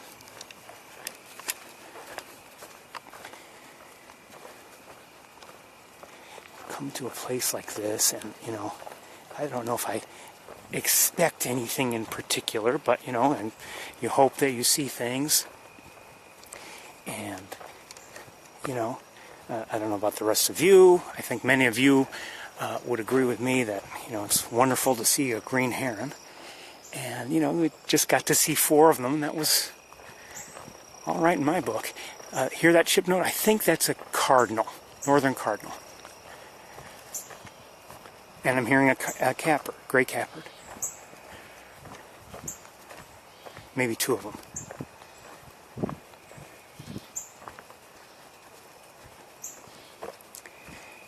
Hadn't really, I think we may have heard one somewhere along the way today in Montezuma, but nice to hear them now. They'll be leaving soon enough.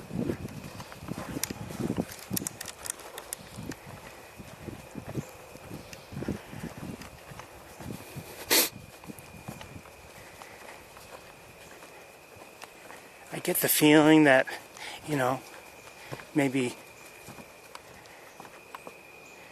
there are a lot of people who don't necessarily come here for bird watching, not because maybe the experienced bird watchers probably think, okay, I've seen everything there is to be seen, and there's nothing left, and nothing out of the ordinary, and that may be for them, but as I've said before, sometimes even the birds that are commonly seen everywhere and every way, you get a special look at them here. It's getting dark in a hurry.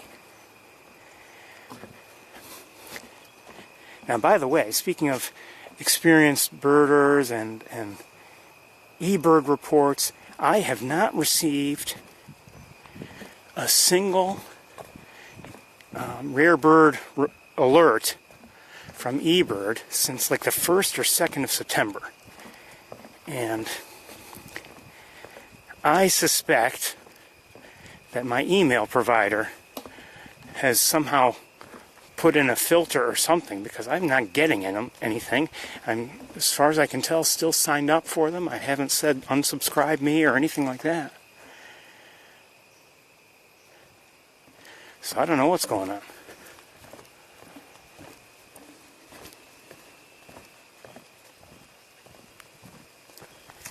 I think I just heard some water drops. It's awfully dark here in the... I better lighten things up. Hold on. Oh yeah, I'm hearing the rain has picked up all of a sudden. Uh-oh. Uh-oh. I wonder if we should turn around. You know, that might be a good idea. We're going to head to the car and we'll go to the campus.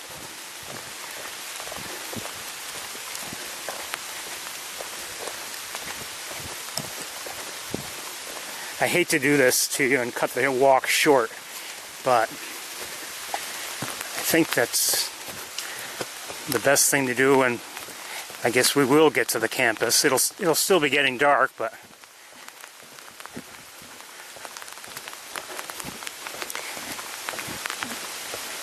I wonder if there are any great blue herons. I'll bet there are, but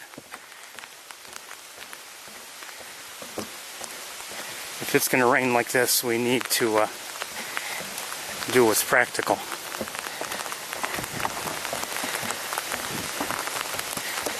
Sorry, everybody.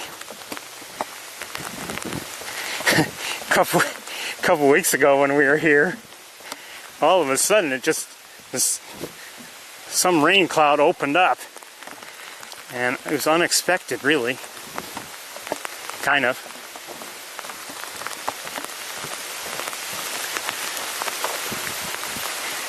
And it was pouring for a few minutes.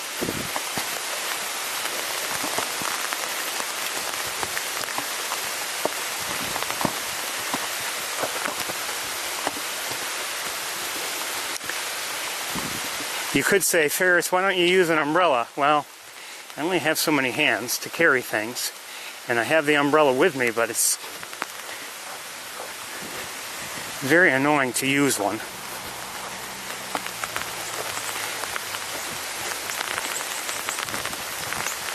And to carry everything, you know.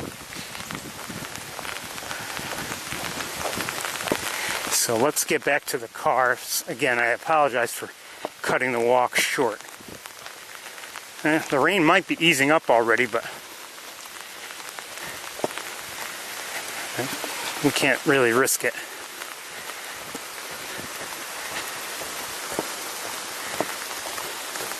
If you think about it, though, we didn't walk far, but we certainly saw quite a few species. Or at least, you know what? I take that back. Maybe not a lot of species, but we had some good looks.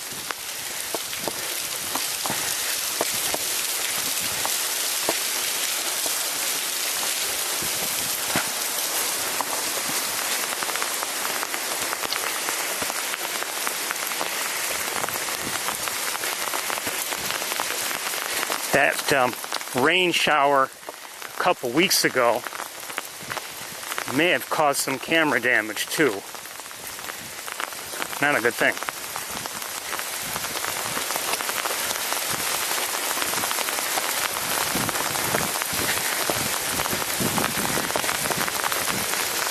So I'll get you in the car, and then I'll get my gear in the car, and we'll head to the campus. I'll need a couple minutes, and we have to dry some things off. The scope is all, I'm sure, all wet. Camera's wet too, but not too bad.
think this was the right decision to make, and I think cutting short our walk, although regrettable, was the smart thing to do.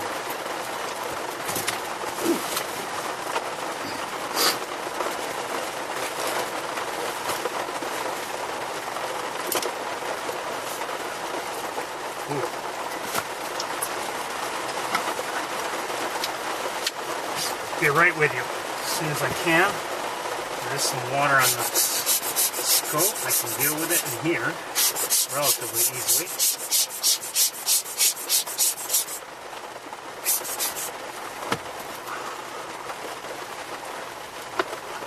Okay, and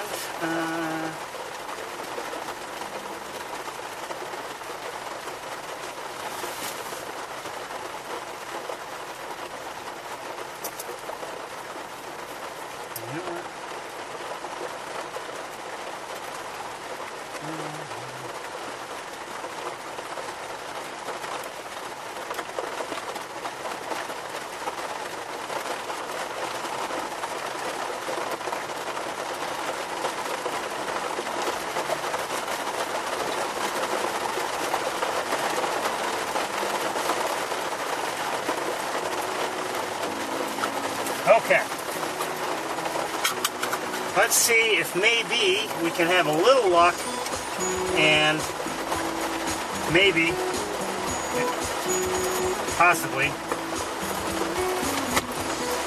find our hawks on the campus.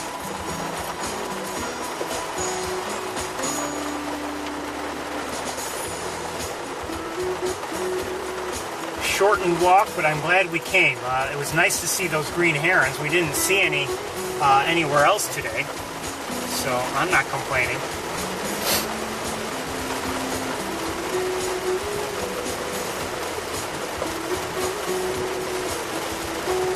Bye, sapsucker. I do wonder what we would have seen, especially from the Sherwood platform, but I knew there was a high likelihood of rain, and I thought maybe we would luck out and not have a problem, but that's okay.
One problem also, if you think about it, if we, even if I had a large umbrella protecting me, the camera, everything, well, we still would have the rain itself, preventing us from getting good, clear views of the birds. So,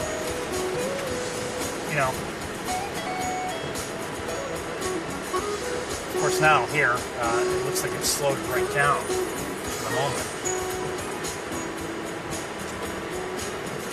And actually, as I look ahead and up,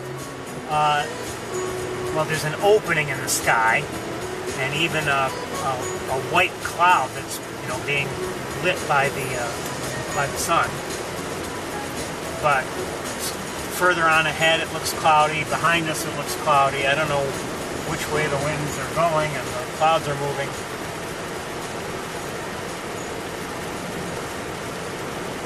even if it clears, it may be a while before it does so. And by then it'll get dark. So we're heading to the campus. No, we don't want to hear this.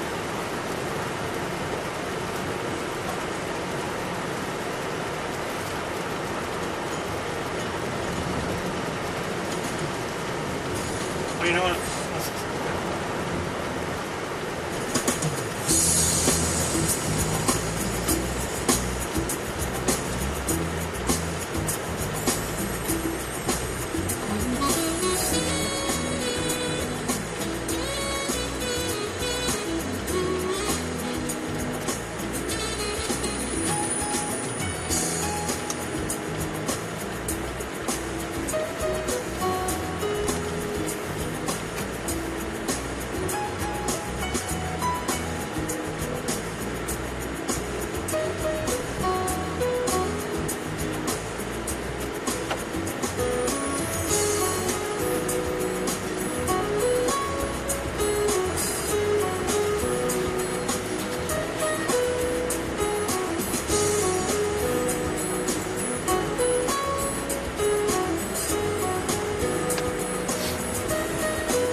Saw a bird fly out. I don't know what it was. It might have been, I don't know. Could have been a robin. Might have been a cardinal.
Welcome to the Cornell campus, 67 degrees, light rain, cloudy.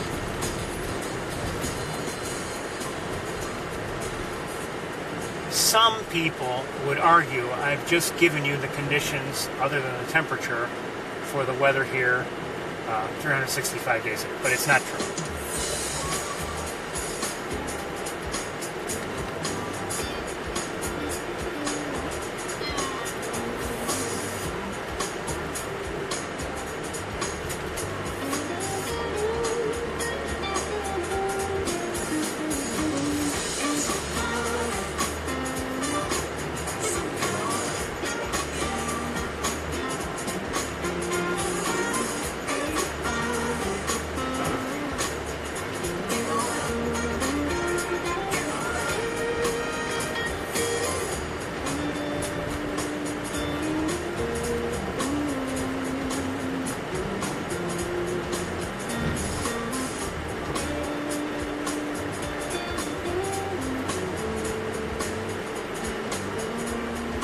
So obviously it is getting dark.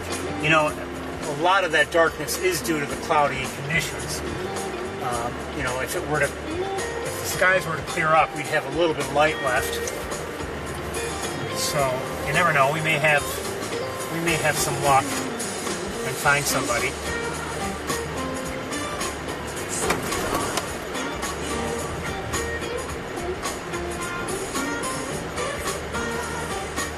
Heading back in time to the 9th of September 2012, our hawks were difficult to find that day as well.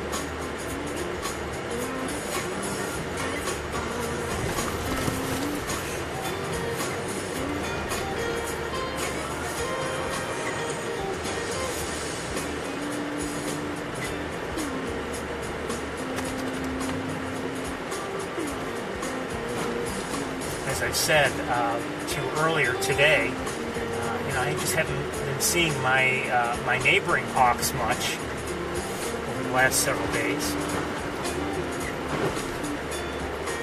and that was actually after a period of several days when I was seeing them a fair amount.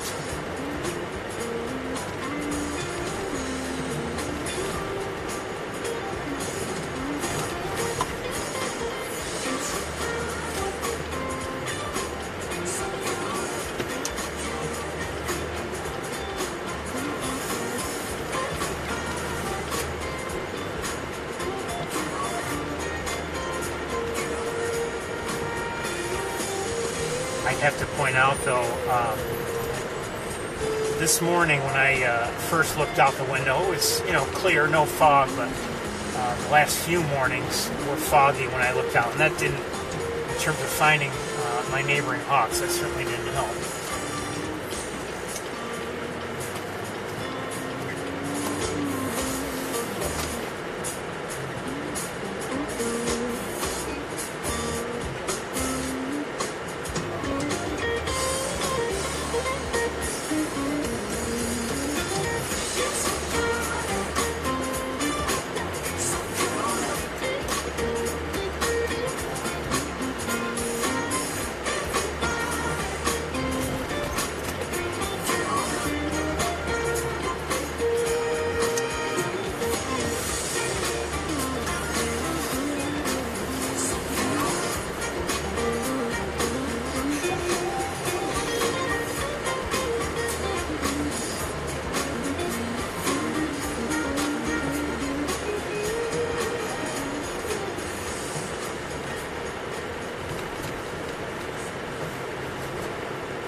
Skies in the west, so maybe there's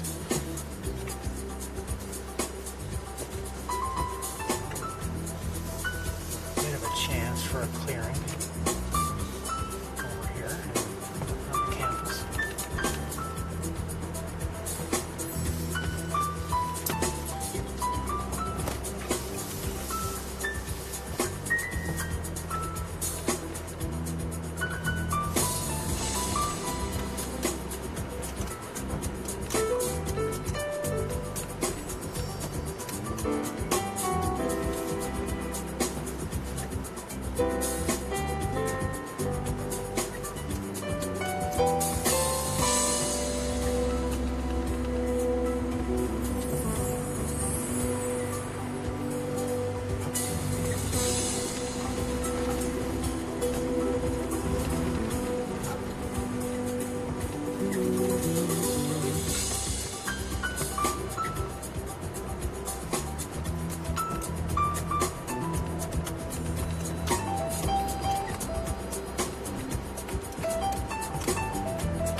No, can't hear that.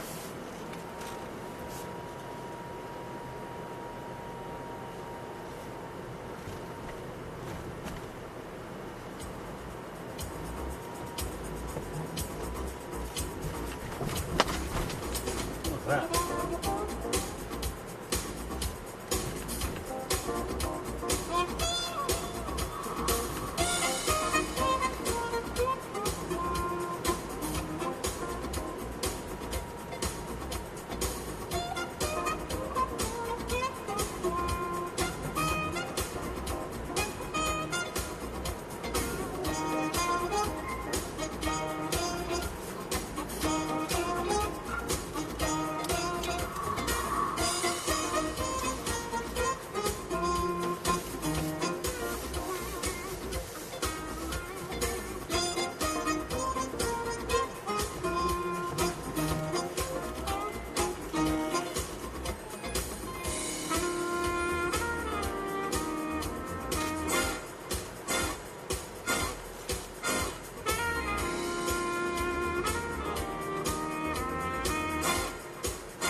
Hold on, let me see.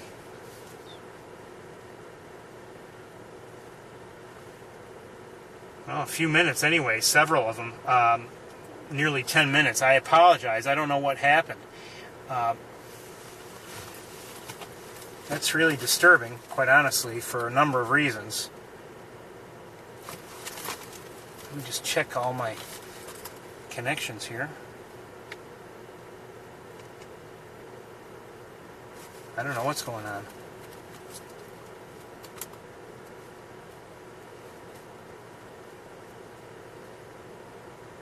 Well, anyway, we're going to continue just a little bit. Actually, I was getting close to closing up for the night.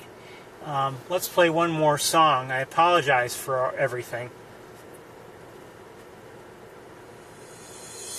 No, we don't want to hear that.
guess that's gonna just about do it for the day.